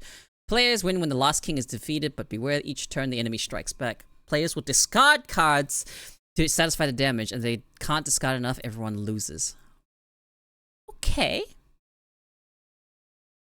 Actually, seems like it's pretty straightforward, actually.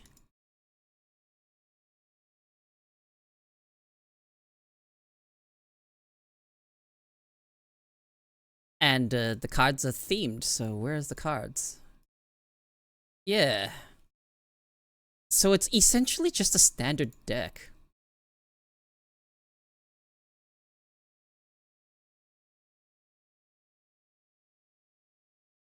Hey, look at this. It's a standard deck. But it's got like fancy art on it if you want to get the official one. I wonder what the rules are. I actually want to know the rules. And then here are the villains. This is who you're beating. These people.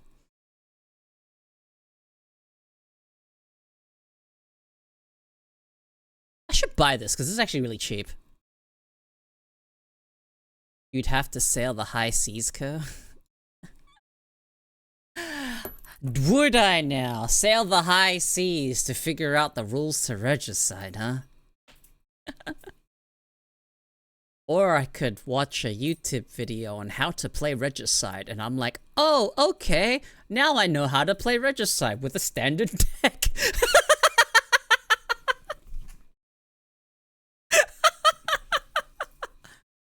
I'd rather have the PDF. No, I get it. I get it. The PDF is probably there. Let me look it up. Regicide rules. Regicide rulebook. Regicide rulebook. Would you look at that? The rulebook is just free to use. It is literally free. You don't even need to sail the high seas. It's on their website.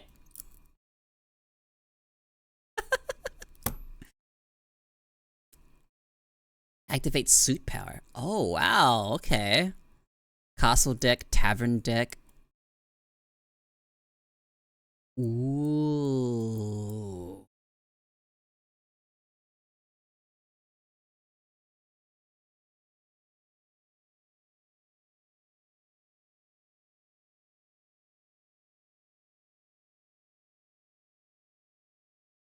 I think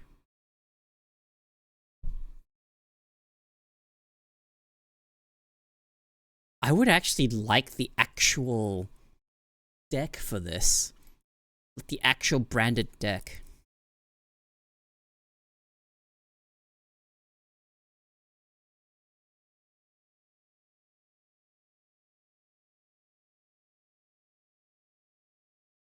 This looks kind of neat.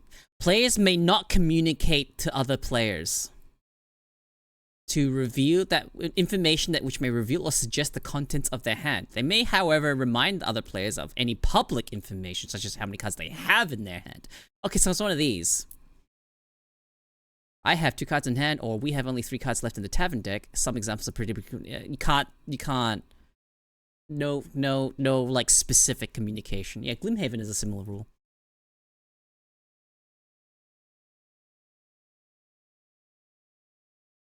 Okay.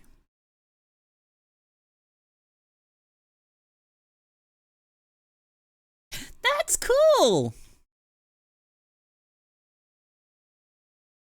I might actually get the official one. I might actually get the official card standard deck because I saw it in the board game shop. That's why I know about it because I looked it up. But how neat that someone invented a fucking co-op game about defeating the monarchy. And they named it Regicide.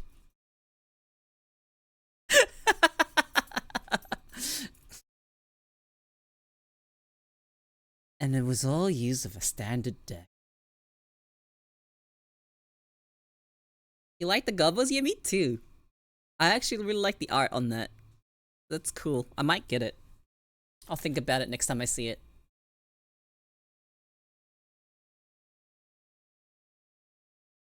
God, you guys never hear me shut the fuck up about Gloomhaven, but I talk about Gloomhaven a lot. I really want to play it. That game, I want to, like, go through, like, a big box of Gloomhaven. I don't even own, like, the full Gloomhaven. I'm waiting for the 2nd edition to come to Australia. And then I need to go get, like, the campaign book extra, so I don't have to fucking set up the tiles, 'cause the tiles are annoying.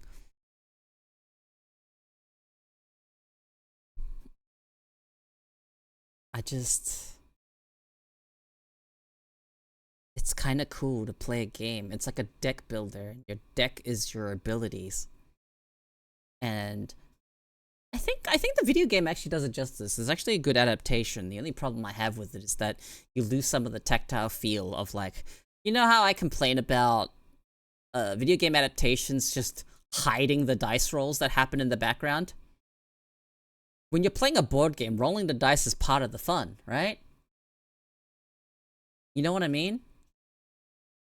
You're like, oh, I'm gonna attack this thing. Rolls. That's like the best part. So when the video games take out that part, like, so in Gloomhaven, there's a mechanic called the attack modifier deck. And you have to flip one over whenever you attack something, and it's your modifier, right? So it could anywhere be like, oh, it's -2 damage. Oh, it's +1 damage. Oh, you got a double damage. Or, oh, you drew a thing sign. Oh, you just miss outright. Like, that's the modifier deck.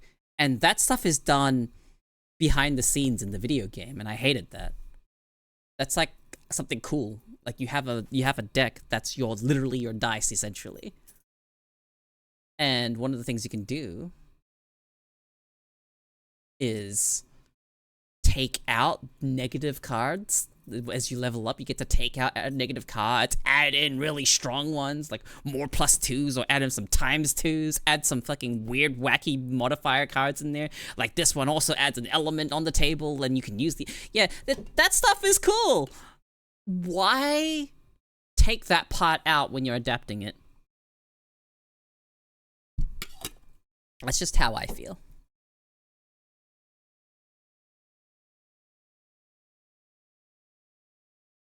And I really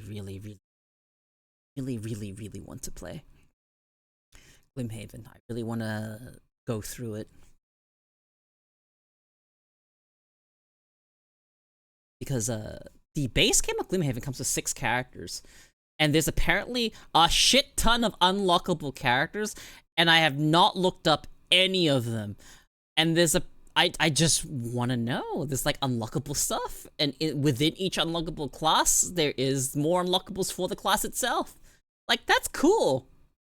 That's why it's such a big box. There's like a million miniatures and boxes inside boxes and stuff that says, "Do not open until instructed." They've got a bunch of stuff like that. And I think that's kind of cool. I think it's cool when board games have stuff like that. When I found out what legacy board game meant, finding out that legacy board games means that it's a board game that as you play, elements of the board game gets altered. One of the first ones was Risk Legacy. And that one had you rip up components. It's like, you destroy this, rip it up, tear it up, whatnot. Throw it away. Your box has been forever altered. So now when you next play, it's different now. That's cool. That stuff is really cool. And for like a cooperative experience, if you ever find yourself with the type of company that likes playing board games, or if you want to just play, you know, if you're okay with playing solo board games, I recommend the Pandemic series. The Pandemic Legacy. I've heard so many good things about it. I've tried a bit of it on my own. I don't actually own it. I tried it on tabletop, and they managed to actually add all the components they needed into tabletop, which was kind of cool. So that's a thing. There was also Clank Legacy, which I wanted, and it's based off of a Geek and Sundry game, I think? A playthrough? I think it was Acquisitions Incorporated, I believe it was called. If anyone remembers that.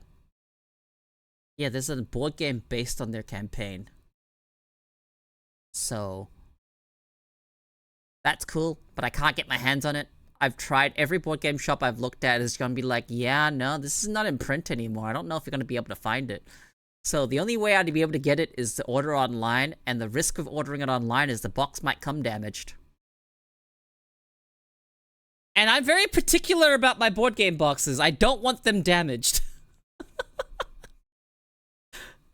Because part of me and my board game collection is the fact that it is a collection. I do like collecting board games. And I would like to play them as well. Yeah, so I've got to pay extra for that.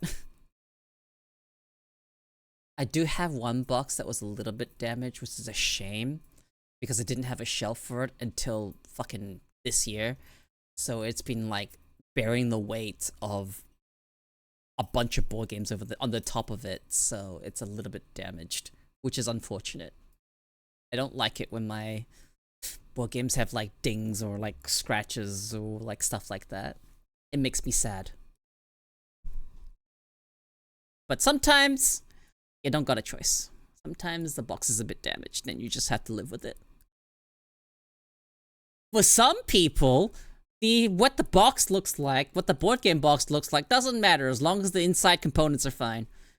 I know a few people are like that.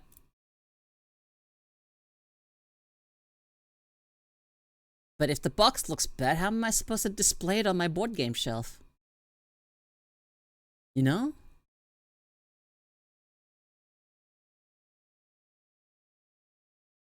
Oh, what's that name of that Monopoly game I've got?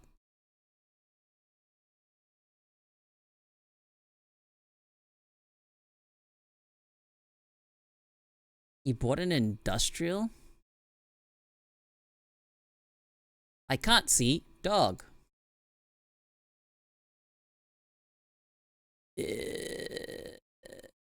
Uh,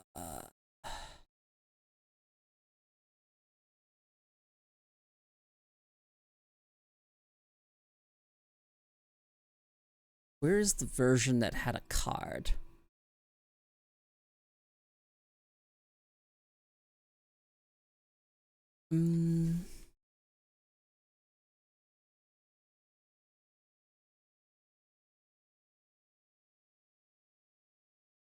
It's a Monopoly with electronic banking, but it's not this one. Well, that one's kind of cool. What the fuck was it called? Hang on, I'm trying to find it.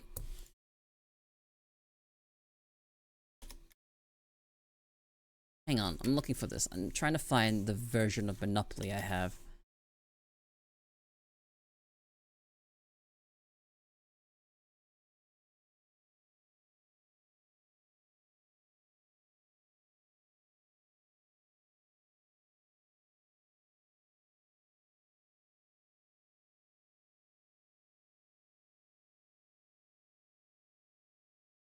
It was called Monopoly Live. There we go. I found it. Holy shit. Why there's so many different versions of Monopoly? I typed in Monopoly Electronic to see if I could find it, and it showed up with like a million different electronic Monopolies. What the fuck? Yeah, so there's a game called Monopoly Live. And there's like a tower you put in the middle of your board that detects where your pieces are because it has sensors.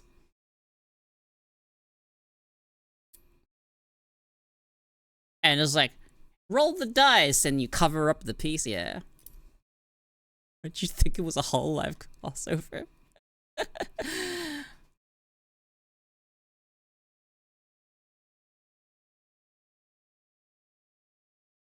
Yeah, okay, I see. Yeah, you like put your hand and cover stuff to make things happen. I remember this game. This game was probably the best Monopoly, I guess, that I've gotten. Mostly because this electronic shit. And you have like a card, which is like a credit card almost, sort of. And you put it into like a slot, and then the IR tower reader thing goes, yeah, you have like $1,000. Would you like to purchase this property? Game was silly. The game was silly.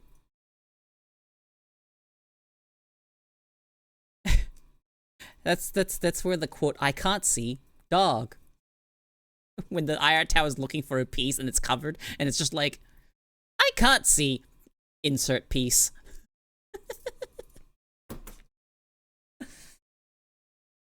I had such horrible luck when we played that board game. I went bankrupt so fucking quickly. That was cringe. Yeah, Rage won. I landed on one of Rage's properties, which had hotels and shit on it. And I was just like, I think I'm dead, guys.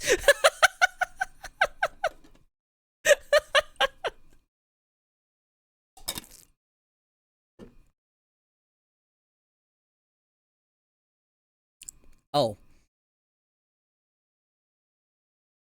So, I talked about this at the start of the stream, but why is Rage so much better at board games than you? Is this true?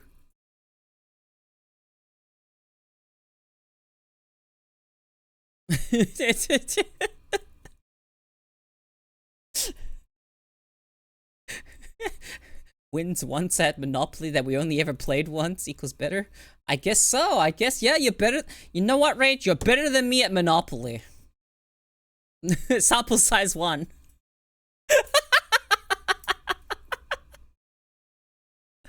He's also better than Nessie, because Nessie was playing with us too.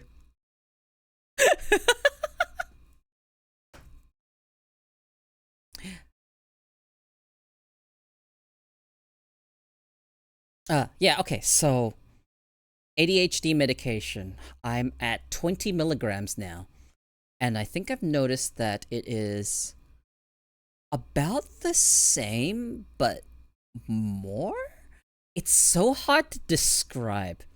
Like, it feels like it's working more effectively than the one dose was, but the one dose is already enough. It's like going from like an 8 to a 9.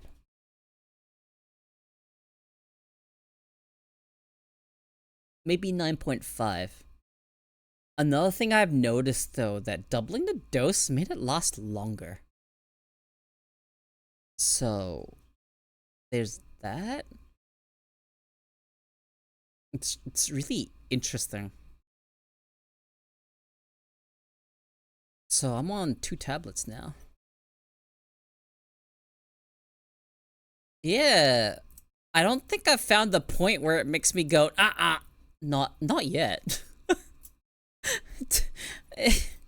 I don't know, I went from 15 to 20. 15, I couldn't really feel a difference from 10. But from 10, the difference between 10 and 20, I actually kind of feel it. Really interesting. Very, very strange.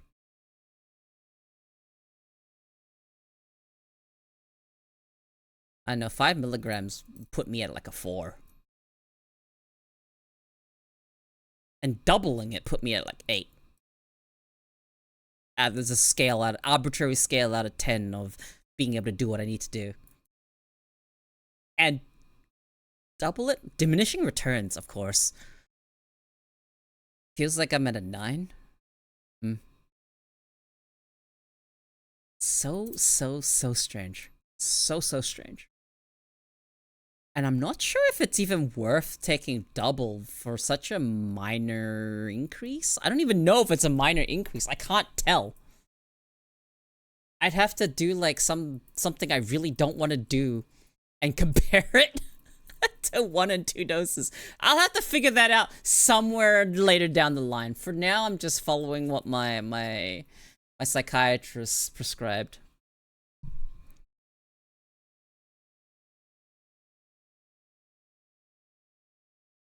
How well I slept, 8 in general mood, etc. So it's a +1, -1. Yeah, it's very strange. I haven't eaten, so it is just drug in my body. All my body has is drug because I haven't eaten. And yeah, I very much understand why people lose weight on ADHD medication. Because even though I should be hungry, I don't feel hungry in the slightest. Something appetite suppressant. It is why I'm not obese, I reckon. Be sure to actually eat, though. No, I actually do eat. Kinda hard not to eat.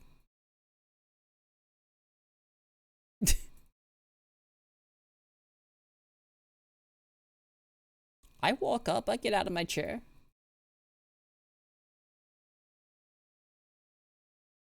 That sugar plummet feeling can and will come free. Oh yes. Oh yes. Have I mentioned that I've had a ADHD medication crash before? Well, it's not quite a crash. It feels like a crash, but it's just the medication wearing off and then the ADHD symptoms coming back and you feel it stronger because you were going. So it's basically that, yeah. Symptoms managed. Medication wears off. Symptoms no longer managed. They all come back at once. And depending on your mood when it happens, it can fuck you up a bit. I was feeling a little like down when it happened, and oh my god, did it amplify how much I felt fucking down. Holy shit. Other side effect is that intense hunger is one of the other effects of coming down off ADHD medication. Reading that description was so funny. Intense hunger.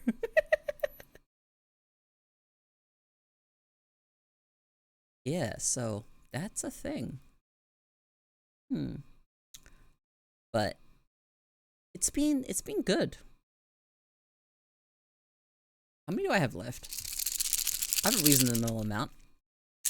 Left. Let me look inside. Okay, I have a question. Do you keep the silica gel in there? ADHD is essentially the Marauders map from Harry Potter. Explain. Explain how it's like Marauders map.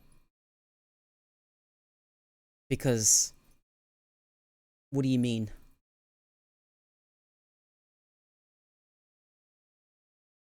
You keep it in? You keep the... okay.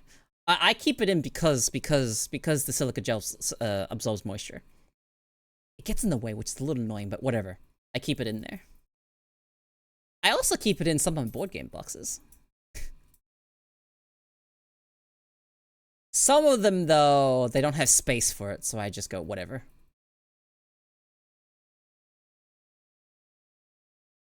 Yeah, no, I don't... I wasn't given silica gel. Oh, well. Mine had silica gel inside it. Like, it had a little sachet of silica gel, which is there to absorb moisture. Keep my pills dry. So I kind of just keep it in there.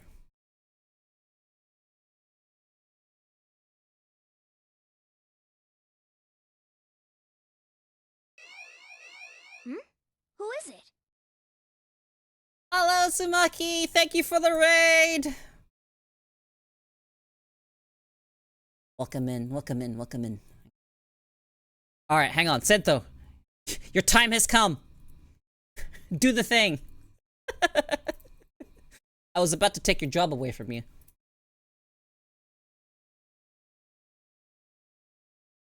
Yeah! Nice! I was eating chips. Well, thank you for the raid. What were you doing? Were you doing anything? Playing any games? I feel like I want to add more to that command so it actually shows games. Hang on. I need to add. I need to ask C for that. Or rage. Either of you. I was doing R6's... R6... oh! Okay, yeah. Siege. You're doing Siege. Okay. Fish is the only kind of command I need. No one's been fishing, so I have forgotten to turn it back on! Holy shit, I'm so sorry!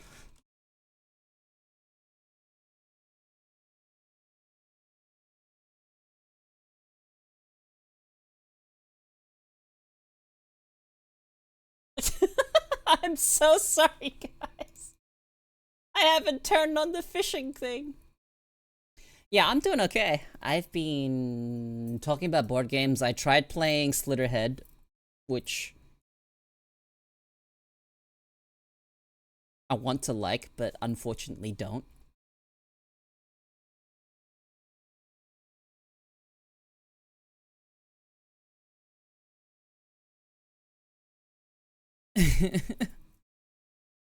Hey guys, my refund went through.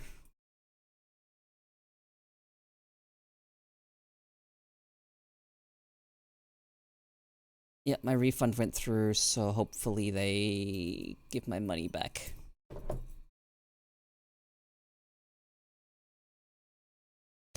No, because the bank is holding my funds.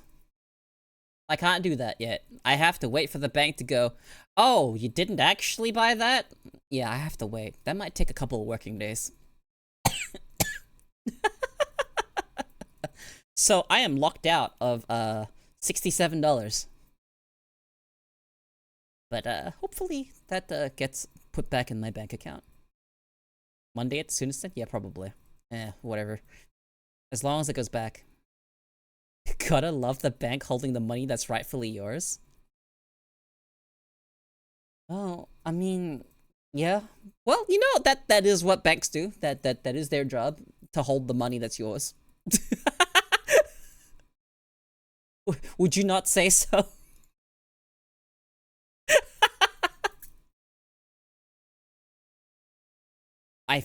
Oh man, banks, man. Fuck, man. Ah, Jesus Christ. Like, no, like, yes, but like, oh man, like the actual reality. Ha ha ha ha, man. Banks can fail. Oh boy. Ooh. See, you put your money in a bank, and then the bank is just like, oh. You're sad? Why are you sad? What happened?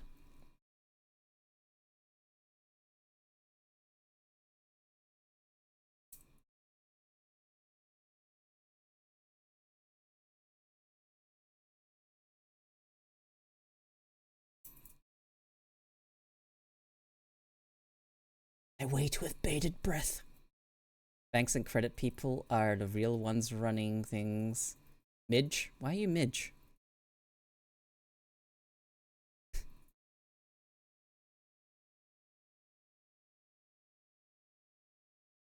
Did you DM me? Like, why are you sad? What happened? What happened? What happened? I have no context. Oh no, what did you DM me?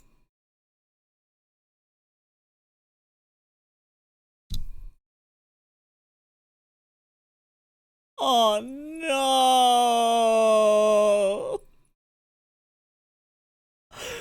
No, dude!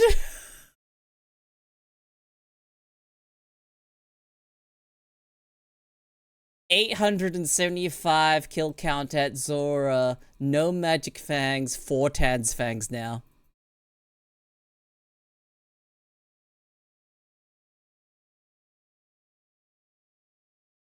Oh, that one hurt. No, yep, no, that hurt. That hurt to see. We already have the 3 we needed. We didn't need another Tans fang. Fuck. I mean, like, wait, I better try my luck with a DM. Oh god, Jesus Christ. Good luck! Fuck me, man.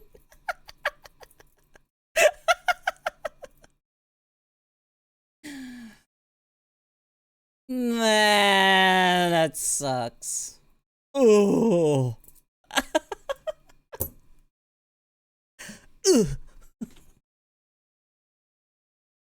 What even is luck anymore? I don't know, man. You're 3K on Joel? 3K KC? Holy, wait, that's a lot more than what you told me last time. You like doubled your KC and you're still dry. Oh god. Oh my god! Your triple drop rate! Oh no!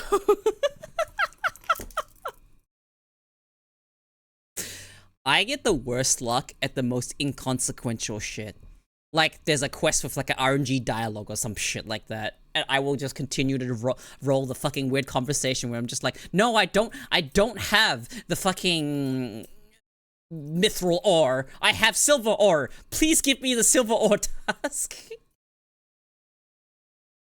Anyway, yep, that was just, yeah. What was your KC, Rage, at Basilisks? Isn't it low? Like, really low? Oh no, not the Basilisks. Under 1K? Oh. Oh.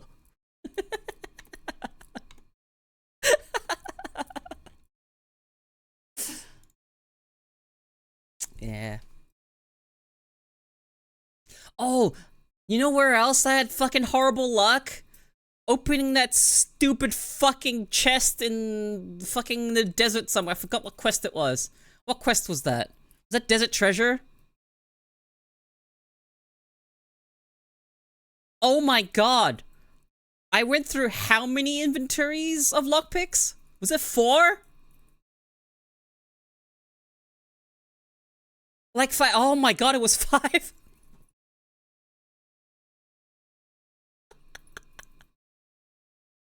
See, for shit like that, I have the worst luck. I don't know. My luck just is... You know, I've always described my luck is spiteful. I have spiteful luck. It's a type of luck that gives you the middle finger, me included.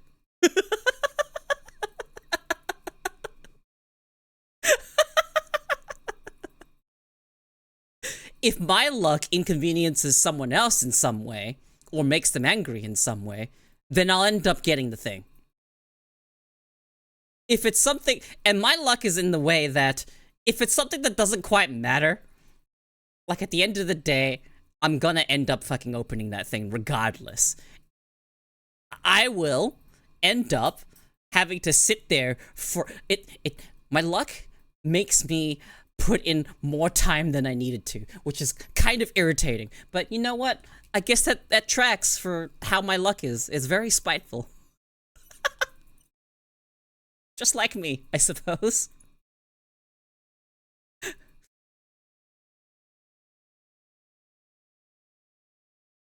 Which is why, I have the type of luck that makes it so the more people doubting me, the more lucky I become.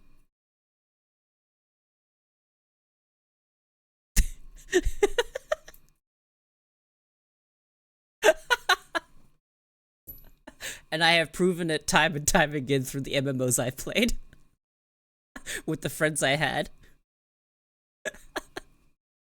Unfortunately, it gets to the point where they're so used to me just being fucking lucky at shit that they're just kind of like, whatever. I still have, hold on, I still have a screenshot. Where is it?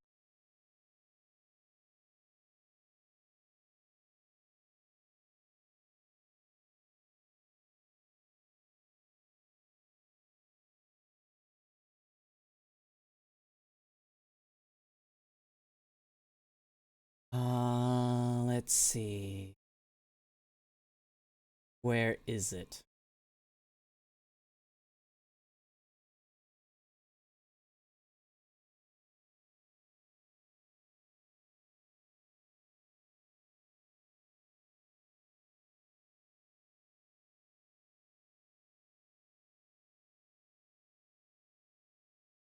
Whatever.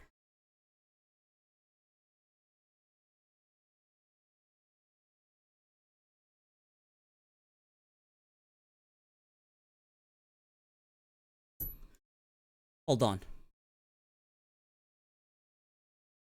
Oh, wait. Oh, how you... that.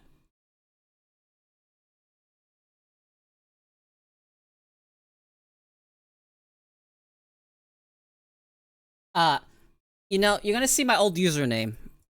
Whatever. It doesn't bother me.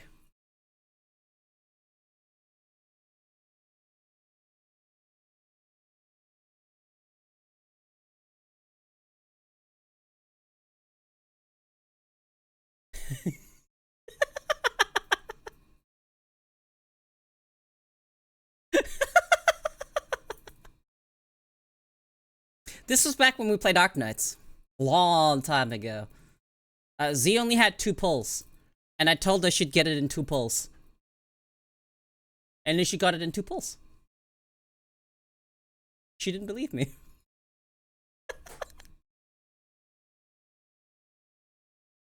More powerful when I have doubters.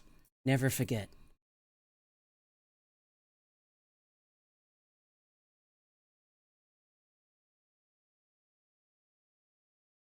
Okay. I have... let's see. Who is live right now?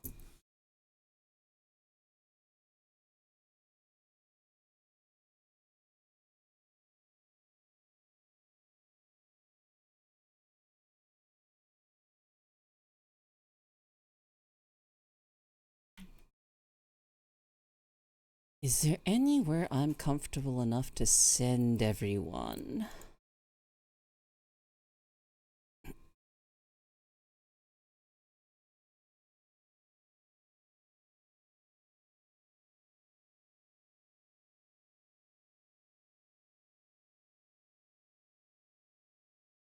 There's not many people online right now. Oh, I know where I could send you guys.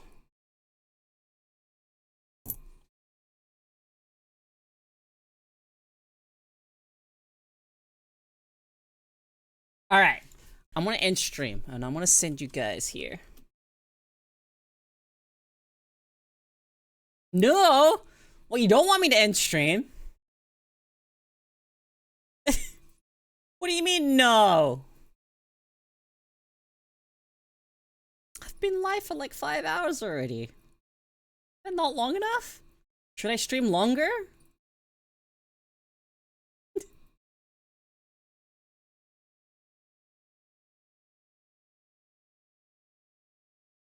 Not gonna elaborate?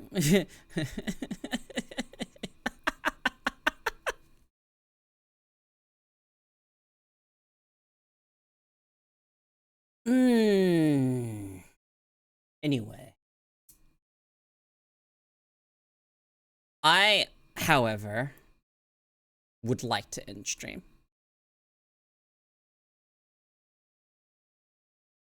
I will be back tomorrow at the same time. So you don't have to worry about it being long. Literally gonna be back tomorrow and the day after. Provided that I'm not randomly sick or, you know, something happens to me and I'm like ill. I just described being sick twice. Hope I didn't jinx it. Knock on wood.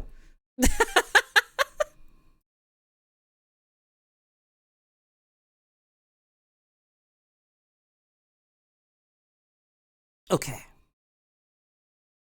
So the schedule's been shifted around. Hopefully it's like good or whatnot. So actually, you'll actually see me more during the weekends rather than just once in the weekend. So I'll probably be streaming for the entirety of the weekend, starting from Friday night for my American viewers, and for my Australians, it's Saturday, Sunday, Monday.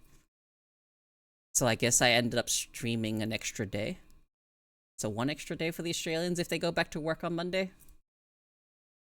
So yeah.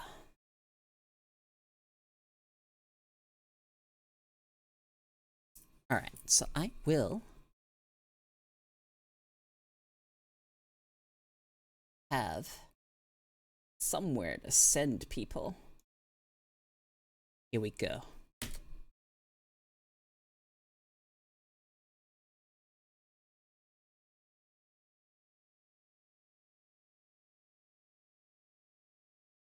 Great message for you guys.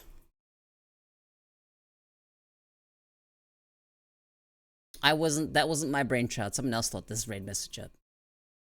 But that's what it is. If you care to do so. You don't have to. But anyway, Atlas, really cool. They've got a really, really unique design. They're made out of paper. And hopefully, hang on, making sure they're not actually ending or anything like that. No, they're not. Okay.